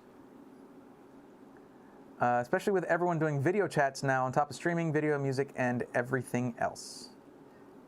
For reference, NVIDIA GPUs self-throttle at 83 degrees Celsius, but won't shut down until 93 degrees Celsius. So this is why top-mounted AIOs are recommended by many, so the GPU can have a fresh air intake. Well, there is no top here. There is no top exhaust on this case, which is a design choice. And also, this thing, when it comes to like the airflow here, this is very limited compared to what we're used to. But what I'm wondering is, how are temperatures going to change if I open the door? Not just disable that rear fan, because I'm going to kind of have to do that. I kind of have to disable the rear fan, remove it, so that I can use this thing for streaming and things like that, for the multiple purposes that I have, video editing, things like that. I need to have more connectivity. I have to have more devices connected to my main PC, and then the streaming PC is going to be handling Motion Studio and the encoding of the stream itself, but I'm going to be sending a signal to it. How am I going to do that? It's going to be complicated, y'all. It really is. If I can get it to where this just has to do things like browsing and gaming, then I don't have to worry about that with this PC. What it has already is going to be fine. And then I can just worry about that with the Zen 4 system to have all the connectivity and all of the, and Motion Studio running and cameras connected to it, microphone, the audio interface, all of that. And then this thing just gets to perform, because that's what it's built to do. I think that'd be ideal. Especially with everyone doing, do you think doing a top mount radiator would help lower temperatures? This is what we use as a standard for our builds. I wonder what the difference would be. Stephen Hansen, that's what we use. Who is we? Just curious. But there's no top exhaust on this. There's no place for it. This system is designed with a very particular airflow pattern in play. This is not just like, oh, we don't understand airflow, so we closed everything. No. This actually has design thought process, and it's been developed over the last 20 years. So it's doing admirably for the fact that it doesn't have holes everywhere like we're used to. But it does mean that you have your radiator as intake. That's the caveat. So I'm saying, Mach 5, bring it back. I would love to see what you guys do with it over at Falcon Northwest.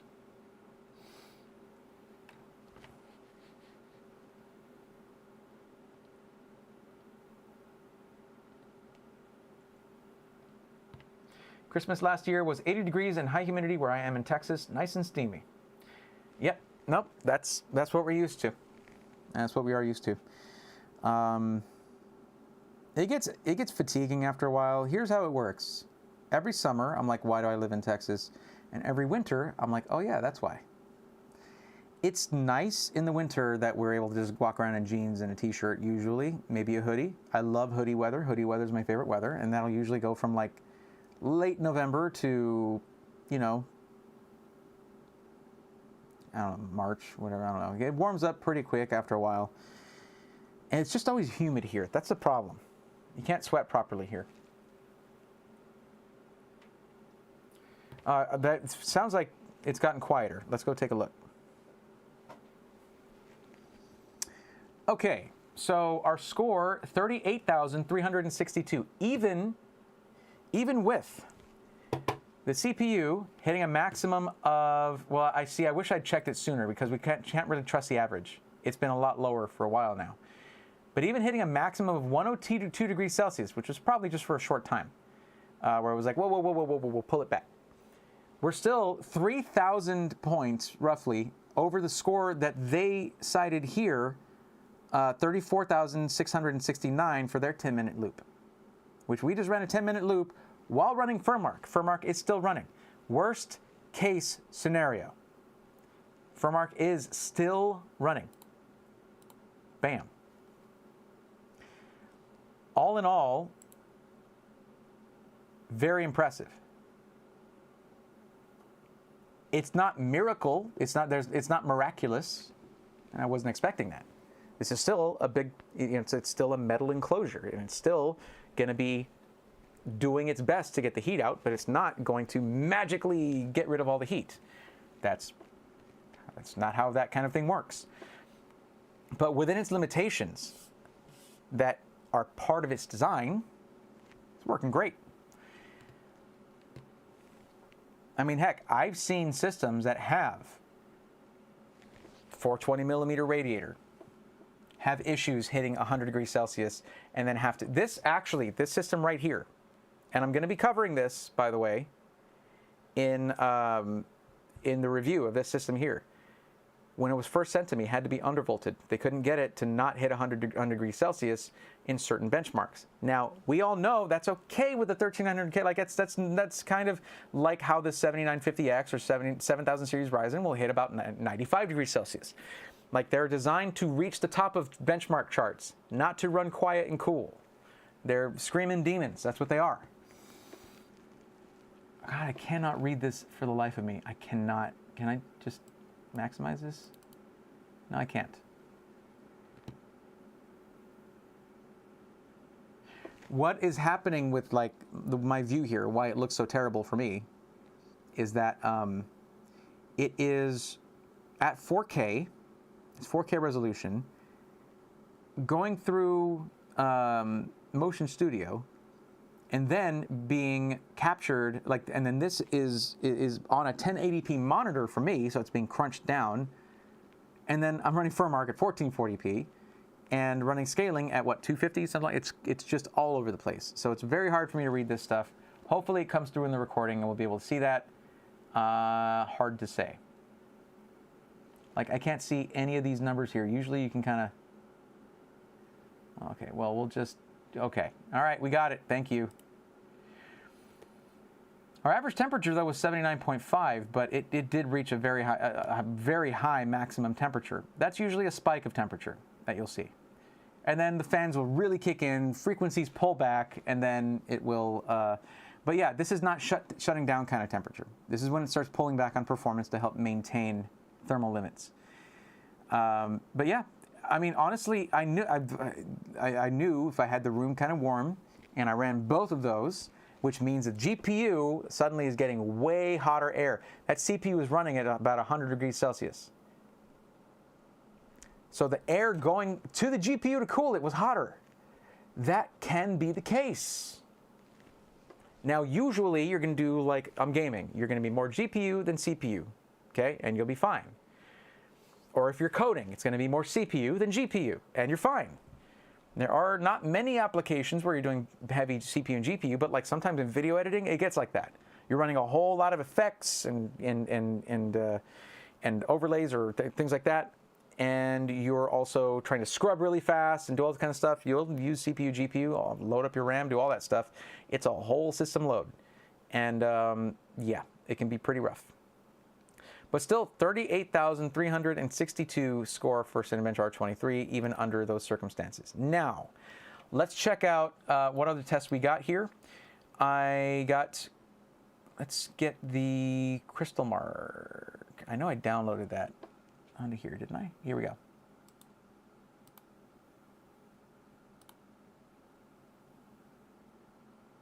I want to test this drive.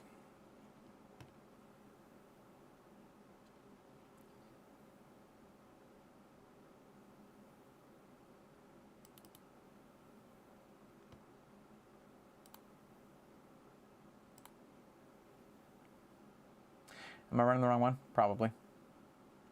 Hold on.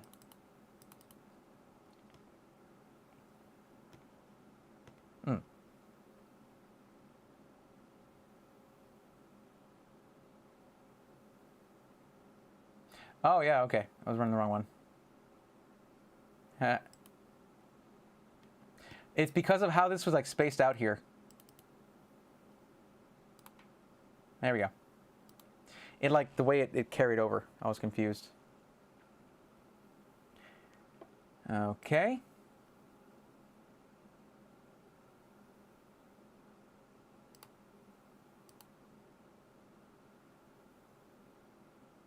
Let's see how it does.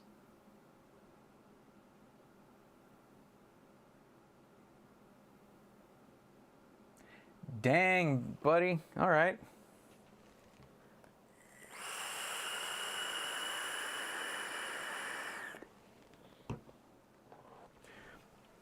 I'm about to go turn on this AC. I did the thermal testing. I can't do this anymore. And I know I got the hoodie on. It's just comfortable for me. I mean, uncomfortable, but comfortable.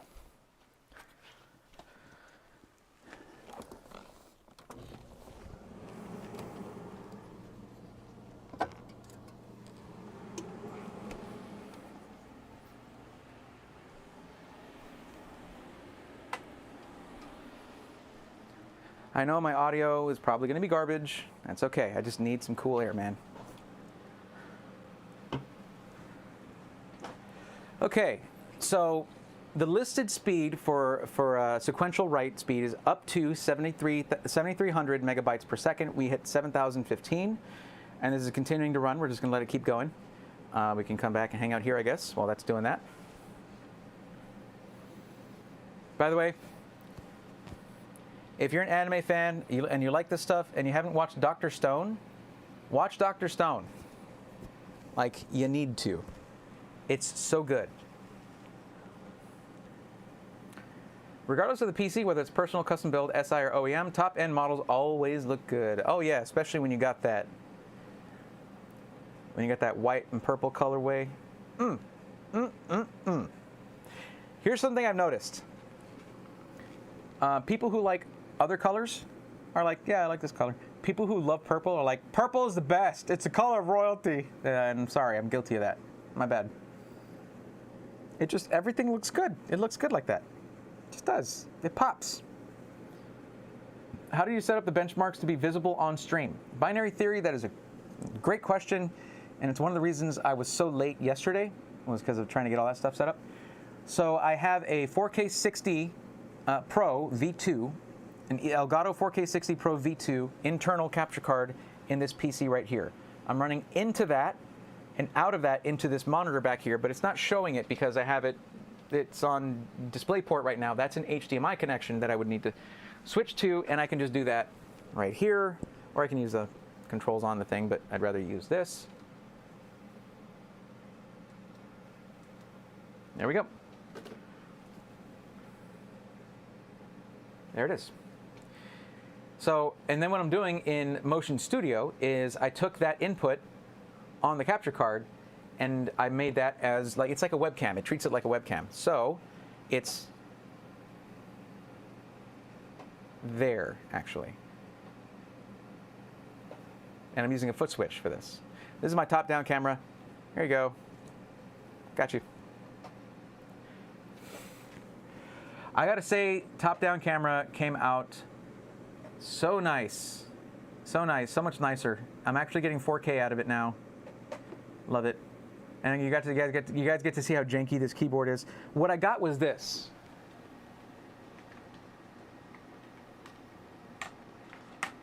Okay, come on, disconnect, buddy. There we go.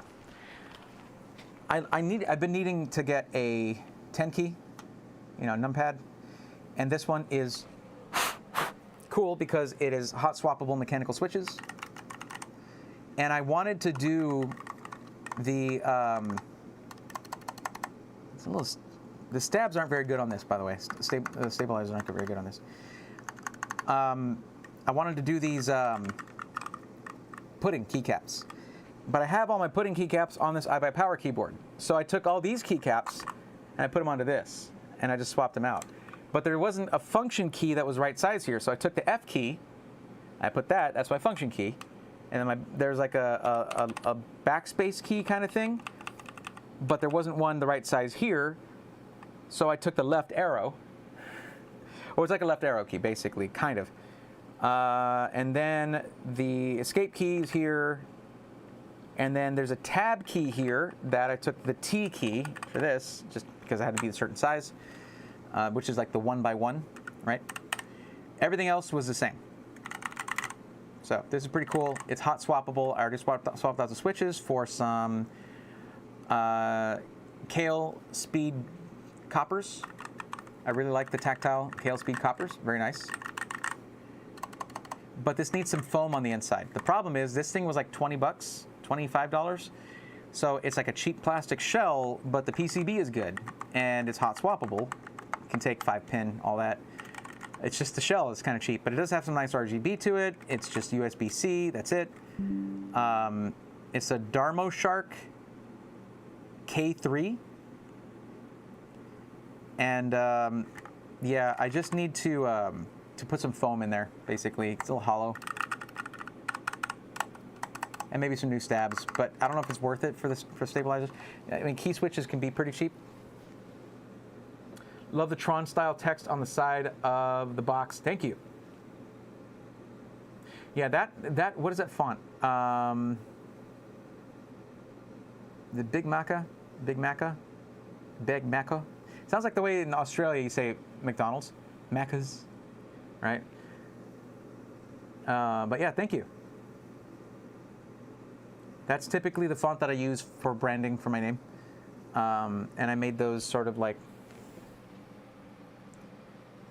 those boxes there with the inner glow on them. Yeah. This in particular, though, came out freaking amazing. Because, you know, that side of the PC is usually boring. Now, they can send this with glass on this side. And considering how nice and, I guess, empty the cable management look. See, that's the thing about, there's different styles of cable management. There's cable management where everything is precisely laid out and grouped and all that. And then there's cable management where everything is missing. It's gone. It's like tucked away, but neatly done. And that's kind of the style that they have here. So that doesn't lend itself as well, I think, to having a glass side panel. So I don't even, I don't really, there's not much to look at. When Roby mentioned this, when Roby talked about this, he said this was like God tier cable management. All due respect, I can't say that I agree with that. I'm being straightforward and honest with you guys. I mentioned this before, and my reasoning, I went over it then, I'll go over it again. Cable management needs to be forward-thinking in terms of troubleshooting. I don't feel it would be that easy to access much here. Like, I don't feel like I'd be able to troubleshoot. Why is the RGB on this one fan not working? Okay, I have to cut everything to get it all out to find that one cable. It looks amazing that you can access everything here. It looks awesome. But that other style of cable management that I personally like to do, where you can see the cables, but they're grouped specifically, run with right angles, which I really like, and just neatly done to where you can just get one bundle of cables because it's time to troubleshoot why, oh man, I think one of my PWM, like the PWM pin is fried on this one because I'm just getting a static speed on my fan. I need to check that out and try connecting it to another one, and bam, bam, bam, without messing with like your EPS power cables or your 24 pin, just to keep them all sort of grouped like that. Look, RGB can be very finicky. Thankfully, there's not much in this system. It's tasteful. There's not a ton of RGB elements. That's nice. But this right here, this was designed to be able to make it look good without spending forever doing it. It still takes time and effort. But the kind of way that I like to do things takes longer. But I'm not doing this as a system integrator. So it doesn't matter. I can take as long as I want. I have to keep that in mind whenever I judge system integrators on their cable management. It's a different kind of environment. One thing though, this motherboard tray is very much not a typical motherboard tray. And it actually serves to show off the rear of like half of the rear of the motherboard. Kind of another reason to avoid your entry-level motherboards where it's just, well, that's just a kind of a brown PCB. There you go. Whereas some of them will have like the really nice shields on the back, things like that, and just look really cool. This doesn't really go that route. And the fact that there's no shielding back there means that this is very exposed. So you could be like, I mean, you guys know how to work on your own PCs, of course, but because this is like, your braided fabric, it can very easily catch on a solder point when you're like pulling it out or something like that, because this is just all exposed. Whereas on a normal motherboard tray, we'll usually have at least around the full frame of the thing, so you can, pull a cable and it should be okay. Anyway, that's just my thoughts on it. Everything is just tucked away. It's good cable management. But I wouldn't gush about it and say it's God tier cable management. The case is designed to manage the cables this way. I'm just saying I don't know if that's something that I would want to do just because I spent so many years troubleshooting PCs. So many years. Anyway, it's like, look, if you're a mechanic, right, and you're working on a Corolla, everything's right there. It's whatever, cool, easy to work on. But when that 911 pulls in, or an Aston Martin pulls in, something like that. You're like, oh man, I would love to have that car.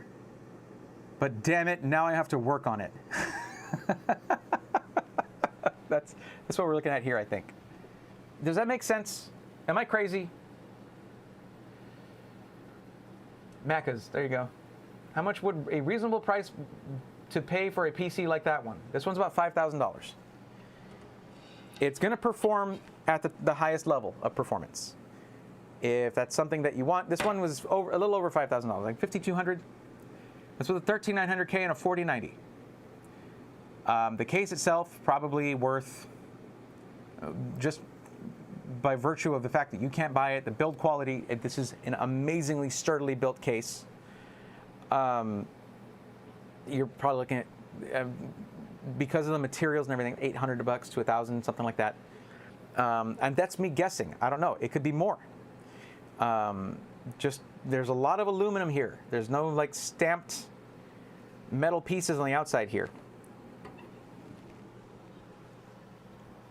I mean, some of these are clearly stamped, you know, right here. That's how you get things like this.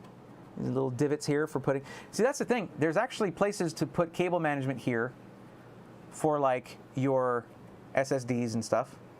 You just, that's another note that I wanted to reiterate. In case you Falcon Northwest guys are skipping around on this stream here and you see me with the case open again, I wanted to point out again, would be very cool to see you guys have a SATA cable and a SATA power cable available just in case someone wants to just pop a drive into there when they receive the PC.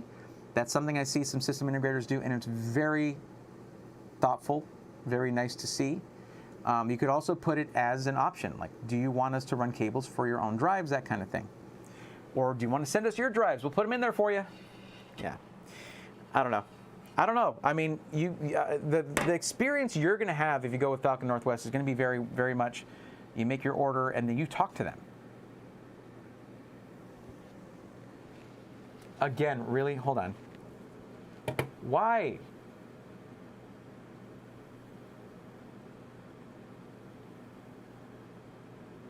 Does that work? Does anybody actually like, well, okay, I guess I'm going to type that out in my browser and go there. Dark, is a i7 1200KF a good processor? You're missing a number there, but it's probably 12700KF. If you're looking to do just gaming, yeah, it's great. Yeah. I don't know what you're doing though. So I mean, it's a good processor. And so is a 12400. But that's for a different kind of user.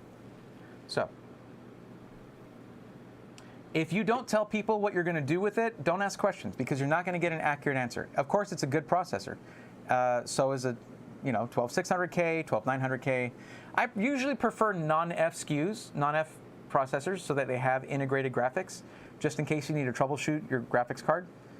But you can save yourself $20-30 going with the F SKU on a 12th gen processor. So if that's what you need to do, you can do that. As an ITX and SFF builder, since Intel 4th gen, cable management and planning is definitely a prerequisite for ITX and SFF builds. That's the next one I want to get from them. I want the frag box. I want to see that they came out with a new version of the frag box. That or the Tiki. But they have two different small form factor systems.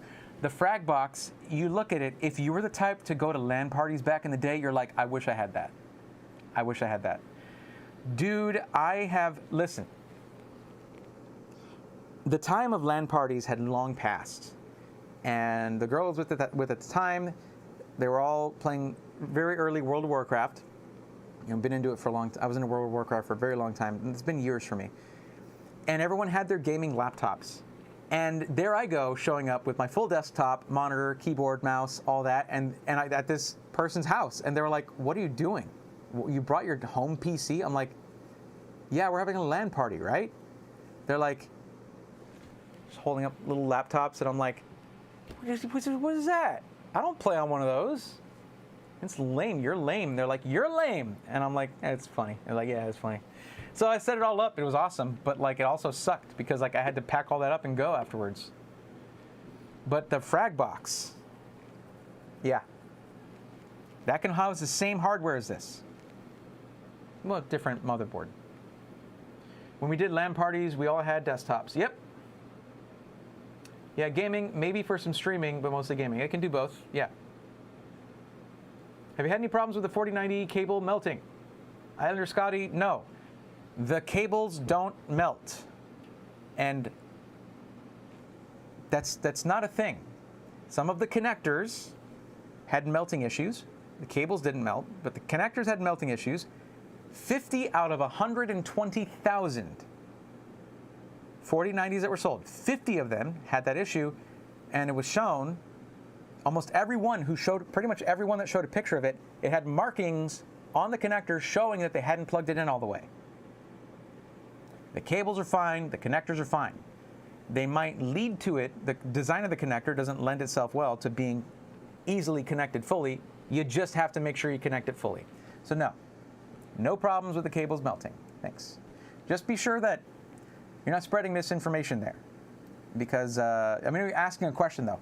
And honestly, your way of doing it was better than most, because some people will come in like, can you believe about all those 4090s melting and setting fire to people's houses? And it's like, no, I can't believe that, because it's not true. But yeah, there was a fear of that. There was a genuine worry for quite a while. But Gamers Nexus was just like, instead of just like reporting on this, we're going to test the hell out of this. And they did. Send it off to labs to get things like cut, to get things sectioned so they can actually see where, so they took damaged connectors and actually cut them and saw what was wrong and all that. It's a great video. I highly suggest you check that out because you'll be able to see exactly where that story led and the conclusive results that they reached. And you'll feel a lot better about buying your own 4090. The old Antec LAN boy. Oh yeah. We needed folding tables. So another one. Jesus, really? How about reporting for sexually explicit? How about that? So Asus ROG Crosshair X670E Extreme. What do you think of this board? SO, I have no idea. I don't have motherboard specs memorized. And looking up motherboards and starting to read their manuals and stuff like that can take me a long time. I'm sure it's very expensive and probably more than anybody needs for their own use case. I see, my apologies. No worries. That's okay. You asked it as a question. That's a better way to do it. Gamers Nexus has a video on a pretty expensive one on how people aren't connecting fully. You called it. Yep. There are some cases that are not wide enough, though, so the connector won't be fully seated correctly. Leanly even made a website. Well, that's why Cable Mod's coming out with the 90-degree adapter. That's the thing to get, I think. They're going to be overloaded with orders, and they already are, actually. That's what I ordered. But hey, now I've got this one from here. I'm actually thinking about asking Kelt if he can send me an extra cable so I can swap out this one here. Although this one it's not a cable mod, it's direct to the power supply, so that they actually wouldn't have the right one because they don't have any RTX 3.0 power supplies yet, and they certainly don't use thermal take, so they wouldn't have the one I need. I would need an adapter, so. I was worried about getting mine, and TJ helped me to feel better about the purchase. Good. TJ's good for that.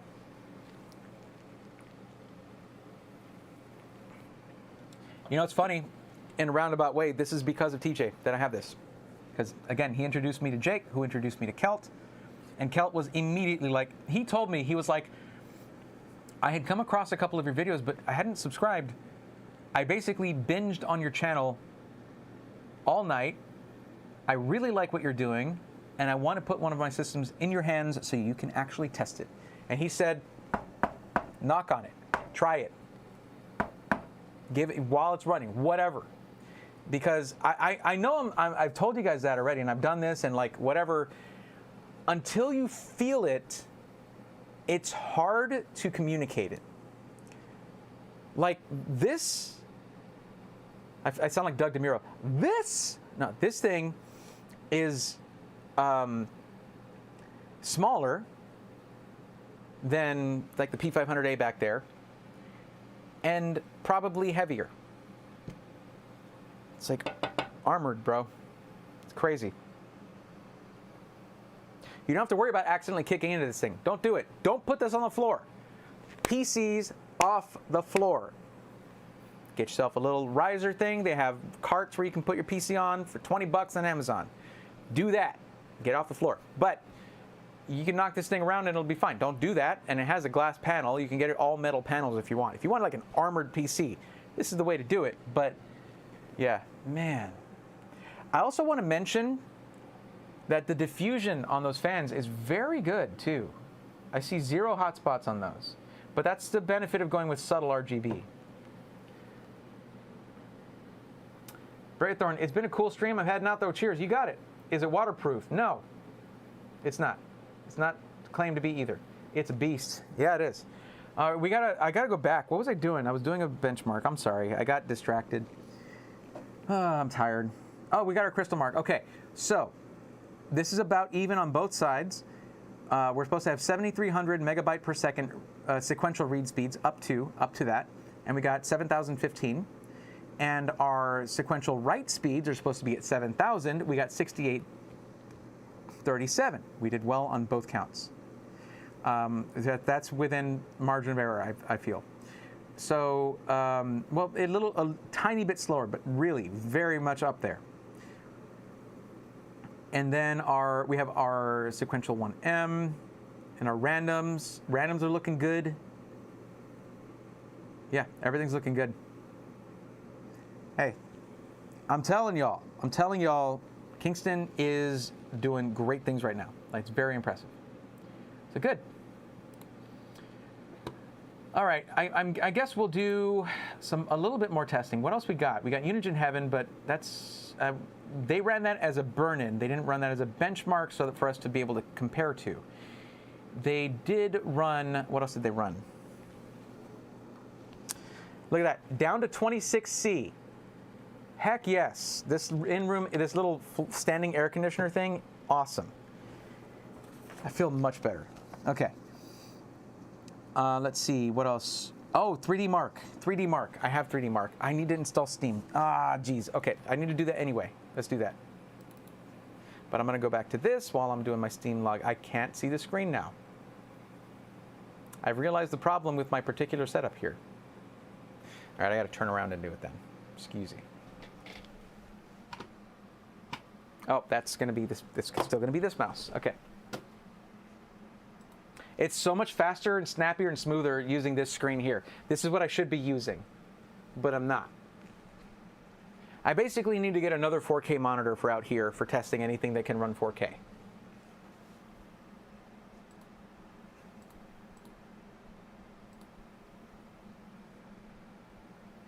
Ah, yes.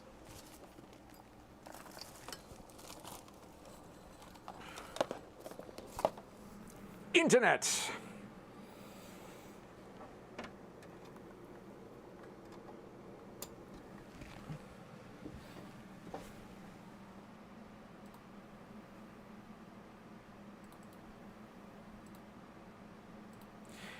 That is also it's another downside to this motherboard here is at my next home, I'm going to have 5 gig internet, and this thing has 2.5. Whereas in this PC, I have the Z690 formula, Z690 Maximus formula that has the Marvell 10 gig. But if I can make it to where I can put in a PCIe card, then I can get a 10 gig one, add it to this. Or the thing is, I don't want to take this thing apart and swap it. Let's talk about the one caveat of the warranty really quick. While this is doing its thing,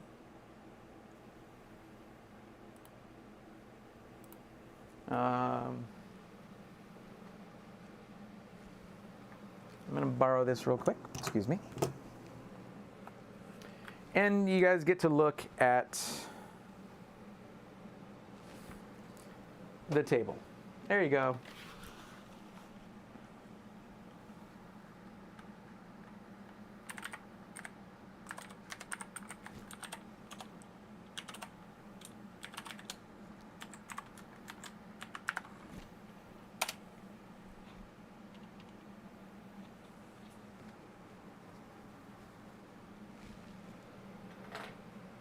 Just a second, guys.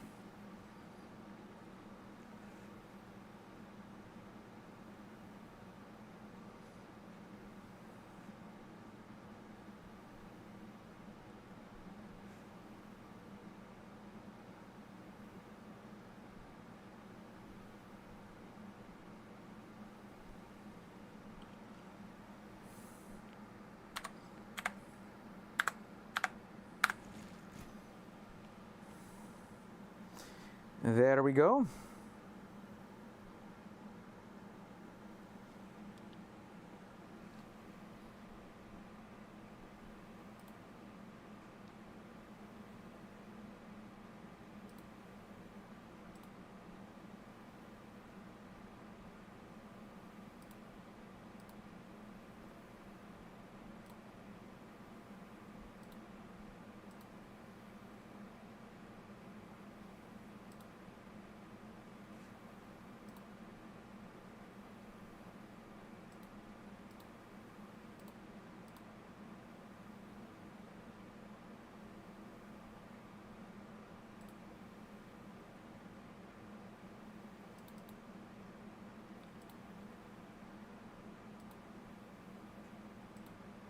Okay, we're cool. We got it.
Okay, there we go. My wireless receiver ran out of battery. I have no idea how long that was going on. I wasn't muted. It's just my wireless receiver ran out of battery. I didn't just mute. Is this the benchmark or the demo? That looks like the demo. Okay. Yeah, I wasn't muted.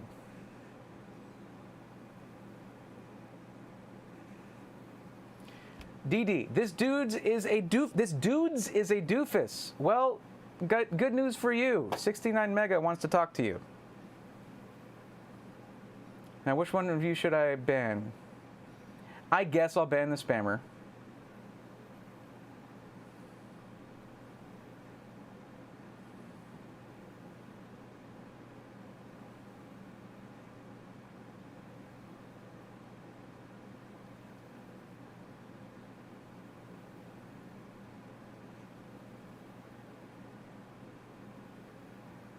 Yeah, it's a wireless device. It runs out of battery eventually. I should pay attention to that since it's lit up right in front of me, but yeah. Just try to take it easy on me, guys. Unless you're experienced at live broadcasting and in all of your vast experience, you've never been muted or had an issue like that before. It just goes that way sometimes.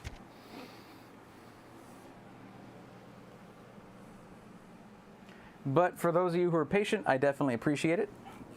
And it's a good thing, just in case this thing, which is looking like it's low and running out, I'm going to change it.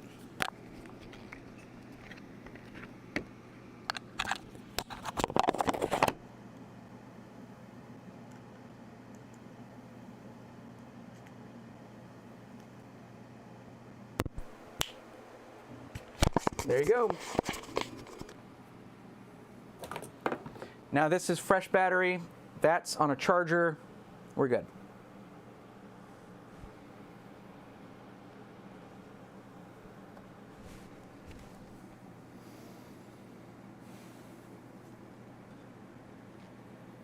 Nice looking white keyboard. Is it a GK or RK? It's neither. It's like an off-brand. They wanted me to cover it, but they kept kind of pressuring me while I was really busy with other stuff. And I was like, I'll cover this when I can. I'm not being paid for it. You just wanted me to review it in my own time. It's just a free product. I get to review it whenever I want. Like, I didn't sign an agreement or anything. But they kept being like, we really need this. And for the sake of your reputation, you do it. I was just like, just send me an invoice. I'm not going to do the review. And they never sent me an invoice. So I'm like, what do you want from me? I'm not going to review it. It's not that great. It's just a keyboard. It's nice that it's wireless and hot swappable keys.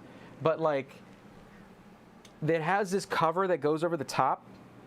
That looks pretty nice, but every time I go to grab it and move it, the thing slips off. It drove me out of my mind, and I was basically going to decimate this thing over that. I was like, why would you design something that uses weak magnets to barely hold on? I just don't use that part. Now, I just wanted to make sure I was doing this without the I didn't know if the demo, it was going to try to run the demo or not. Let me just get back to my stuff here and make sure all that is turned off. Okay, so first I want to run Port Royal, actually. Run Port Royal. No demo, thank you. All right, let's run Port Royal.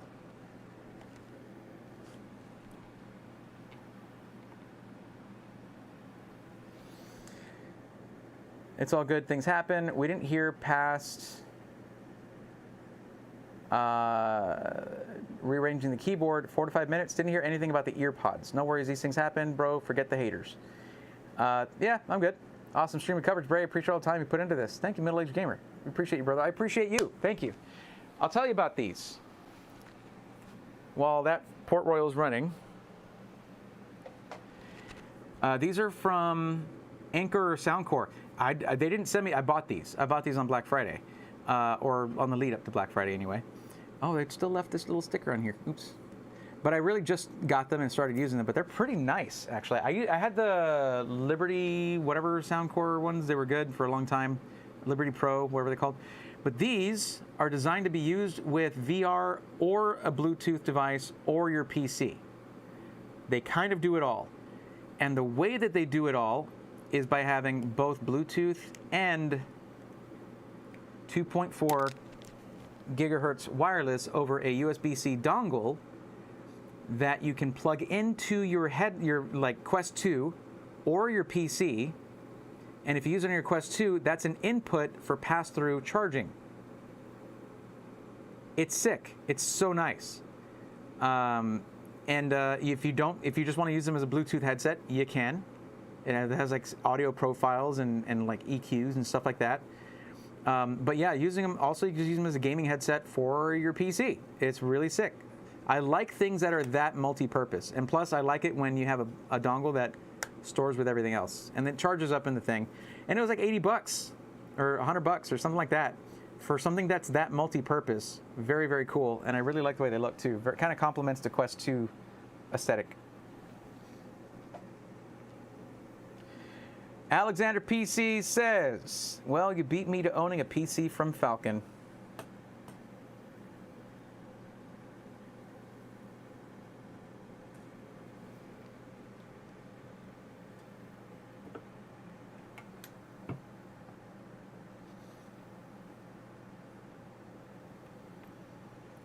What's up, TJ? I was just telling everybody how this is all kind of your fault.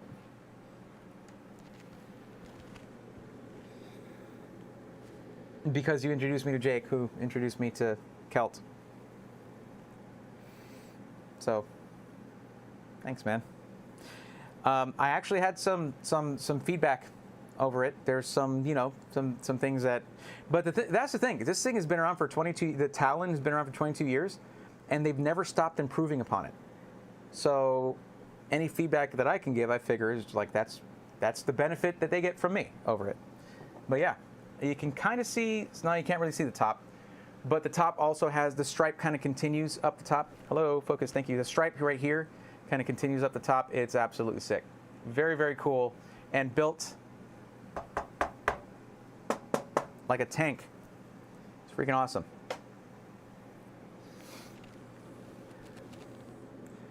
You can blame me, it's all good. Rubbing it in. Well, look. TJ's like me. He's a big fan of Falcon Northwest, and so much so that of a fan, he started his own system integrator company. There you go. But dude, this UV printing, like $60K for their UV printer and worth every freaking penny. Like this spot. Look at the spot gloss on this.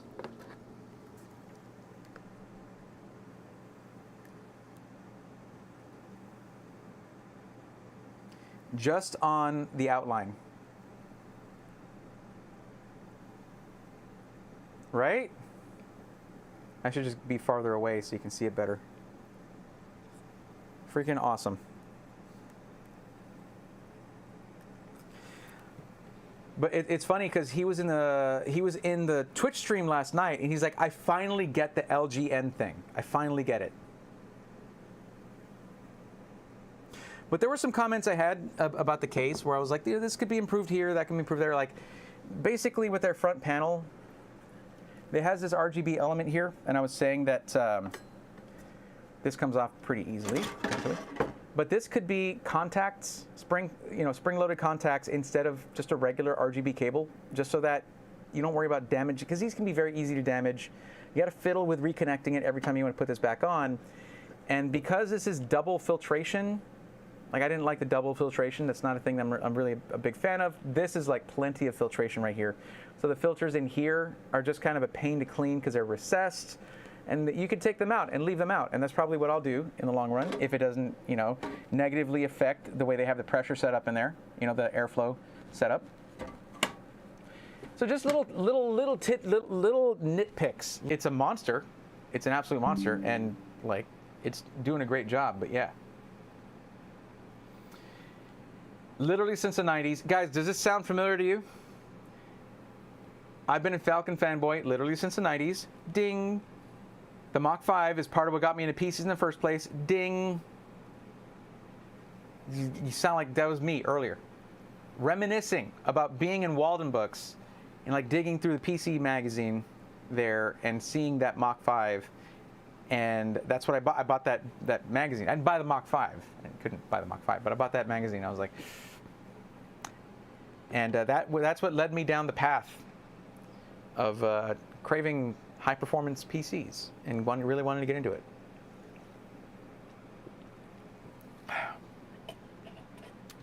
Linus Group Nada. Huh? It's a freaking beast. It is. It is. And that's the thing. Remember, guys, this review here, this thing I'm doing here, which, by the way, we got to check out what's going on over here. 25,614. The average is 26,694. So what's the deal there? Why are we slightly below average? Well, I ran the stress test, but I didn't check temperatures while I was doing it. So we need to do that. But their score on 3D Mark, oh, they didn't run Port Royal. Port Royal is specifically focused on ray tracing, which is something that should be a very big strength for the 4090 here. But remember, when you see this best of 31,932, that's with some very heavy overclocking going on. And we have 0 overclocking going on. So that best score, there's a lot of people who will just go in and do base overclocks for their cards. I'm not going to do that, and Falcon Northwest didn't do that. So we're going to be around average, basically. But I'd like to run it again, but reset my hardware info sensors here. Hello? There we go. Let's do that. We're at a max of 84.2 from the previous, from Furmark, really running ragged. Dude, TJ, I did the worst case scenario. You know, this thing basically runs off of a 280mm AIO in the front for the CPU. So I ran Cinebench 10 minutes long while running Furmark at the same time. So the radiator was like feeding hot air to the GPU, man. It was a struggle, but it never shut down, never had any issues, I mean, it's still thermal throttle, of course, but like it was never just like, I can't do this kind of thing. Nothing stuttered, everything ran beautifully. But it ran hot, you know, because that's what happens when you set your radiator as your intake. It's going to feed the GPU. But let's reset this. God, I got to turn tooltips off. It drives me crazy. And then we'll rerun this again.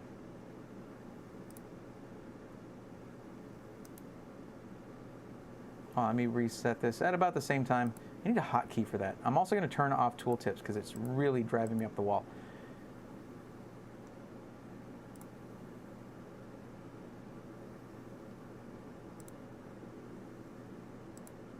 There we go. Okay, so we're going to watch that right there. Hit this and run.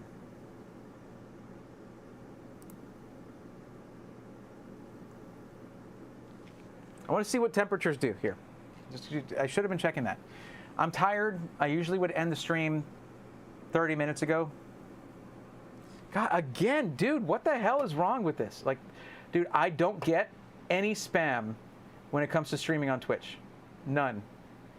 But here, it's spam central. And I don't think YouTube's doing anything about it. I had Falcon Northwest ads on my wall. Dude, that's what I told you.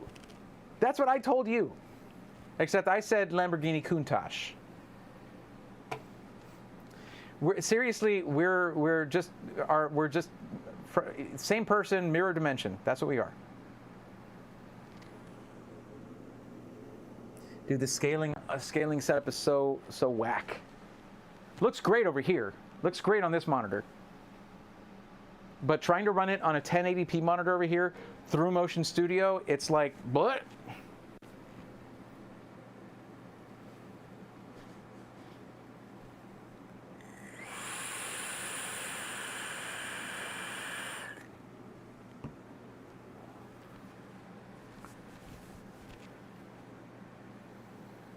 YouTube does nothing for spammers or bots. Yep, it's all traffic as far as ads go. Those who, you know, the companies that pay for ads, to them it's a view. So whatever.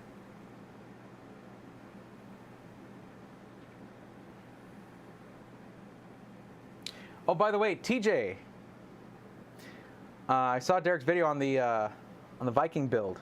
Very cool. Very cool. It was so cool because it was I mean, dude, it reminded me of my early videos, you know. I was very picky right off the bat, though. He had a job to do. He had work to do, and it was very clear about that. But if you watch my video where I do these DIY acoustic panels, it was kind of the same way. Just I had a camera person though, run and gun kind of thing.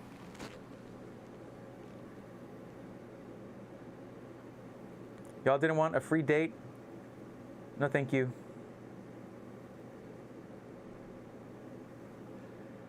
Where did my temperatures go? What the heck happened to my readouts? Oh, there we go. All right, so we maxed out at 62 degrees Celsius. Very nice. Oh, no, that was CPU. 69.2. Nicer. That was our maximum. Average of 55 degrees Celsius. And let's see what our... Let's see, our wattage peaked out at 427, 688.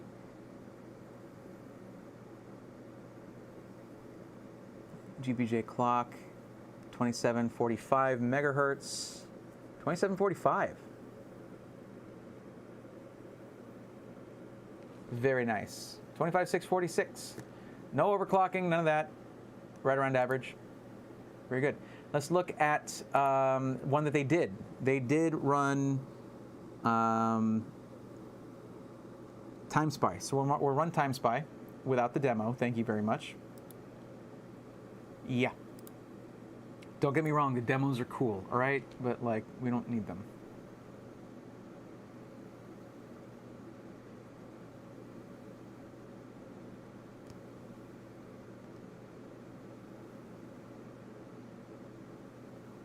I don't know that I'm going to run gaming tests. Here's the main purpose of this stream was to test thermals. We know that a 13900K and a 4090 are going to tear it up for gaming. That's not new information. What I wanted to test was how this thing will run under worst case scenarios. TJ, I ran this thing with no AC in this room. I was at like 82 degrees Fahrenheit, 28 Celsius. And man, that's when I reached the highest temperatures, but it never faltered. It is quite beastly. Like, here's the thing about synthetic benchmarks, guys. Synthetic benchmarks are not supposed to be a reflection. Did I mess that up? I just want to show this. Dang it, come on. Let me look at my freaking temperatures. I guess I'll just look at the averages afterwards. Okay.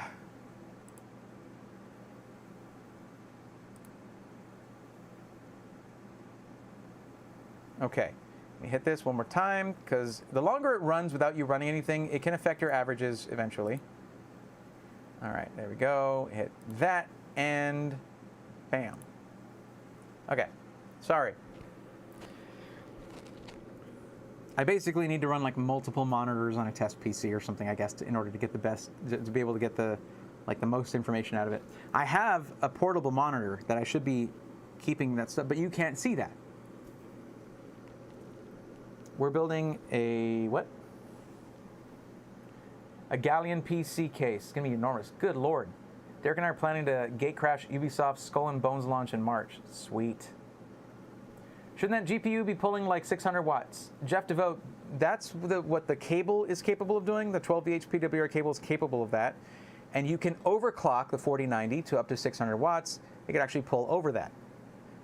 That can be a bad thing over long periods of use because the cable is rated for 600 watts, but it is capable of pulling more than 600 watts with overclocking. I'm not interested in showing you guys overclocking because 99% of my audience will never touch overclocking. If I had all DIY content, if I had Gamers Nexus's audience or Jay's 2 Cents' audience or even some of Linus Tech Tips' audience, yeah, we would talk more about overclocking. Most of my audience wants a stable PC that performs well, that will play their games, and kick ass at it. That's what they want. So, I've done overclocking. For myself, I need stability. And I've done stable overclocks and undervolts before. But that's not my priority. Okay, Time Spy benchmark before was 31 31,323. That's what they got. Dude, they show benchmark results here that you can compare for yourself. Oh, there's a different one. Sorry. Oh, there are more different benchmark happening. But yeah, they send you their benchmark results so you can compare for yourself. We beat the pants off of their Cinebench score somehow. I don't know how. By like 5,000 points. The most people should have to do with, say, a BIOS reset is just enable XMP again. Easy. Exactly. Which 4090 is in there? That'd be a 4090 FE.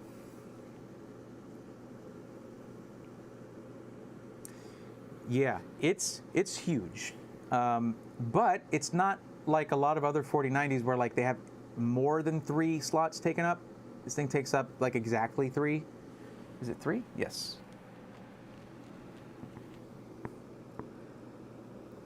And they've also got this little 80mm fan at the back, which is feeding in air through the PCIe slots up into that first fan closest to the PCIe bracket, that feeding air into that. They actually have some airflow simulations that sort of show how the airflow is designed to work. It's pretty cool. I'm going to show that in the video that I make for it, because the video is going to have some of this stream, but also original stuff involved as well, including voiceover and sort of B-roll and all that stuff. So I can kind of explain things in detail, because this is not our average system integrator. TJ, the way I explained it earlier was that like Falcon Northwest sits between OEM and system integrator because they build their own stuff, but they also use off-the-shelf components. But like I couldn't build this. I can't get access to this case. Whereas with almost any system integrator, I could do what they do. I could build what they build, right? Let's look at our temperatures real quick, just to verify. We know the temps are good. Now that I'm not like killing it and running both. Maximum temperature, 69.5. It likes that 69. Very nice. Okay, good. Okay, so our original score was 31,323. We're beating that at 31,544. I am surprised. Well, no, I'm not surprised. I'm not surprised. And I need to remember this. The average is, I think most people who think to run 3D Mark, benchmarks, etc., at least do one-click overclocking. We don't even have that activated here. I don't have Intel XTU with a one-click overclock. And I don't have any kind of, I'm not running MSI Afterburner for an overclock here for anything easy or no like NVIDIA kind of stuff or shenanigans and whatever. I'm not running any kind of overclock on the 4090 either. Most people who are going to come in and use 3D Mark will do at least the basics. I did not. So that's why we're at about and slightly under the average, I'm guessing. But we did beat the score that they had on it, so that's good. I mean, who's going to get a 4090? Because it bases it off of the combination of a 13900K and a 4090. Who's going to get those two things and not overclock them? Well, me and probably you. The last one's going to be the Firestrike benchmark. I don't think I have that one installed at the moment, actually. No, that's not what I meant to do. Stop it. There we go. Do I not have Firestrike installed? There's Firestrike Ultra, Firestrike Extreme. There's a regular Firestrike. I think that's what they ran. It doesn't say Firestrike Extreme or Ultra, so sure. Let us install that real quick. Shouldn't take too long.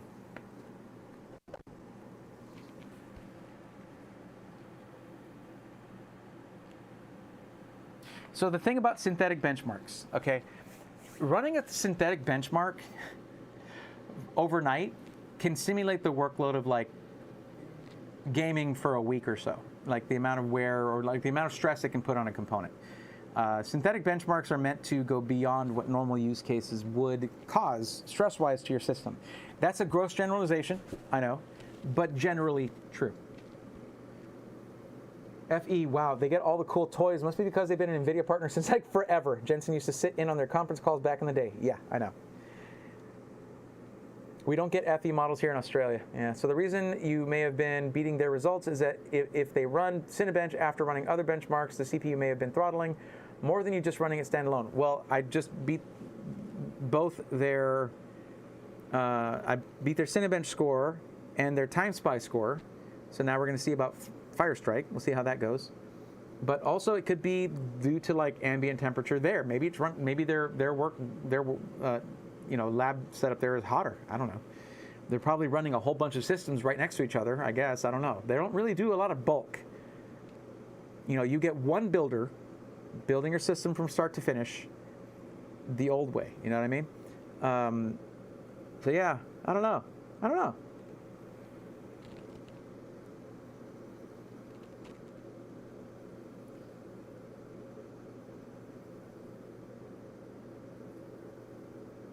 Because my 4090 hits like 550 on Port Royal. What kind of 4090 do you have? Do you have the Founders Edition? Jeff DeVoe. Do you have the Founders Edition or do you have a different one? Not anymore. Alexander, NVIDIA doesn't really chum up to any of us anymore. Love your vids. What cooler is in that machine? I know you probably covered that already, but I just got here. Could it be really hot in their warehouse? That's what I'm saying. Yeah. This is from Falcon Northwest. Falcon Northwest has their own 280 millimeter cooler with their own noise blocker fans in their own Talon case. So 280 millimeter cooler on a 13900K. And well, here, we're not running a test just now, so I'll open this up. There you go. It's a really beautiful system. It is a beautiful system. But man, while I was running Furmark, I ran Cinebench at the same time. And the fact that this radiator is feeding most of the air that the GPU uses to cool itself, it wrecked it. But most workloads are not going to be full load on GPU and CPU like it is running Cinebench and Furmark at the same time. That's a bit unrealistic. I just wanted to give it a worst case scenario. There's also this little guy at the very back. A little secret sauce here.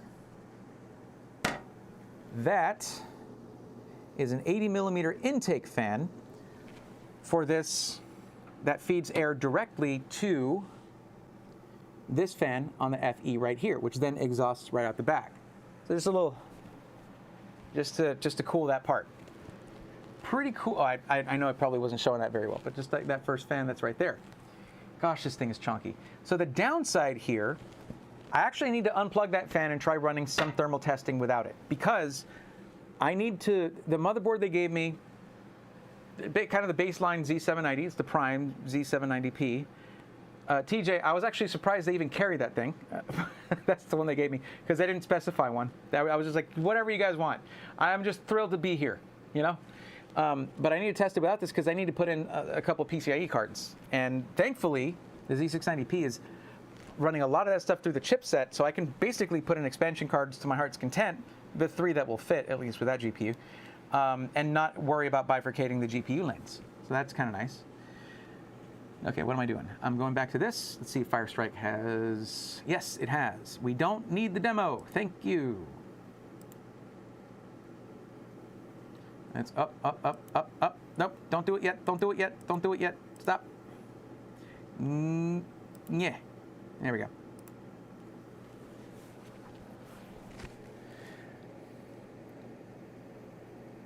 Asus TUF 4090. Yep, that's you know, that's not the Founders Edition card. It's not going to, you know, necessarily stick with the nominal TGP. So yeah. What were your clock speeds on Cinebench? I'd have to check. I mean, I can check the footage later on. But I got a 40,000 on a single multi-core run. A 40,000 plus on Cinebench in this thing. It was nuts.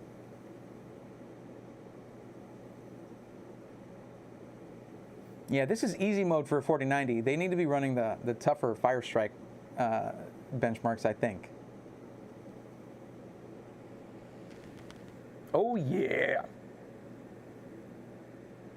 What were your clock? Okay, so I have to check that. Can't wait to see a full next-gen AMD machine. AM5 plus RDNA 3. Oh, yeah, that's going to be cool because you're going to have, especially for content creators. What happened? Oh, okay. It shut off the graphics for a second, I guess, once it was finishing. And what was I going to say? Yeah, for any content creators, that's going to have Smart Access Video, or SAV, I guess. Kind of like QuickSync for Intel. Yeah, I don't even use that one. Well, it's what they were using. I mean, I don't know. I think Port Royal is going to be more important here because more and more games are getting ray tracing. I ran Port Royal. It did great. You know, did fine.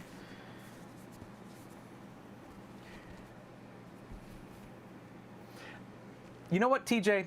I need to get your take on something. Once this thing finishes and I see what the temps, the average temp is, or max temp is, I should say, I want to get your opinion on the cable management.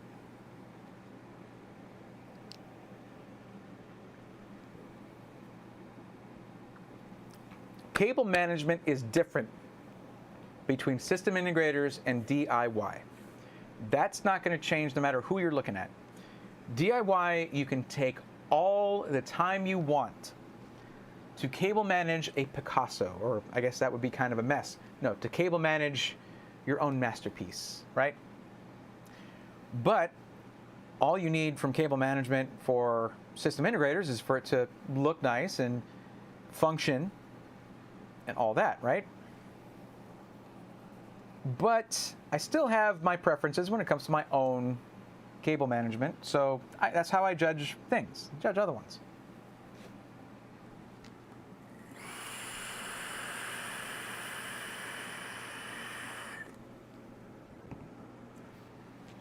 Miss Goosey.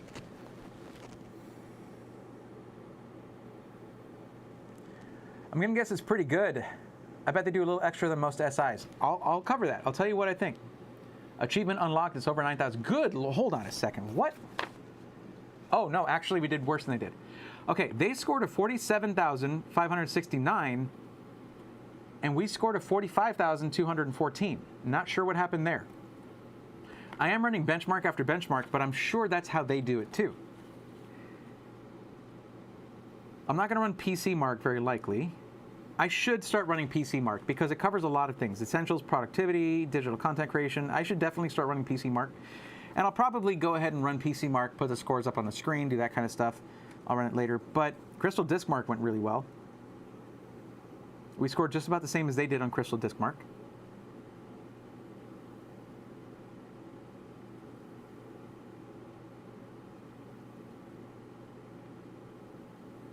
They ran Heaven, Unigine Heaven from like, they closed on one day, on a certain day, left it running, came back the next morning, and then stopped it there. That's a good way to do things. I like that. And maximum GPU temperature was 74 degrees. The problem there, though, we don't know ambient temperature, so we don't know the delta there. So that's something that I'd like to see on this form is like, what is the ambient temperature of the room you're in? That would actually give me a lot to work off of here. Because right now, it's just guessing as to why maybe I'm scoring better in some things and worse in others. This is the first time I've scored worse on something. I get that. Under gaming, it's not going to throttle though. Yeah, and considering the fact that solid front panel, it's now my gripe though is I mean it has double venting on the sides here, but that grate is removable and I'm probably gonna remove it. I don't like double filtration. I don't like having to clean one dust filter is enough, but 3 for your front because it's on both sides. Yeesh. That sounds like kind of a pain, and it gets pretty dusty in here. You know, I don't let the cats in here though. They don't get to come in here. But you couldn't see what I was pointing at. You can't see what I'm not. Solid front panel. There you go. There. Now you can see what I'm pointing at. But it has the grate here, and then it has the magnetic dust filtration right there. That's all you need. And that's a really, really fine filter. Like, this is going to catch everything. But fine filters actually, here's the thing. I get this. It's not a lack of understanding of filtration. This is meant to catch the bigger stuff. That fine filter is better able to work when the bigger motes of dust and whatnot, dust bunnies, whatever, are caught on the outside, and what comes through has the finer pieces of mesh. It makes sense to me. It's just like, I don't like double filtration. That's just me, I know. Anyway, okay, let me get y'all's input on this. Jeff, yours too.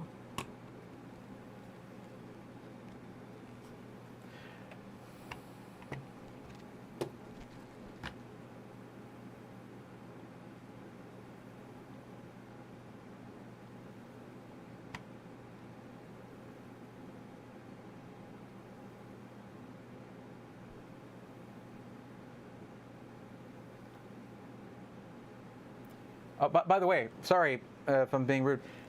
Jeff DeVoe, that's TJ, where it says Alexander PCs. That's the owner of Alexander PCs. TJ, very, very cool dude, total enthusiast, awesome guy. And TJ, Jeff is the CTO of SkyTech.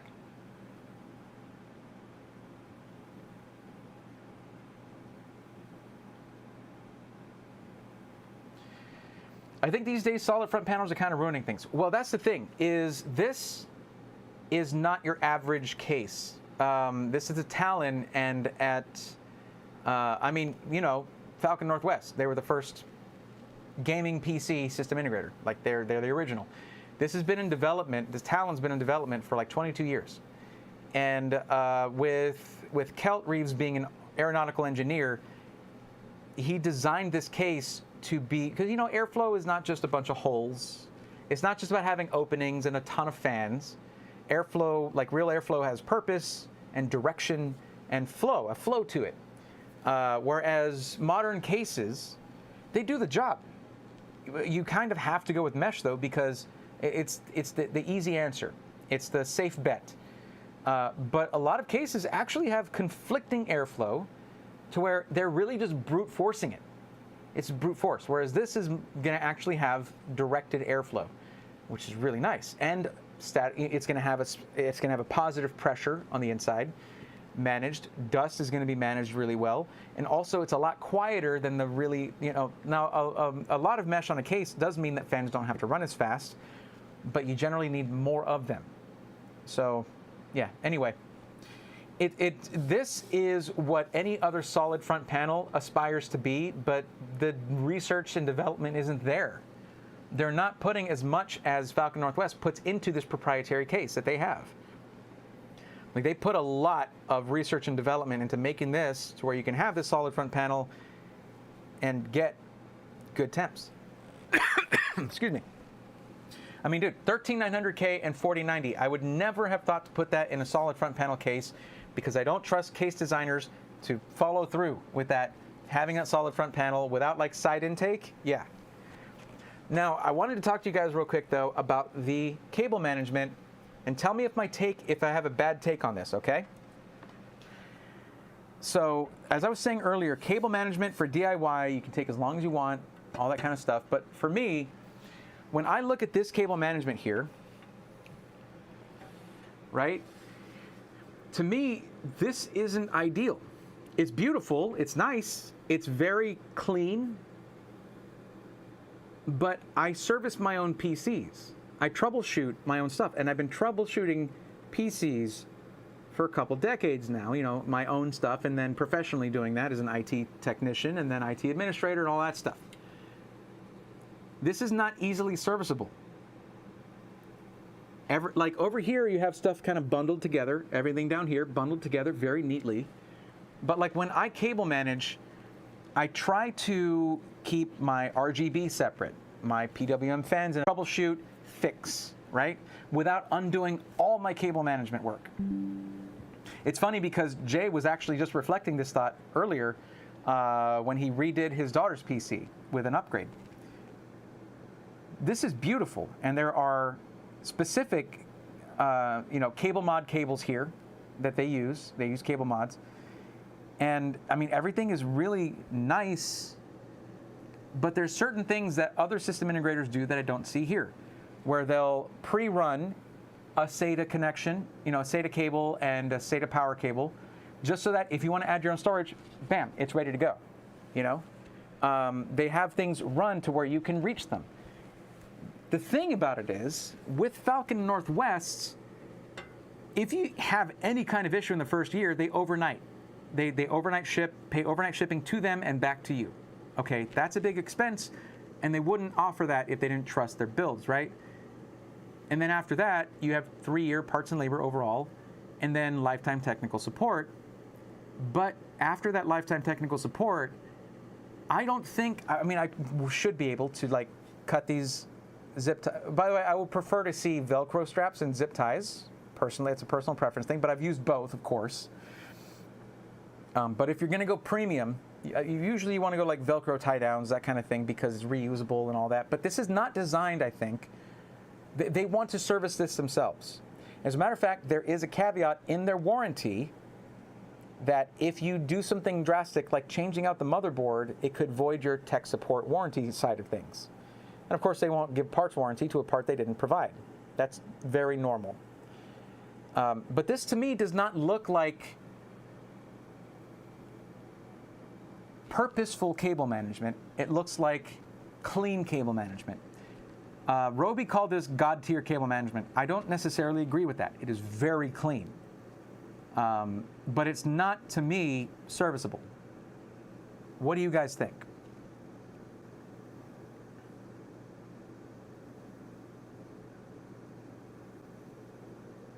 The Montec Air 1000 is doing solid right.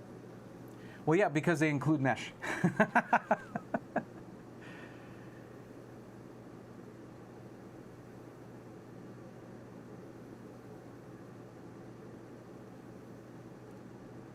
If done right, solid is fine. But mesh is better. Well, mesh is just a safe bet. It's a safe bet. That's what it is. I mean, you want the safest bet, go open air. But even then, it could be a bad case, not a good situation, because you're not getting enough airflow over your VRM cooling and all that. I'm going to say it's not realistic for them to even know what ambient temp when testing. We essentially work in warehouses as SIs. My temps will swing 10 degrees sometimes based on how sunny it is outside. Well, my feeling is this. As you're writing out this thing, it takes, what, 2-3 minutes to run your benchmark, right? And then you take your notes. All I do is I have this thing nearby.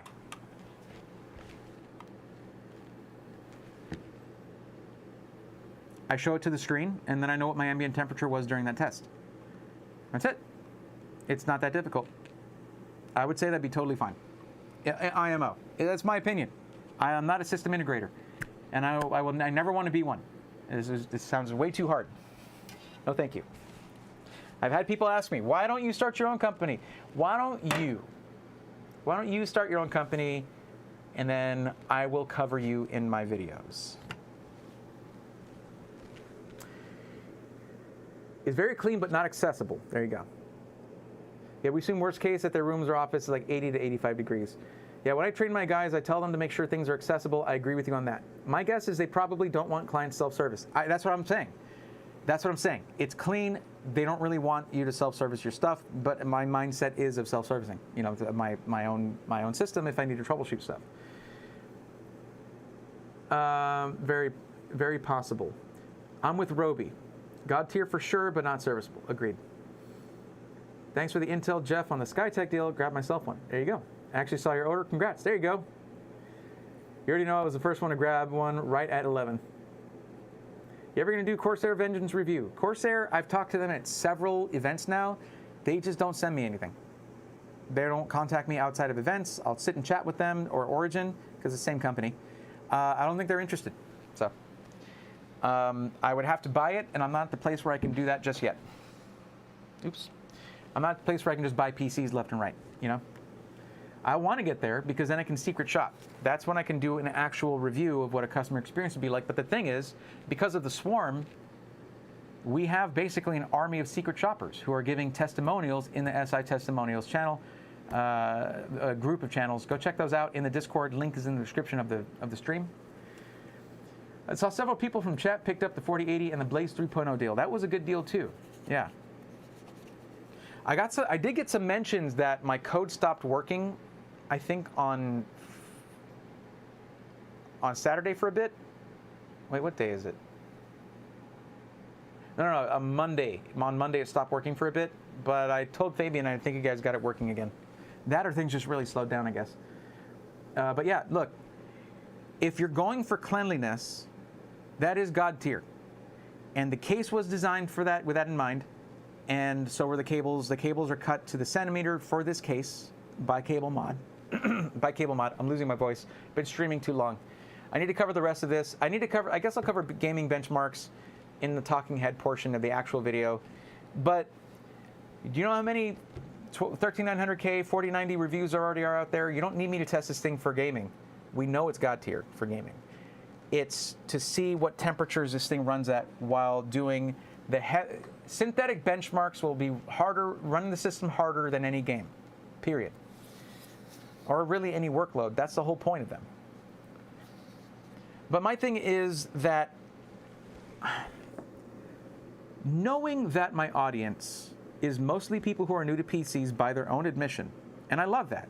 That's like one of the joys I get out of this job, is helping people who are new to PCs. I love that. I also have the goal of helping them get to a point where they can troubleshoot their own stuff. In particular, Jeff, you know the cost of RMAs. TJ, you know the cost of RMAs. It costs a lot more than the hourly rate of your phone technical support people. It is much better to be able to provide technical support in a remote basis and have them be able to reach everything. So I feel like it's kind of odd when you have a thing where you'll offer, but then again, this is a different level of clientele for, I mean, when you're talking about Dr. Lisa Sue, you're not going to have her on the phone and try to walk her through, you know, reseating her connect. You're going to be like, here, overnight a test, we'll overnight it right back when we're done. We'll fix it right up for you. Yeah, I get that. I get it. It's different. It's different, and that is a little hard to wrap my head around. In the pursuit of cleanliness, they achieved their goal hands down. And they included all the cables for the modular power supply. Everything's there. If I wanted to run my own SATA connections, I could do it in a jiffy, no problem. And most of the time, the clientele for a Falcon Northwest PC is going to send it in. That's it. Because they don't buy this for work. They have work PCs or whatever, you know? This is for play. And they can do without it for a night, for a day, whatever. You send it over, overnight it, they keep it a day, and they overnight it back to you after that. I get that. I get it.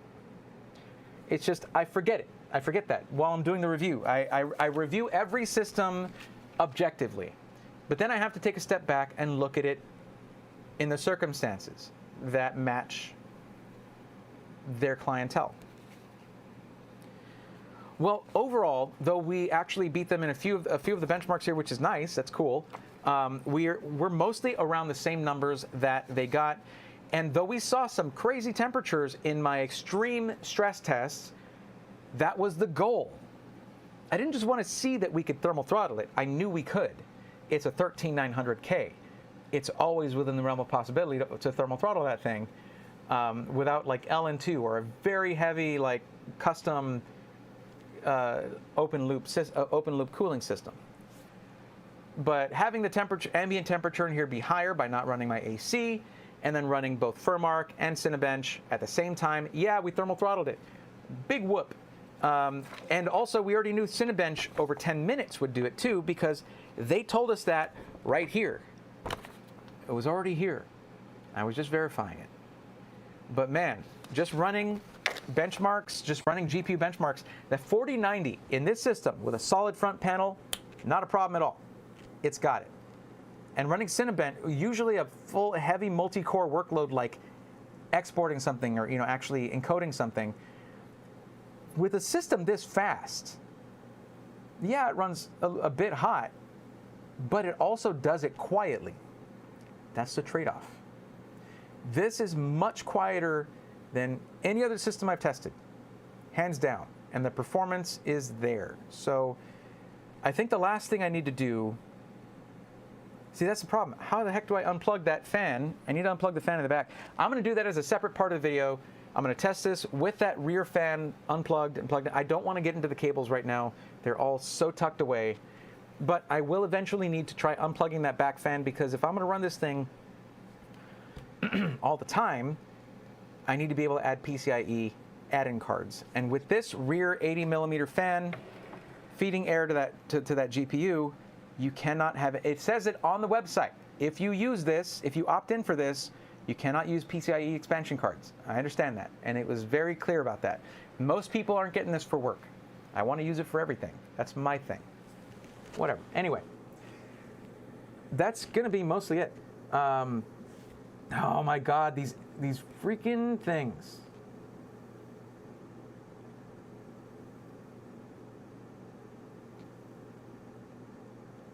There we go. Reported.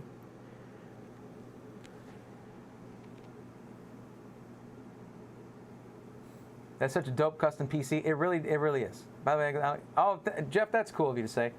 Other SIs are not the enemy. That's right. Depends on the SI. You know, if you've watched a decent amount of my content, you'll know that I know exactly where you're coming from. Well, we like SkyTech anyways. Never said a bad word about any other SI. Dude, seriously, TJ is, I mean, like I said, TJ is the reason I've even spoken with. It's funny because TJ, I don't think you've ever spoken with Kelp, but you're the reason I have, because you introduced me to Jeff, to Jake. Sorry, not Jake. I'm not Jeff over here. I introduced you to Jeff. Whatever. Say you're Henry Cavill and you get a free PC. Now Henry Cavill builds his own PCs. Look it up.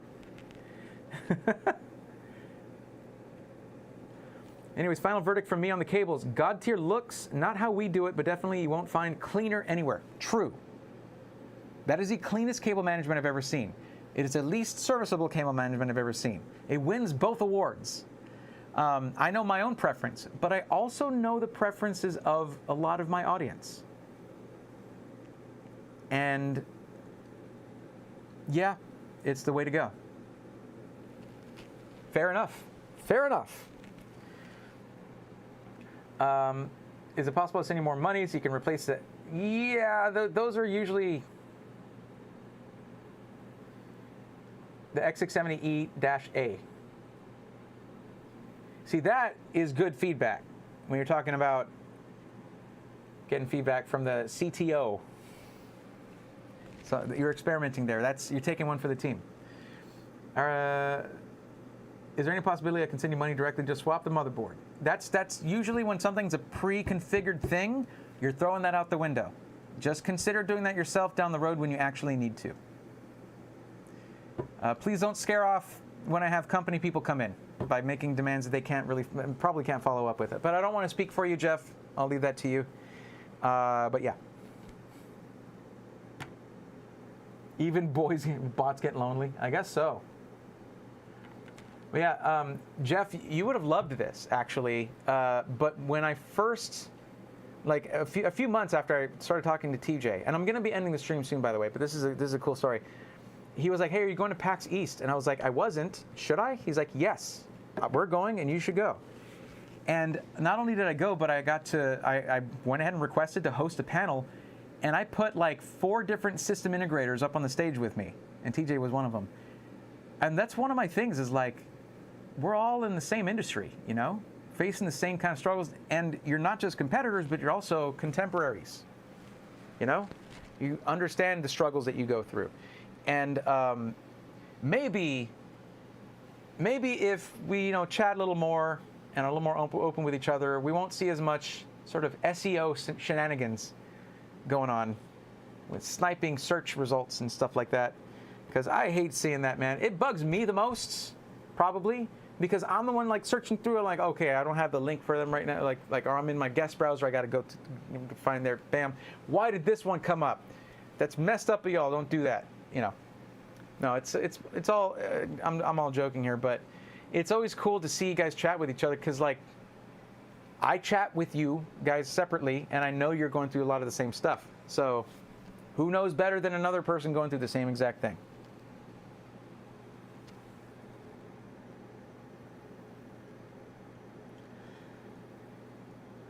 Yeah, Jeff, I gotta say the formula board working phenomenally. I don't actually know if I'm supposed to send back the old one, by the way. Do you guys want me to send back the old one? Because I know you took that thing off. I mean, I should send it back, so just let me know. Oh my God. What is wrong with y'all? Freaking spammers. All right. I'm literally using that board right now. Memory support is pretty rough.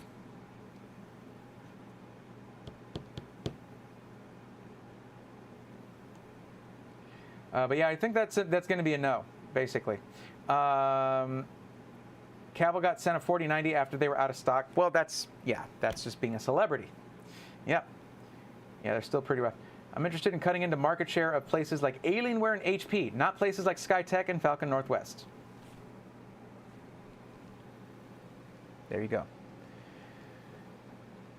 It's funny because Falcon Northwest started all this, watched Alienware and Voodoo start up, and Alienware become corporate, and Voodoo get gobbled up and all that, and it's like, here they are, still doing things the same way but better. So, yeah, I mean, look, you guys are gonna understand that when I nitpick on something, it's not because I don't like it; it's because I like it.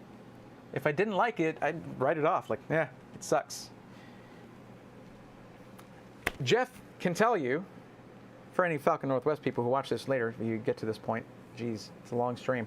Jeff can tell you, like, I like what SkyTech does. That's why I give such thorough feedback where I see that improvements can be made. That's my job. It's what I provide back. It's what I provide to you. This channel is not just for consumers, it's also for system integrators. I'm in between. And any way that I can help system integrators ends up helping consumers. It's a win-win. But I think that's where I'm going to call it, because now I'm just babbling. Sorry about that. I'm exhausted. I need to shoot some B-roll. Or, well, I'm probably going to hold off on the B-roll here. This stream will last for a while. It'll be up. The VOD will be up. You guys can check it out. I'll probably cut out some big swaths of it once that's available for me to do. That takes a while. But yeah. No, it's fine. Can't really swap parts on a pre-built. Yep. That's what I was figuring. But I did. But the thing is, as just so y'all know, Andrew, I did make it very clear that you couldn't customize that one, even if their CTO comes in. They're not the one that's on the line building the PCs. They don't. They're the chief technology officer for the whole company. So they're in. I like when you guys come in here though. Thank you for coming in and hanging out, even if I'm talking about another company, because, heck, Jeff, if the thing goes, if the creator thing goes through, we'll have a tour video of your place, and TJ, if I can make it out to Chicago, or I know you want to get a new facility first, so we'll wait for that. But yeah, I just want everyone to be. I want transparency and. For people to, when they see your website, they don't just see a website. They know it's a website built by people who care about what they do. Period. And getting behind the scenes is the best way to do that. I truly feel that way. All right. Okay. Great stream, Brad Thorne, Sweet Machine. Have a good night, everyone. Thank you. Thank you for coming in. Don't mind the ask, though. No problem. Good. Glad to know that. Excellent stream, Brad. Enjoy the new system. Great. Have a great night. You guys, too. Cool stream. Appreciate bringing us along for the ride. Absolutely. I'm going to be doing these on YouTube from here on out. I know the viewership dropped quite a bit, but we had a lot for a while there. We were at like 120, something like that, which was great for a PC unboxing thing. That was awesome. So I'm going to be doing these on here, and of course, PC Help Stream coming back tomorrow I have to reset everything back up, but aiming for 8 p.m. Central on Twitch. Be back on Twitch tomorrow. Back to 3 days a week of that. This is a cool. Just seeing if it was possible. Thanks for the stream and answers. You're very welcome, and no problem. But hey, if you don't ask, you don't know, right? I get that. Totally cool. All right, guys. Let me get to where I can end this effectively, because I don't want to just All right. Thank you guys so much for hanging out and checking this out. There will be more coverage of this that I'm going to be filming over time. Before the video on this even comes out, I need to complete my one on the SkyTech system, and that requires, like, now that I've made sure everything is stable and everything, I'm doing my testing, and I can do my B-roll and everything, and all that. So now that it looks in its final form, so we're going to do all that. So this one will come out after all that. I got to get this one done first. So. Well, actually, I'm not sure. That one, as long as I get it done by the end of the year, we'll see. We're going to figure out which works best, what way works best. But we're going to have 2 full review videos coming out very soon on similar systems at very different price points. So that's valuable knowledge right there. And I hope you guys enjoyed this. And if you haven't subscribed already, please do. There's going to be a lot more stuff like this coming up, and a lot more exciting tech. We've got RDNA 3 coming out soon, and I might have another system come in for that. You're not going to want to miss that. So I will catch you guys on the flip side. Thank you so much. TJ, it was good seeing you, bro. Jeff, thank you for coming back in. And I'll catch y'all later. Until then, take care.